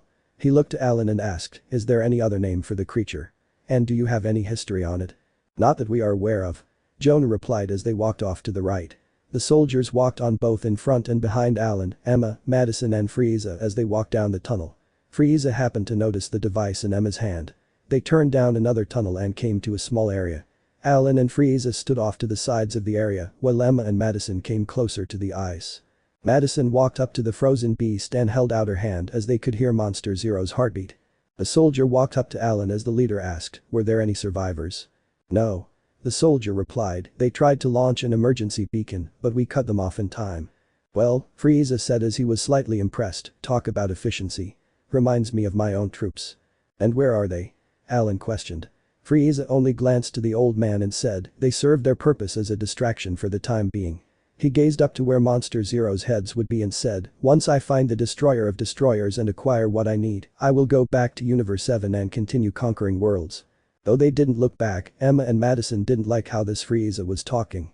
Alan went back to the soldier and returned to the previous conversation, "Monarch will figure it out sooner or later." Then he ordered, fire up the drills and ready the explosives. Efficient and not afraid to use absolute means. Frieza said as he moved to the center of the area. He nodded and said, I like it. The soldiers didn't pay him much attention as the soldier talking to Jonah whistled to get the others' attention. They started to move out and carry out the task. Alan looked at Emma and questioned, do you have everything you need? She only nodded and walked over to a small stand. Alan then walked off while saying, well, let's get started. I couldn't agree more. Frieza said with a smirk as he stood patiently. The Tyrant and Madison looked up to see drills tend themselves towards the captivating ice and activate. The drills pressed up against the ice and began to work their way into the ice. Madison raised her hand back to the ice while Madison set up the orca. She pressed the button and the orca starts to display. Specimen. Monster 0. Orca analyzing specimen bioacoustics. Lights flickered on as Madison kept to the wall. They were indicators to help the orca analyze Monster 0. Emma looked to Madison before catching a glimpse at Frieza. She looked away when the white alien glanced back at her. Emma looked back to the orca's screen as it had just scanned 1%. A giant aircraft known as the Argo flew through the cold air as it made its way to the outpost. Most of Monarch were on the bridge as they overlooked a display console. Vivienne stood at a screen as she explained what Titan was at the location. The specimen at this site has been kept entirely off book. Goku looked down at images of the Titan. His feeling of dread was starting to grow. A nagging feeling was working its way into his mind as she said, and since it's a more recent discovery, our data is limited. She sounded a little nervous as she said, but it seems to be another ape predator. Emma called it Monster 0. Dr. Sirazawa said. Dr. Graham took over again, it may have been a rival alpha to Godzilla. Battling for dominance over the other titans. Dr. Chen. What have you, Professor Akira and Professor Honda found out? Ishiro asked to see what she had found. Two men of Japanese origins watched as Dr. Chen then pulled up images on anything about the creature as she said, I've been scouring through thousands of years of myths and legends. Goku looked at what images he could see and noticed that whatever this Monster 0 was, that it had influenced much of this Earth's history. He and everyone listened as Dr. Chen said, but it's almost as if people were too scared to even write about it. As if it was meant to be forgotten. Dr. Sirazawa finished. Goku then muttered, a titan with no known name. Everyone looked to him as he pointed down at the display console, this might be the reason why Frieza came to your universe. He gasped as he remembered, he even said he was coming here to look for something called the Destroyer of Destroyers. He could have even followed the eco-terrorists, Emma and Madison to the outpost. He might be right about that.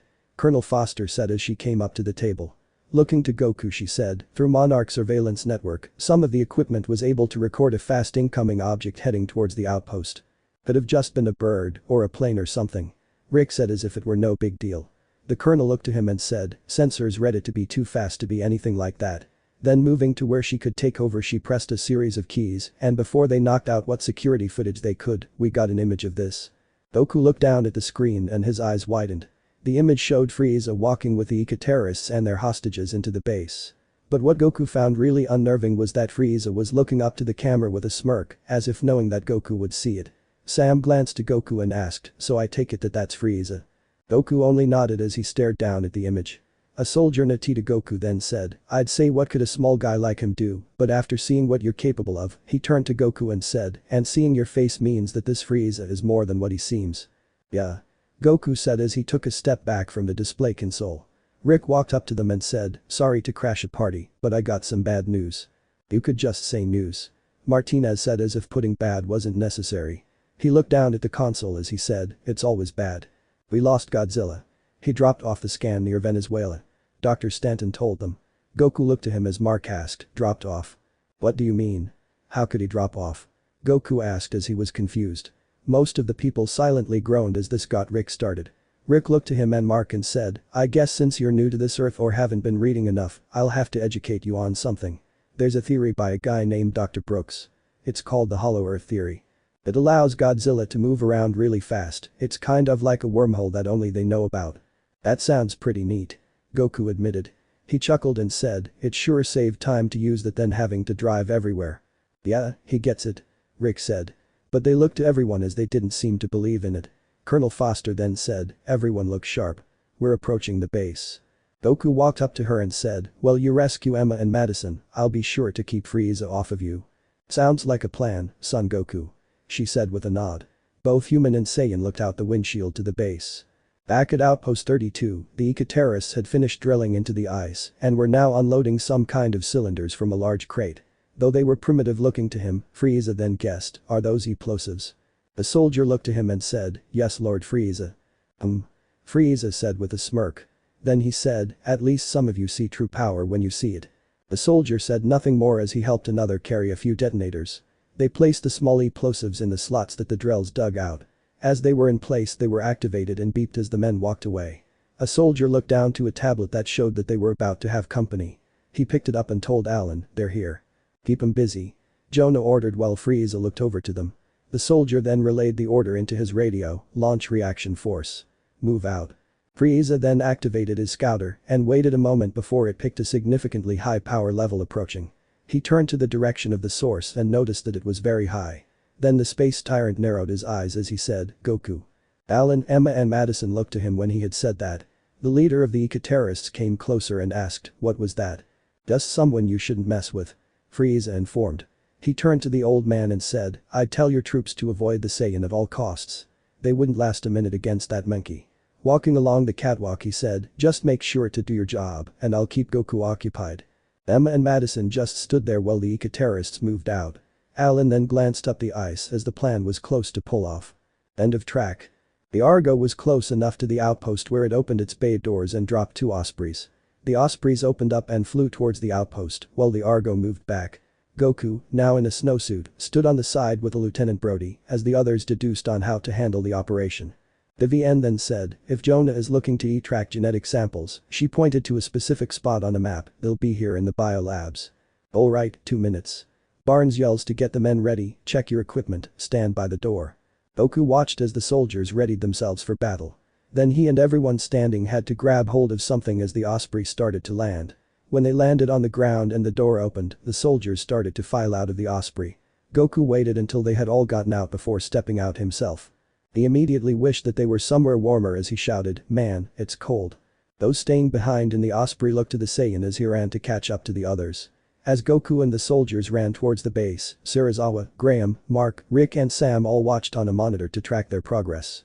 The Monarch team and Goku ran by the bodies as they made their way inside. But when Goku stepped foot in the compound, a wave of power made him stumble to his knees a bit. The team looked to him, and Lieutenant Brody looked to him and asked, are you okay, Son Goku? Yeah. Goku said as he took deep breaths. He stood back up and said, I can feel not only Frieza's energy, but an even greater power in here. The Saiyan looked ahead and said, it must be Monster Zero I'm sensing. Is the Titan free? Colonel Foster asked, fearing the worst. Goku could feel the Titan's power and shook his head, no, not yet. I can feel that he's still under. But we'd better hurry. 10-4. The colonel said.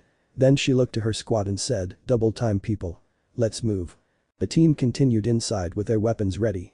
Down in the bowels of the outpost, the eco-terrorists were still preparing. But Alan was starting to grow impatient as he said, come on, Ash. Make it snappy. Even I'm beginning to grow bored. Frieza said with his arms crossed.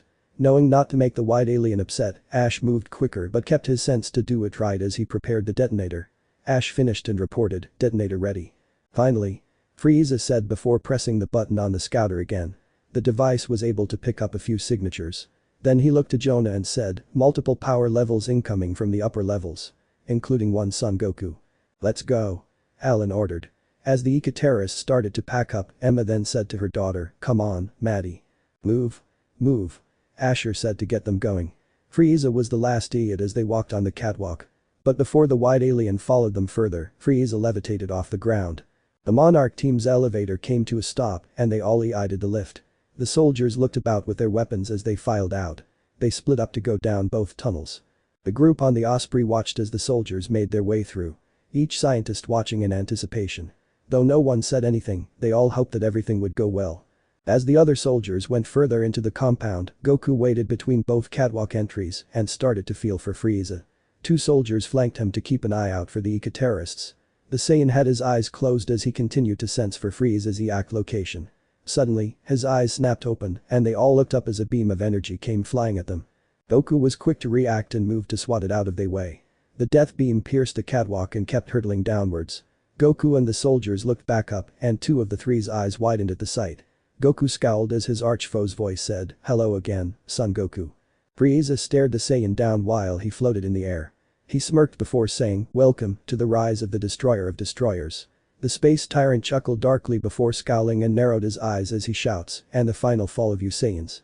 Without taking his eyes off of Frieza, Goku said to the soldiers, go and help the others. I've got Frieza. The two soldiers' eyes didn't hesitate and took off down the catwalks. Frieza didn't make a move to stop them.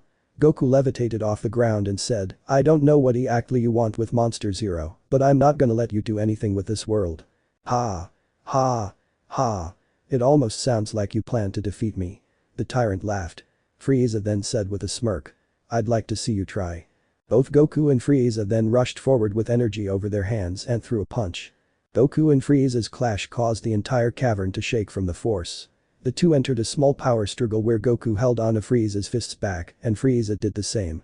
The two enemies part and Goku flew up when Frieza used an energy blast. The blast followed Goku and he then threw one of his own. Both blasts collided with each other before detonating and creating a huge smoke screen. Goku waited for Frieza to try and blast at him but was caught off guard when he felt something wrap around his throat. He kicked back and it caused Frieza to release him. The tyrant gagged from the blow, but he then smirked and said, don't think this will go how it did during our first battle on Old Namek. I couldn't track you then, but with this. Pointing to his scouter he said, well this isn't sufficient enough to track battle powers, it still makes a good way to see where you are. Goku scowled to this and knew that it wasn't going to be easy. He unzipped his coat and let it fall to the ground. Meanwhile on Universe 7's Earth, the team had just reached the gateway site. The Bow ships and Lemo's ship touched down on the grass as it was blown down for a moment. The angels opened the Bow ship's doors and everyone stepped out. The fighters all stretched from the flight and Bulma looked to Whis and asked, so, how long exactly do we have to wait for the rift to be ready again? Just about 10 or so minutes. Could be up to half an hour. Kusu, the angel of Universe 10, said as she and her 11 siblings used their staves to scan the sky. Whis then said, when a rift between universes has been opened, especially in situations like these, the tunnel needs time to stabilize itself. Well, while we're waiting Yamcha started but was interrupted when the sounds of a ship's thrusters came from overhead. Everyone looked up to see that Frieza's main ship was coming back down and surrounding all sides of it were 9 ships from the Galactic Patrol.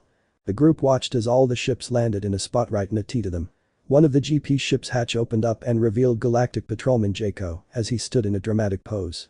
Beerus looked to the small man with a bored expression and said, stop standing like that. This caused Jaco to flail and fall off of his ship.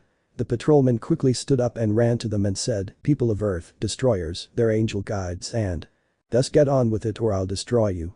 Champa shouted as Vayne appeared on his head. Jaco then took in a deep breath and said, sorry if we're a little late. Bulma's call didn't make it in time when the invasion began. You called for them? 18 asked the scientist. Bulma nodded and said, I figured that we could use some help just in case. And it was good thing that you called. Jaco said with an finger held in the air. Then with a swish of his arm he said, even though we were late to help with the initial invasion, we were able to capture Frieza's remaining ship.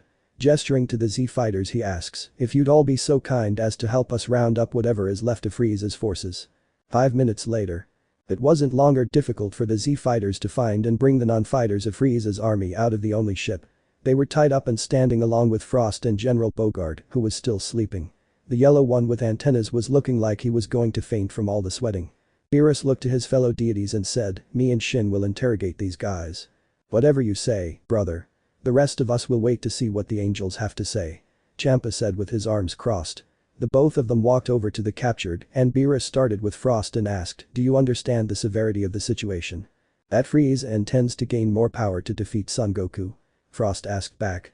He looked over to Whis and Shin before looking Beerus in the eyes and said, I don't understand the entirety of his plan, but he did promise me vengeance of my own. The three then looked to each other before Beerus lashed out with a fist. Frost grunted in pain from the blow as his head snapped to the side. Everyone seemed to notice, but didn't say anything. He then looked up to Beerus with a glare before Universe 7's destroyer said, since you helped an invasion in Universe 7, you can face Universe 7 justice before facing it in your own. Frost said nothing as the three then turned to General Bogard. But when they saw that he was still asleep, Kaioshin said, maybe we should give him a little longer. Couldn't care less, so I'll go along with it. Beerus said with his arms crossed as they moved to the yellow one. The small alien gasped when he saw the two in front of him. He held up his shackled hands and said, please don't hurt us. I'm sure that we can work something out. First off, Shin started, is this everyone of Frieza's army? It should be. The alien said as he looked about. But then he gasped and shouted, where is Berry Blue? He looked to the others and asked, wasn't she still on the ship when we departed? The other crew members looked to each other before shrugging. Beerus looked to Jaco and asked, "Hey, Jaco, was there anyone else on the ship?" "We had scanned for all the lifeforms on the ship. But it did seem that one of smaller ships had jettisoned before our arrival," Jaco said. The little yellow alien became confused and said, "But this doesn't make any sense, there was no alert to a drop ship being deployed." "I'm not sure either, sir." Another crew member shrugged. The yellow alien sighed before saying, "You all can be useless." "So if there is a member Frieza's army on the loose," Shin asked as he and Beerus looked up to the sky, "then where would they go?" A small black, white and yellow lensed ship flew throughout the cosmos. Berry Blue had her smile as she was able to pilot the ship throughout the stairs. Keeping one hand on the wheel, she held up the other with a strange device in it. The device had an image with a planet with 3 winged creatures flying from it. She pressed the planet before pressing the creature on the left, before moving to the one on the right, and finally the one on top. The device glowed blue for a moment, and then its glow flickered when a distorted deep male voice spoke. "What news have you, Berry Blue?" "Master," Berry Blue's smirk never faltered as she reported, "I am pleased to inform you that Lord Frieza has opened the barrier and has most likely located your destroyer of destroyers." "Excellent." The voice on the other end said, "Report to the Earth in Universe 13 and use your talisman to watch the events. Once you have seen all that you need, return and report." "As you wish, my master," Berry Blue said before the transmission cut off. Then placing the talisman on the dash. The double agent then began to hum and it made the talisman glow red this time. It lifted off of the dashboard and its face turned towards the windshield before pulsing. The entire ship began to glow as a small rift opened up. The ship warped as it went through. Meanwhile, back on the Earth, the group was still waiting for the rift to be ready. Beerus and Shin were still in the middle of interrogating Frieza's men. Beerus then asked, "One last question, and we want a real honest answer, Kakono." The yellow alien gulped as he knew what that question would be. He looked the destroyer in the eye as the feline said, "What exactly is Frieza's plan?" "It is to go to the Forbidden Universe and seek a great power," Kakono said as sweat poured down his face. Both Beerus and Shin looked to each other as they knew there was more to it than that. Shin then asked, "He's seeking the destroyer of destroyers, isn't he?" Though he didn't say anything, Kakono still nodded to confirm this. Knowing what they needed, Beerus turned to the Galactic Patrol and said, "All right, you can have them." Jaco and the rest of the Galactic Patrol moved around the captured. But before they could even grab hold of them, General Bogart woke up yelling, "Lord Frieza's gone to seek the destroyer of destroyers to gain enough power to conquer the universes without having to worry about some deities getting in his way." Bakono, Frost and everyone of the remaining ship looked to him with a shocked depression. This even shocked all the destroyers, K-Sen Angels and the Z-Fighters. Tien looked to the other Z-Fighters and said, "I knew that Frieza was power hungry, but to go that far. We'll find a way to stop him." Piccolo reassured him. He shrugged as he said, "I don't know how we will, but we'll figure something out."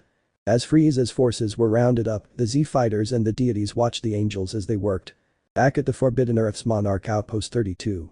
Colonel Foster's group had come to a certain point in the tube walkways. Everyone readied the sights on their weapons and she said, "Remember, eyes wide. We got friendlies in here." The boom echoed throughout the cave and they looked about. The colonel then said, "Must be Goku taking on that Frieza punk." The soldiers nodded and returned their focus to the mission. They continued down the catwalk with caution. The group on the Osprey heard Barnes say on the radio, "Move to Tunnel 2. Stay on overwatch." "Roger that, Chief." Another soldier said as Mark watched with worry. One soldier pointed his weapon down a tunnel before they moved on. But before they went too far, Barnes held up a signal for them to stop. The soldiers noticed a shadow on the other side of the tarp with a weapon raising. Barnes and the other soldiers lifted their weapons towards the shadows and counted down with his fingers. But they didn't get the chance when an explosive went off. Cue icebreaker track from Godzilla, King of the Monsters. The explosion rocked the cavern as Goku and Frieza felt it. The latter smirked to Goku as they then heard gunfire. "It would seem that my new allies have gotten the jump on your friends." Goku gritted his teeth as he heard the firefight going on. But he couldn't worry about them at the moment when Frieza came screaming at him. The scientists on the Osprey could only watch as the soldiers started to fight. They heard Barnes warn, "Ambush. Ambush." Barnes' team began firing at what they could to defend themselves. Then a few soldiers were grabbed by hands from outside the tarp. Barnes then shouted into his comm, "Team under fire. 3C tie ambush. We're taking heavy losses." Everyone on the Osprey watched with wide eyes to what they saw. As Foster's team made their way through, they were soon under fire. Colonel Foster then shouted, "Break right." They came upon Alan, Emma and Madison who was screaming from the battle. "Hold your fire. Hold your fire." They heard Colonel Foster shout, "We got friendlies." Mark's eyes grew wide at the sight of his family in danger. No one noticed at first seeing him leave. But Dr. Serizawa then turned and saw Mark walking out and called, "Mark."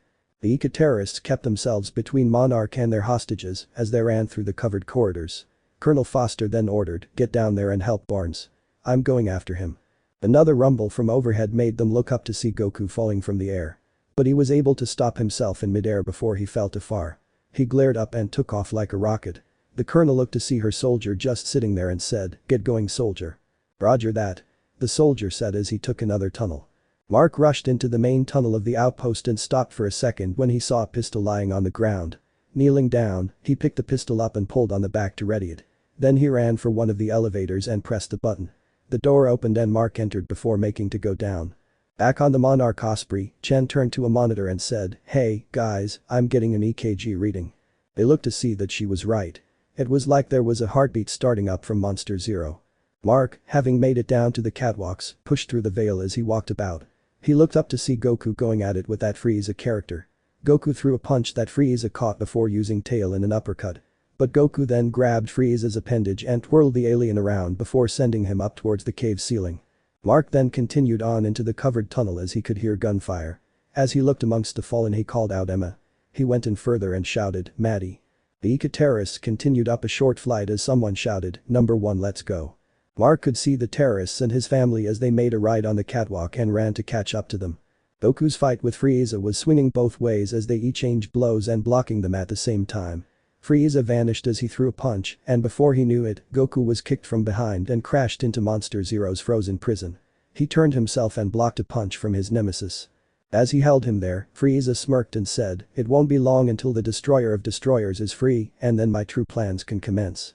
I won't let it happen," Goku said as he grabbed Frieza's arm and pulled him close to bury his knee into the tyrant's gut. Spit flew from Frieza's mouth before Goku brought a conjoined fist against his head. Frieza yelled as he was sent crashing to the ground. Goku launched himself down after Frieza. As Mark was running to intercept the eco-terrorists and Goku had his hands full with Frieza, another had her sights on a prize of her own. With her sights set on a running Jonah, Colonel Foster radioed, "Barnes, this is Foster." She had a lock on him as she said, "I've got eyes on the target." Repeat, "Eyes on the target." Mark climbed up the ladder to make it in time. As an eco-terrorist looked down to see if there were any obstacles, Mark moved onto the catwalk, pointed his gun and shouted, "Let him go." The eco-terrorist in front raised his weapon to Mark, but a bullet from Foster quickly put him down. The man dropped dead while the detonator fell out of his hands. The girl screamed as Alan cried, "Ash." "Dad." Madison cried out as the terrorists' weapons pointed at him and wherever the bullet may have come. Frieza happened to have flown back up and looked down at the situation. He noticed the detonator lying on the catwalk a few feet from his allies. Mark kept his weapon trained on Jonah as the girls looked to Mark. Mark then shouted to his family, "Emma, Madison, let's go." "Dad." Madison said as they both began to move. They began to walk across the catwalk as Mark shouted, "Let's go." "Emma, Maddie, come on." "Daddy?" His daughter said as she couldn't believe her eyes. Mark then said, "Come on, honey. Walk over to me." But just as they had walked past all the eco-terrorists, Frieza landed behind in front of them and pointed a finger at the two while saying, "That's quite far enough." "No." Mark shouted and tried to shoot at Frieza. But the white tyrant swatted the bullet away and it bounced off the metal and back at the man. Mark would have been killed had a certain Saiyan caught the bullet. Goku stood beside Mark as he watched the scene. Mark looked at Goku and asked, "Think you could distract the Frieza guy long enough for them to get across?" "Sure." Goku said and moved to do his part. But he didn't get very far as some of the eco-terrorists shot at him. Goku fell back to avoid being shot and they stopped as well. Up on the catwalk, Colonel Foster still had her sight set for Jonah, but radioed as she had a problem, "Barnes, I've got 2 hostages, 1 target down and a big white problem. I do not have a shot." She had her crosshairs locked onto where Jonah is, but couldn't get a clear shot because of metal pole. Frieza looked to the girls as he held a finger to the girl and asked, "Is there going to be a problem?" "No, Lord Frieza. You don't need to worry," Emma said as she stepped forward, surprising Frieza. Then she pleaded, "Just please don't hurt Madison." Then she looked to her daughter and her voice seemed to echo when she said, "Madison." "Emma, what are you doing?" "Let's go." Mark shouted as he and Goku were confused. As Emma pulled Madison back, she walked past Frieza and stooped down to pick up the detonator. Monster Zero's heart beat slowly as Emma picked up the device. Frieza lowered his finger with a smirk and waited for what came to tea. Both Goku and Mark were even more confused as Emma, Madison and Frieza looked at them. As Emma looked down at the device, an equally confused Foster questioned, "What the heck?" She moved the sight to the detonator and wondered what Emma was doing. Emma looked from the device to the frozen Monster Zero. Mark, Frieza, Madison, Alan and Goku all looked up to the frozen Titan. Emma then looked over to Mark and Goku before saying, "I'm sorry." Neither Mark nor Goku understood what she was doing as she looked back down at the detonator in her hand and said one word, "Run." End of track. Then she pressed a button and activated the bombs. Explosions went all across the ice around Monster Zero and cracks formed all around the icy prison. Everyone on the catwalk stumbled as the explosions rocked the ice caverns. Emma looked over to Mark and Goku's side as ice rained down on the catwalk. Colonel Foster yelled as she fell off the side but quickly caught on to the railing. Alan, his men and the girls ran back down the catwalk as they made their escape. Goku looked to Frieza as the White Tyrant said, "I believe that the score would be 2 to me, well you are behind, yes." But the purple aura shrouding him, Frieza gave him a 2-fingered salute before taking off and burrowed through the ice towards the surface. Goku was about to follow him when he looked back to Mark. Stumbling while walking to him he said, "Head back up." Mark didn't hesitate and started to stumble and run back down the catwalk. Goku was about to follow when he heard Foster shout. Looking back he saw her dangling from the higher catwalk. Leaping up into the air, Goku quickly flew to her just as she lost her grip. Colonel Foster screamed as she started plummeting but stopped when she felt something catch her. She looked to see that she was being carried bridal style while Goku floated back up to the catwalk. They landed as the rest of the soldiers met up with them. Colonel Foster then motioned while shouting, "Move. Move." They all started to run back to the elevator. As he ran back to the elevator, Mark had to duck when some bullets were sent his way. Madison noticed this and shouted, "Dad." But she didn't have to worry long since her father ran behind cover. Mark fell into the elevator just as the eco-terrorists and girls reached theirs. As most kept their eyes on the door, Madison looked over to the other elevator and watched for her father. Mark stood up and pressed a button to his elevator. Ice continued to fall from Monster Zero as the 2 elevators lifted off the ground. The creature roared a little as it became more free. But as he watched the other and rode his, Mark's attention was drawn back down to the Monarch soldiers and Goku as they ran to the elevator. Taking one last look at the other elevator, Mark groaned and made his go back down while muttering, "Darn it." "Look." Goku shouted as the elevator came back down. When it reached them, the doors opened and Mark shouted, "Come on, you guys, let's go. Move, move. Now." Foster shouted as they ran for the lift. Goku stayed back to make sure there weren't any stragglers. But just as the last of the soldiers made it into the elevator, Foster looked up and gasped before shouting, "Watch out, Goku." Goku looked up to see a giant chunk of ice falling right towards him. He jumped out of the way just as the chunk destroyed the section of the catwalk. Looking back he shouted, "You guys go. I'll catch up." Mark hit the button again and the doors slid close. Goku transformed again to Super Saiyan and took off just as the elevator went up. As the outpost on the verge of collapse, Alan, Emma, Madison and the eco-terrorists quickly ran back to their Osprey. But just before they could get inside, the ice in front of them broke and Frieza landed before them. He smirked and said, "Sorry if I'm a little late." He stepped out of the way and said, "I believe we must go now. Otherwise things will get much messier." None of the humans thought twice before running inside the Osprey. Frieza made sure that he was the last one in as the engine started up. As the pilot was joined by another he said, "No checklist this time." As the rest took their seats other than Frieza, Emma opened up the Orca while Madison questioned, "What is Dad doing here?" "I don't know, honey," Emma said as she readied the device. Frieza walked over and said, "You know, Miss Russell, I never thought you to be a double agent." He turned to the girl and said, "And I believe that any father would come to rescue for their family. Or am I wrong?" He had turned back to Emma as he asked that. She didn't say anything as she powered up the device. The pilot then said, "Let's go." The engines powered up as they began to take off. Even Frieza had to grab hold of something as they lifted off the ground. The Osprey took off as the outpost continued to shake and fall apart. Madison then told her mother, "We can't leave him."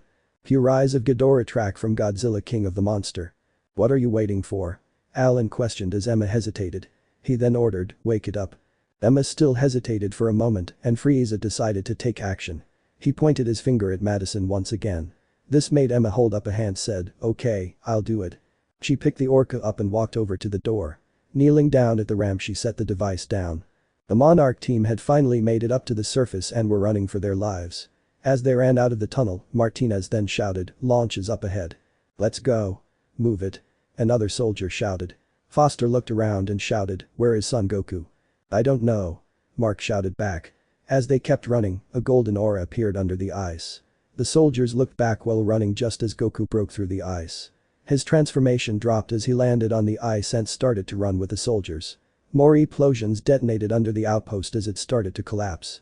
The building and the ice dropped down into a raging inferno as the ice cracked away from the center. As they ran, the ice started to catch up to the soldiers. Some were unlucky as 2 or 3 fell behind and fell into the abyss. As Lieutenant Ford was about to join them, Goku grabbed his hand and threw him ahead of them. Barnes shouted, "Go, go, go. Run, run, run." Goku shouted as they continued running. As the last of the outpost fell into the hole, they all jumped as the breaking ice finally stopped. Mark and Goku looked back and shielded their eyes as a final explosion went off. They then looked up to the retreating Osprey. Emma looked down at them with a pained face, but knew that she had to do this. She swiped the screen and 3 orange lines as the machine whirred to life. Then with a tap of her finger a high-pitched pulsing sound. The orca's signal could be heard for a great distance. Goku, Mark and the soldiers looked down to the ground and watched as particles of ice were sucked down into the hull. They looked down into the crater as they knew that Monster Zero was starting to stir. Down in the crater, lying under all the ice, Monster Zero, the destroyer of destroyers, heard the sounds above him. With a growl from all 3 heads, the one that truly awakened was the middle head. As his eye opened wide, it sent a sensitive vibration in all directions. On his way towards the shores of Antarctica, Godzilla could sense the awakening and made himself go faster double time. He wouldn't just sit back and let this rival try to take everything again. Back on Universe 7's Earth, as the angels had turned to them and Beto said, "Good news, the rift is re." Suddenly, all the destroyers, angels and Kai felt a shiver go down their spine. The Z fighters became confused and Vegeta questioned, "What? What is it?" "We're too late," Shin said as sweat ran down the side of his head. Even the destroyers and angels looked on edge as Hell said, "The destroyer of destroyers has awakened. All deities and angels, get into position." Beerus shouted. Then he looked to the Z fighters and their friends before saying, "Get ready on my signal."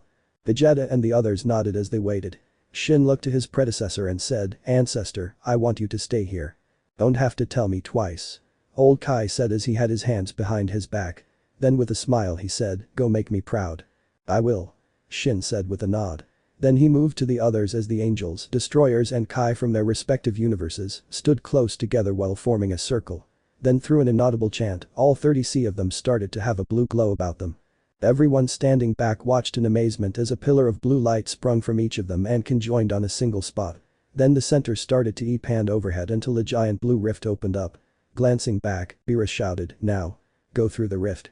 Vegeta grabbed Bulma's hand and held her close as they lifted off the ground. Limo started the ship back up while all 5 kids took a peek through the crack in the door. All the Z fighters and the other warriors lifted off. As the warriors disappeared into the void, the 30 levitated off the ground and slowly approached the void as they continued to chant. Only when they had disappeared did the circular rift close. "Good luck," Old Kai said as he stared at the sky. Goku, Mark and the soldiers continued to look down into the crater.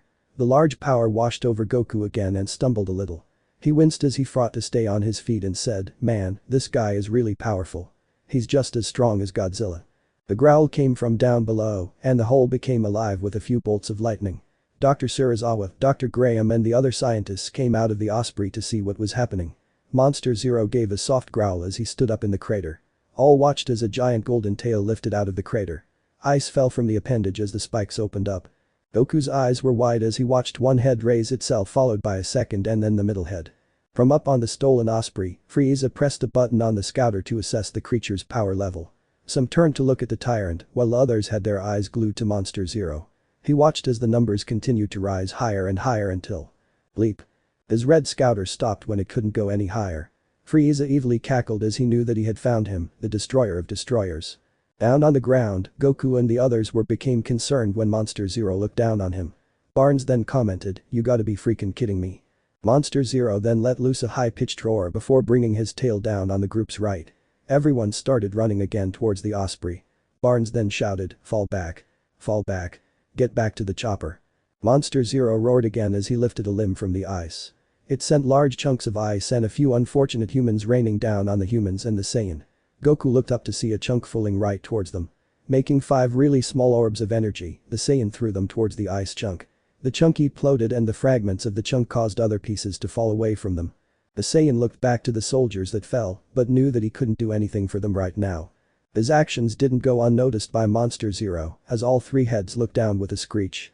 Some of the soldiers turned and raised their weapons as one shouted, "Open fire." "No wait." Goku shouted as he turned to them. The soldiers started shooting at Monster Zero's left head, but it was like a mosquito trying to bite it, as the bullets had no effect on it. The head got close enough where it knocked one of the men down. Mark and the rest of the soldiers continued running to the Osprey, while the other soldiers kept Monster Zero at bay. When they reached the Osprey, Mark and everyone started to strap themselves in. But Goku hadn't sat back down as he looked back to the other soldiers. With a grim look he rushed back out.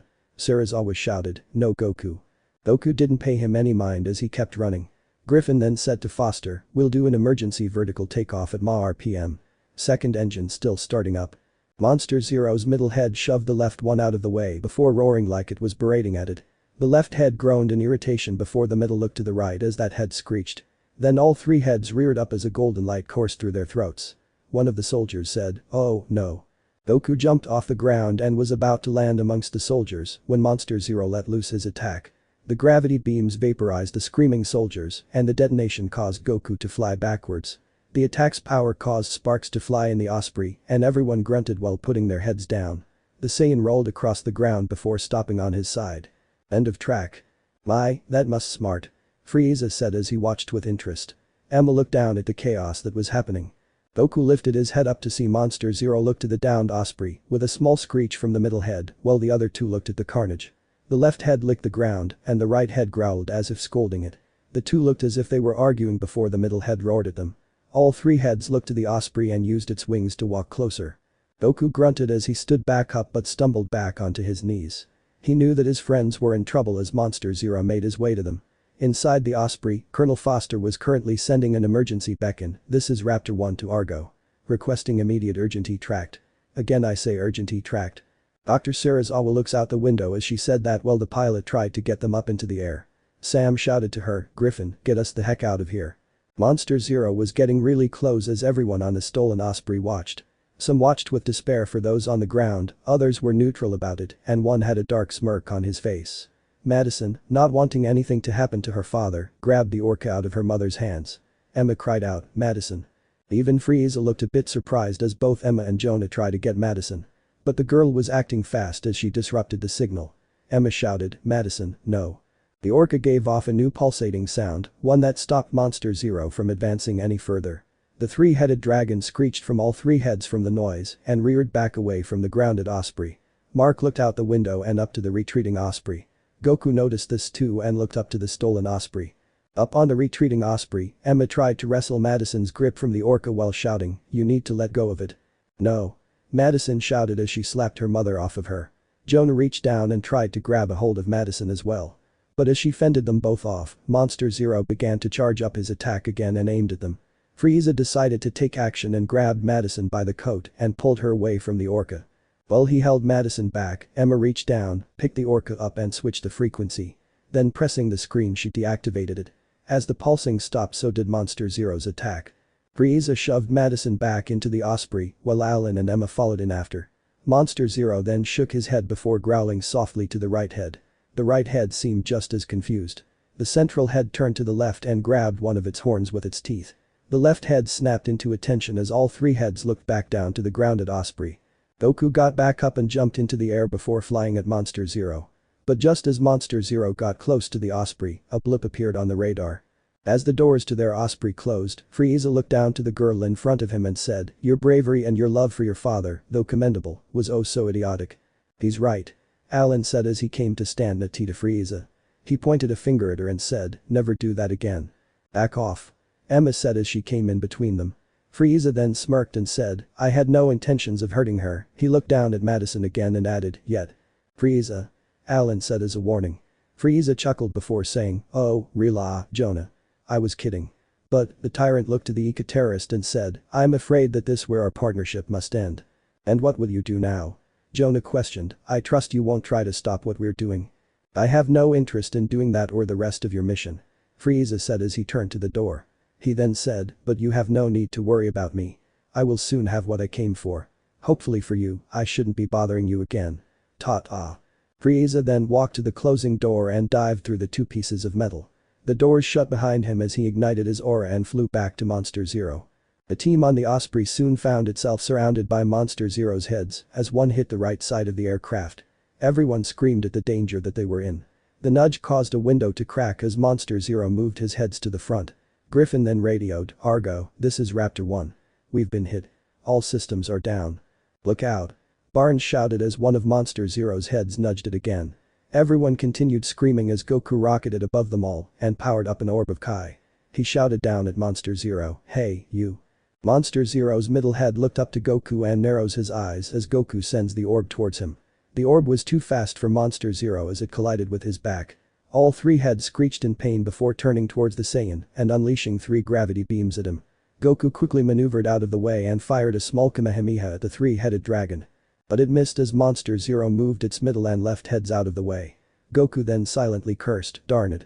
Gathering his energy again, he quickly transformed into a Super Saiyan. All eyes from Monster Zero widened with surprise. But before Goku could even make a move, something moved in front of him. Goku blocked a punch from Frieza as the tyrant started to unleash a volley of them on the Saiyan. Hugh Broly begins to fight track from DPS Broly. Both fighters then threw a punch towards the other and it created a shockwave that caused the surrounding ice to crack.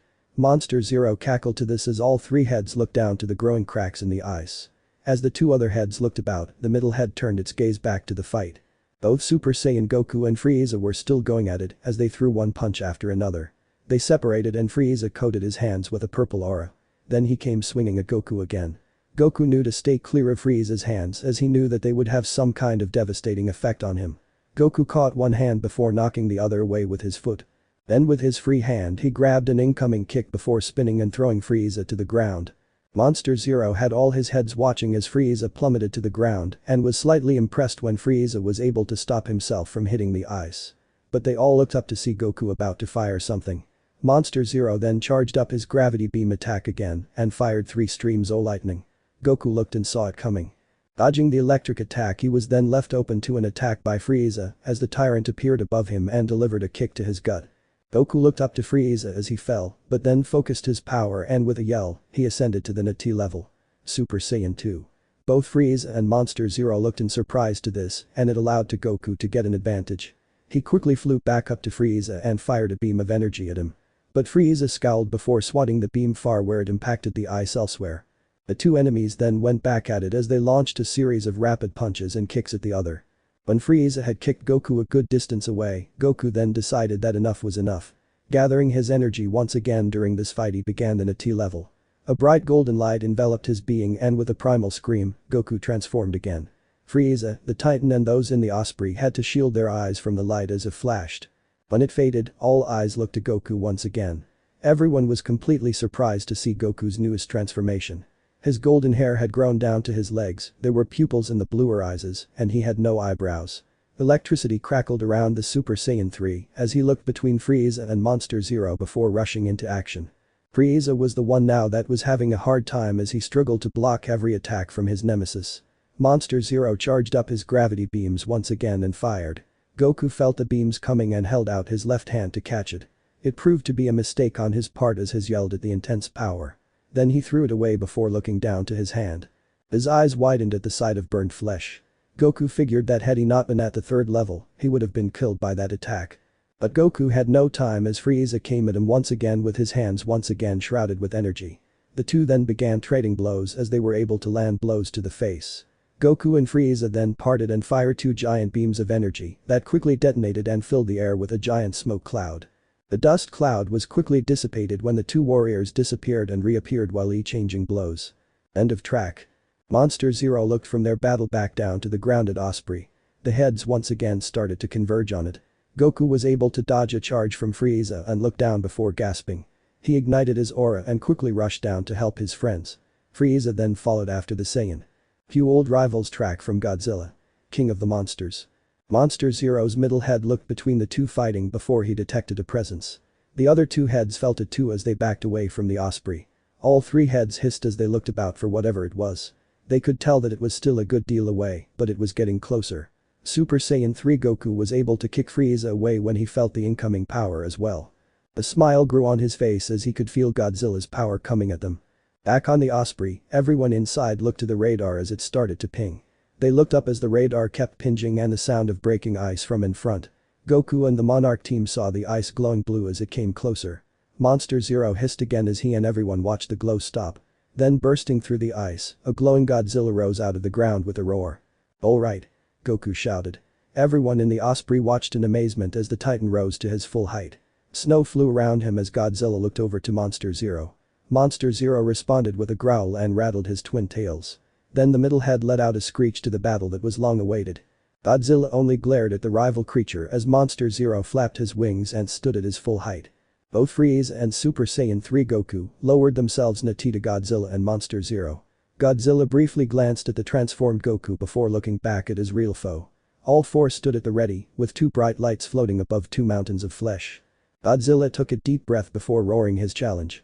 Monster Zero responded by screeching and using his wings to rush Godzilla. Godzilla charged forward while Goku and Frieza rushed forward as well. As they neared each other, Colonel Foster then shouted, "Everybody, hold on." Everyone grabbed onto something as Godzilla stomped past. The ice broke underfoot as the Titan walked and his tail collided with the Osprey. It spun around from the blow, and everybody inside screamed as they were sent on a wild ride. Godzilla roars again as he grabs one of Monster Zero's heads in his hands. Goku gives off a yell as he energizes a fist and lashes out at Frieza. Frieza ducked under the blow and followed up with a kick to the Saiyan's face. Godzilla bit down on the head he had while Monster Zero shrieks in pain. The middle head bit down on Godzilla's shoulder as the Titan shoved the dragon's head to the ground. Goku was able to catch Frieza's tail and spun before releasing him to where the white alien smacked into Monster Zero's left head. Said head screeched and looked at Frieza as the tyrant peeled himself off. He looked at Goku and gave a blood-curdling scream and dashed for the Saiyan again. The head looked back to its own fight. The battle sent the Osprey sliding across the icy ground and it bumped into a small wall of ice that ran with the cracks. Everyone inside grunted as they stopped. Sparks flew from damaged systems and a mess of wires fell on Mark. Vivienne looked to her friend and shouted, "Mark." Back outside, Monster Zero was able to push Godzilla back a little, but Godzilla was able to keep himself from falling over with a single step. However, said step caused the crack under the Osprey to widen a little. Everyone inside could feel it and Foster ordered, "Everybody, clear out, now. Let's go." Everyone quickly unbuckled before making a run for the door. As everyone scrambled out, Vivienne struggled to help Mark get out. "Mark. I'm stuck." Mark shouted as he fought to get out. They were able to wrestle the wires off of him as everyone else had cleared the Osprey. Godzilla screeched as Serizawa helps him escape. He looked up to see Monster Zero using one of his electrical attacks to make Godzilla fall backwards and he fell to their Osprey. A large bang sent both Goku and Frieza hurtling away from each other. The humans began to run from the battle as Vivienne helped Mark out. Monster Zero took a few steps back and looked down to see Frieza hit the ground. While the middle and right heads kept an eye on Godzilla, the left one lowered itself to see if Frieza was still alive. Godzilla roared as he stood back up. When she finally freed him from the cable she shouted, "Are you alright?" "I got it. I got it. Go, go." He shouted as they both ran out of the Osprey. As they ran from the wreckage, Monster Zero screeched as its battle with Godzilla engaged again. Mark looked back just as the Osprey fell into a cold abyss. He looked up to see Goku punched back while Monster Zero blasted some electricity at Godzilla. The Titan roared as he slammed his tail down. But then at the bottom few dorsal plates they started to glow. Mark watched as the energy traveled up Godzilla's back. Godzilla then took in a deep breath before letting loose his radiation breath at Monster Zero. But the attack missed as it sailed between Monster Zero's middle and second head while the three-headed dragon powered up his gravity beams. The Hydra screeched before he unleashed lightning at Godzilla just as Frieza uppercut Super Saiyan 3 Goku's chin. The Saiyan flew higher up into the air as Godzilla was knocked back and his beam attack swerved as he fell.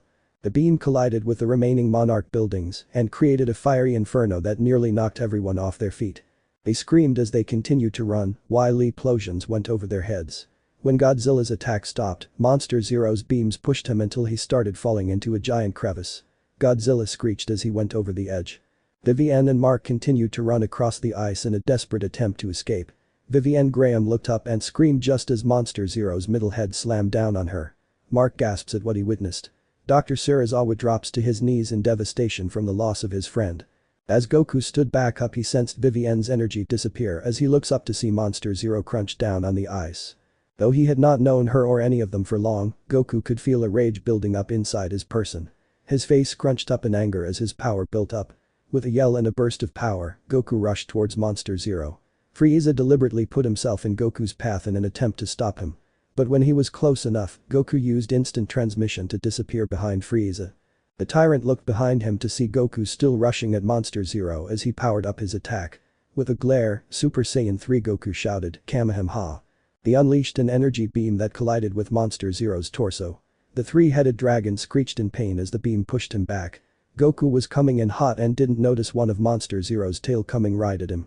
The appendage smacked him out of the sky, and the Saiyan crashed into the cold hard ground. The three heads of Monster Zero then turned their attention to the soldiers and scientists. But before he could attack, a missile collided with the left head. The whole of Monster Zero screeched in pain as more missiles hit it. Monster Zero reared his heads back to look for the attackers. Frieza looked to where the missiles came from and saw a large fleet of smaller aircraft in the company of a much larger one.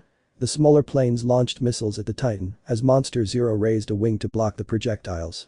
Goku's fist punched out of the ice, and the battered Super Saiyan 3 looked about as reinforcements had arrived. Mark continued running away from the battle, but stopped when he saw a missile deflect right off of Monster Zero's wing and came right at him. The missile spun out of control before impacting the ground in front of him.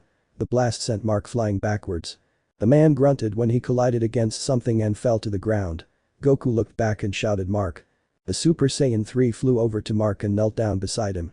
He looked back to see that Monster Zero was still fending off the planes. Monster Zero then turned his head just when Godzilla climbed out of the hole. As Mark fell into unconsciousness, he watched as Monster Zero flare his wings wide before lifting off into the sky. Frieza decided that this would be the best time to leave. He flew away from the battlefield as Monster Zero disappeared into the clouds above. As he made his escape, Frieza's scouter beeped as it detected something. Looking in the direction, he saw Jonah's stolen Osprey and quickly flew to it. Landing on the roof, he banged on the metal to get their attention. The back hatch opened up and Frieza dropped inside. He smashed his fist against the button to close the doors back. He looked back to the battlefield with a slight glare before the doors sealed. Goku watched as Godzilla roared in irritation before turning back to the ocean. As he left, Goku turned back to Mark as the man lost consciousness. Slinging the man over his shoulder, Goku turned to Serizawa and the others as they came running up. Keeping a firm grip to make sure Mark didn't fall off, Goku looked to Dr. Serizawa and asked, "This isn't how I imagined this would go." "Oh, yeah, and how's that?" Rick sarcastically asked. Dr. Serizawa then said, "The situation has gotten worse." "Indeed it has." A disembodied voice said. Everyone looked about for the source. Goku recognized it and looked up before shouting, "Lord Beerus, is that you?" His question was answered as a blue rift opened above their heads. Goku and the Monarch team looked up just as all 12 angels, destroyers and Kai dropped down. A smile grew on his face when he saw his friends and family came out with them. All those from the 12 universes touched down on the cold ground just as the Argo landed a few yards away. Goku motioned with his head and said, "Come on, I'll fill you guys in on the way." None of the deities or the Z-fighters objected and followed their friend and Monarch to the giant ship. As the stolen Osprey flew above warmer waters, Frieza leaned against the wall closest to the door. He chuckled before looking over to Jonah and said, "I'm a little surprised that you were still close by." Jonah smirked before saying, "And I'm surprised that you found us so close. Though it makes me wonder why." Frieza said as he moved a little closer. Alan then said, "Mostly cause I have a business deal to propose." Cue Frieza's wish track from DPS Broly. "Let's pretend that I say that I'm interested as I unravel what you want." The White Tyrant says as he started to walk around Alan. Then without looking to the old man he said, "You want to make me a personal bodyguard so that in case the Nati time you run into whoever it is that's after you, you'll have a form of protection, yes? That is the sum of it?" Alan said with a smirk. Frieza then began to chuckle before it turned into a big laugh. Alan looked to the others as Frieza clutched his sides as he couldn't stop laughing. When the alien began to calm down he turned and looked Jonah in the eyes and said, "I admire that you think that you could ask me to protect you." Then quick as a snake, Frieza's smile faded as he grabbed Alan by the collar and pulled him close. The soldiers all raised their weapons at the tyrant. Frieza held up a hand to stop them. Even Maddie and Emma were shocked by this. One leader then said to the other, "I am not one who works for another, I am the one find those to work for me. But when I truly want something, I must be the one to get up and do the work. I was born to rule an empire, and I ruled it have. And with the destroyer of destroyers, I shall raise an even mightier empire. Now, I seek to conquer the entire multiverse, and I have only traveled to this universe as a means to getting here. And now that I have found the means, I must acquire them." He released Jonah as he said, "Now if you excuse me, I have a titan to find once again." He moved towards the door and punched the button. The eco-terrorists and the two hostages had to hold on as the wind rushed out of the Osprey. Frieza waited until the door was completely opened. He glanced back and said, "I will make good on my promise. I won't be bothering you again. And perhaps the destroyer of destroyers could be merciful and let you keep your world." "What's that supposed to mean exactly?" a soldier asked as he didn't understand. Frieza's smirk returned and said, I doubt that this titan will be doing what you were hoping. But like me, this Monster Zero has an obstacle of his own. He looked out into the horizon as he said, and he's about to have a lot more. He waved goodbye before walking to the edge of the ramp and simply stepped off of it. Alan, Emma and some of the other soldiers ran forward to see what happened. They jumped back when Frieza, shrouded in a purple aura, came flying back up and flew quicker than the osprey to wherever Monster Zero went. End of track. The doors once again closed as they watched Frieza disappear into the world. Frieza had been flying for over an hour as he crossed the Forbidden Earth skies. He was currently going over countless files to see if there had been any recent sightings of anything peculiar. It was only when he came across a weather report about a massive tropical storm that appeared not too far between one landmass and the Antarctic. A new course set in mind, Frieza altered his trajectory towards this storm. As he flew, Frieza muttered to himself, the nerve of that human. Asking me to become a lackey for him. But then he took a deep breath to calm himself. He said, but no matter, I shall gain Monster Zero's aid and her power for my conquest. It was then that he noticed something on the horizon. A giant storm lay ahead of him, and from what he could see of it, lightning danced vigorously inside of it. Frieza put in a little extra speed as he rocketed towards the storm. He didn't let the heavy rain slow him as it pelted against his skin. The closer he flew towards the center of the storm, the worse the lightning strikes grew. Frieza activated his scouter to search for life signs. The scouter located something dead ahead, though he was a little surprised when the thing was coming straight at him. Frieza stopped flying and hovered in the storm and looked up as the eye of the storm came overhead. Another lightning flash brought him back to in front of him as a giant shape appeared before him. Monster Zero flapped towards Frieza before stopping and maneuvering to where he hovered in the air. Cue Ghidorah theme track from Godzilla. King of the Monsters. Frieza was at a loss for words, but then regained his composure. Levitating a little higher, the white tyrant stopped until he was at the height of the central head. Then with a bow, Frieza then said, I have come a long way to find you, destroyer of destroyers. Monster Zero seems to acknowledge Frieza's words as all three heads let loose a prideful sounding screech. The white alien then said, I wish to offer you a chance of revenge on those who had banished you from the 12 universes. The gods and angels that fought against you. Not to mention the Omni King. Saying those names set Monster Zero off as the middle head gave off an angry screech. Frieza became a little worried as all three sets of eyes glared at him. He quickly flew out of the way when all three heads fired gravity beams at him. As he went higher into the air, Frieza scowled and muttered, foolish beast. Then shouting in fury, I did not come all this way for a chance of revenge and conquest, just to be obliterated. Frieza then ignited his aura before diving down towards the three-headed dragon. Monster Zero was able to swerve out of the way as Frieza shot past the titan. With a whip of his tail, Monster Zero was able to knock Frieza out of the air. The intergalactic tyrant spun as he fell towards the ocean, but was able to stop himself before he hit the water. Frieza looked up to the destroyer of destroyers as Monster Zero hovered in the sky. With a blood-curdling yell, Frieza shot towards the dragon at amazing speeds, while powering up to orbs of energy in his hands. He chucked both spheres at Monster Zero. The three-headed dragon was able to dodge the first, but the second hit his right wing. The dragon screeched in pain as it fought to keep itself in the air. Monster Zero was completely caught off guard when Frieza rammed into him. The blow sent the dragon flapping back a little, and as the left and right heads grimaced from the pain, the middle head looked to the smaller alien with a glare. Frieza smirked as he had a finger pointed at the titan, if it takes me beating you into submission, I will. But I will have the power to conquer the multiverse.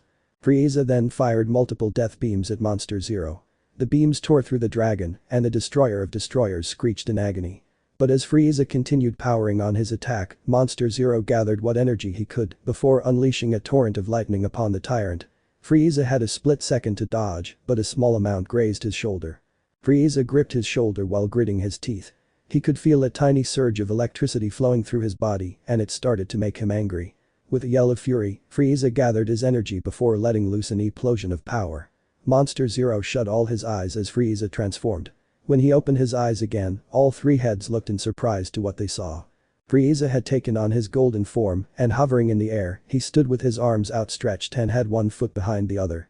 Frieza opened his eyes and said, behold, my most powerful form. This is Golden Frieza.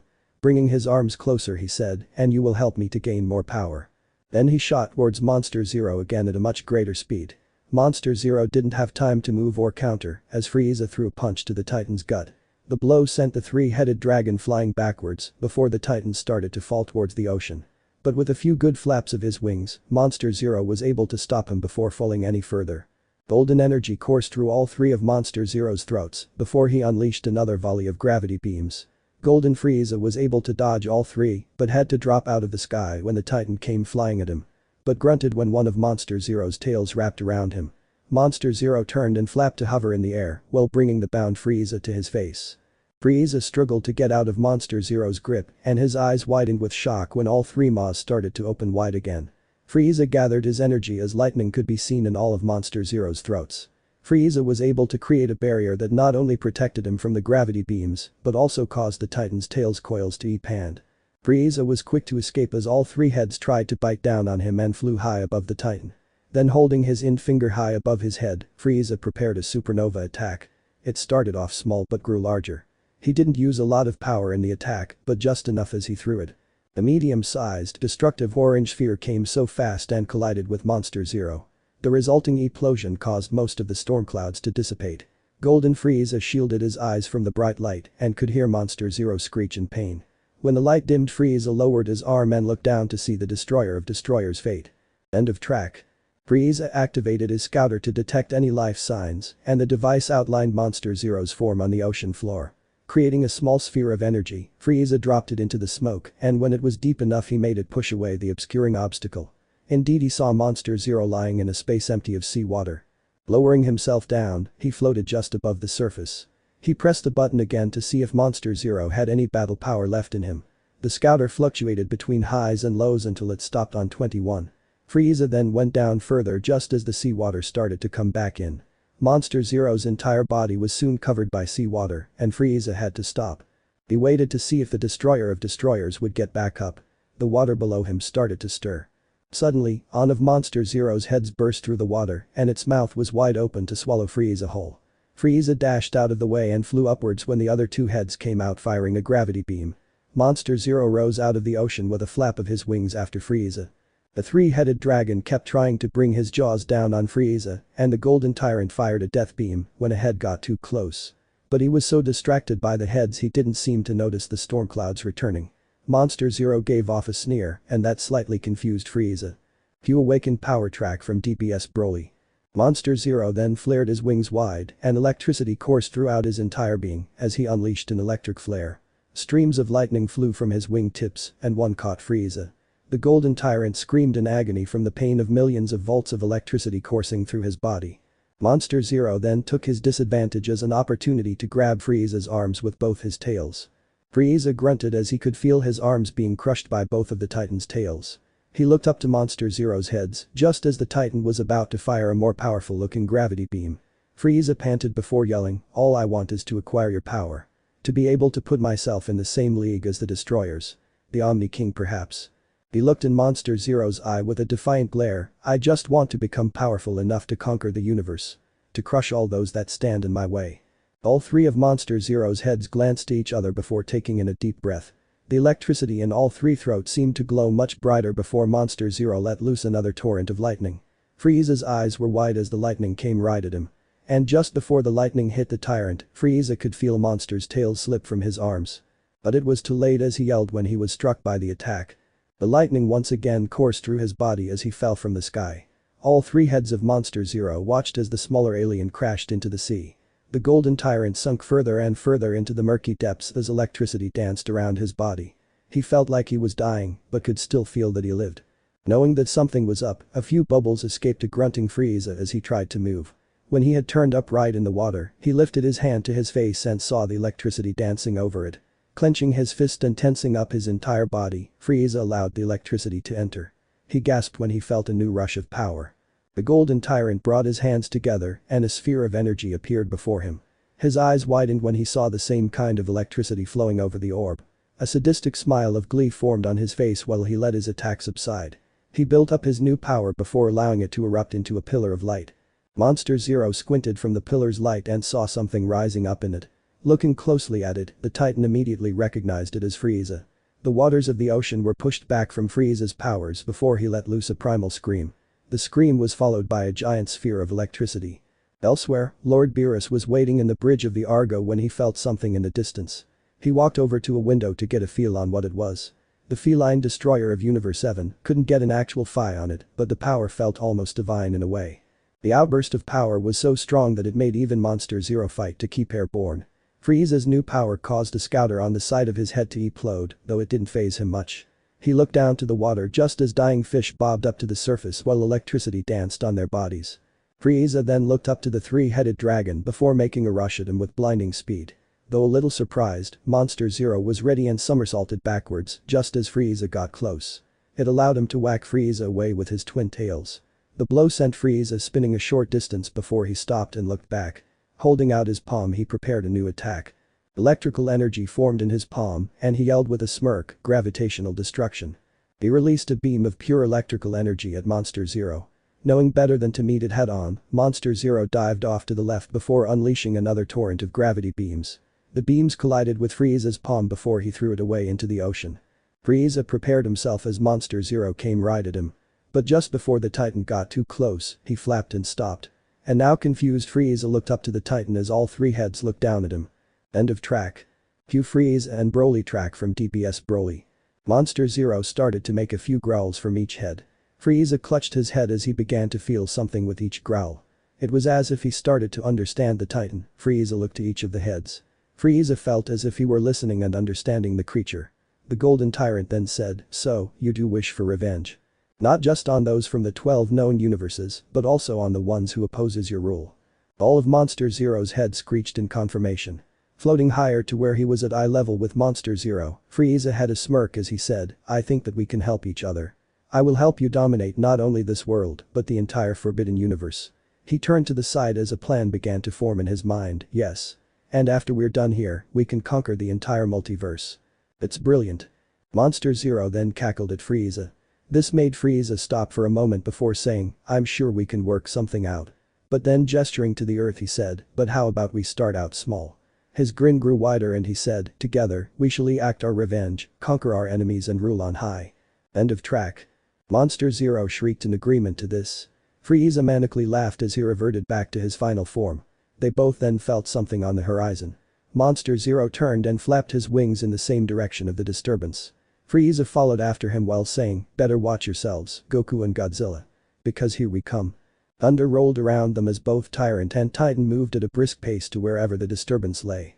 Above the world so high, and not at all like a diamond in the sky, Barry Blue's ship sat in orbit with the ship's cloaking field on. There were a few screens that were recording everything that went on this Earth. She was currently watching over the footage that she had just collected. Her smirk didn't grow or falter as she said, well, Lord Frieza, it would seem that you will impress the master. But let us see how long your new powers will last." As she filed the current data away, she also kept an eye on three of the main screens. One was of Frieza and Monster Zero making their way across the world, another showed Godzilla as he swam through the oceans, and the final screen had the fighters of universes 6 and 7, speaking with Monarch. She would keep a watchful eye for her master, to deem who was a threat and who could be an ally. That's all for today. If you want next part, comment me in the comments section.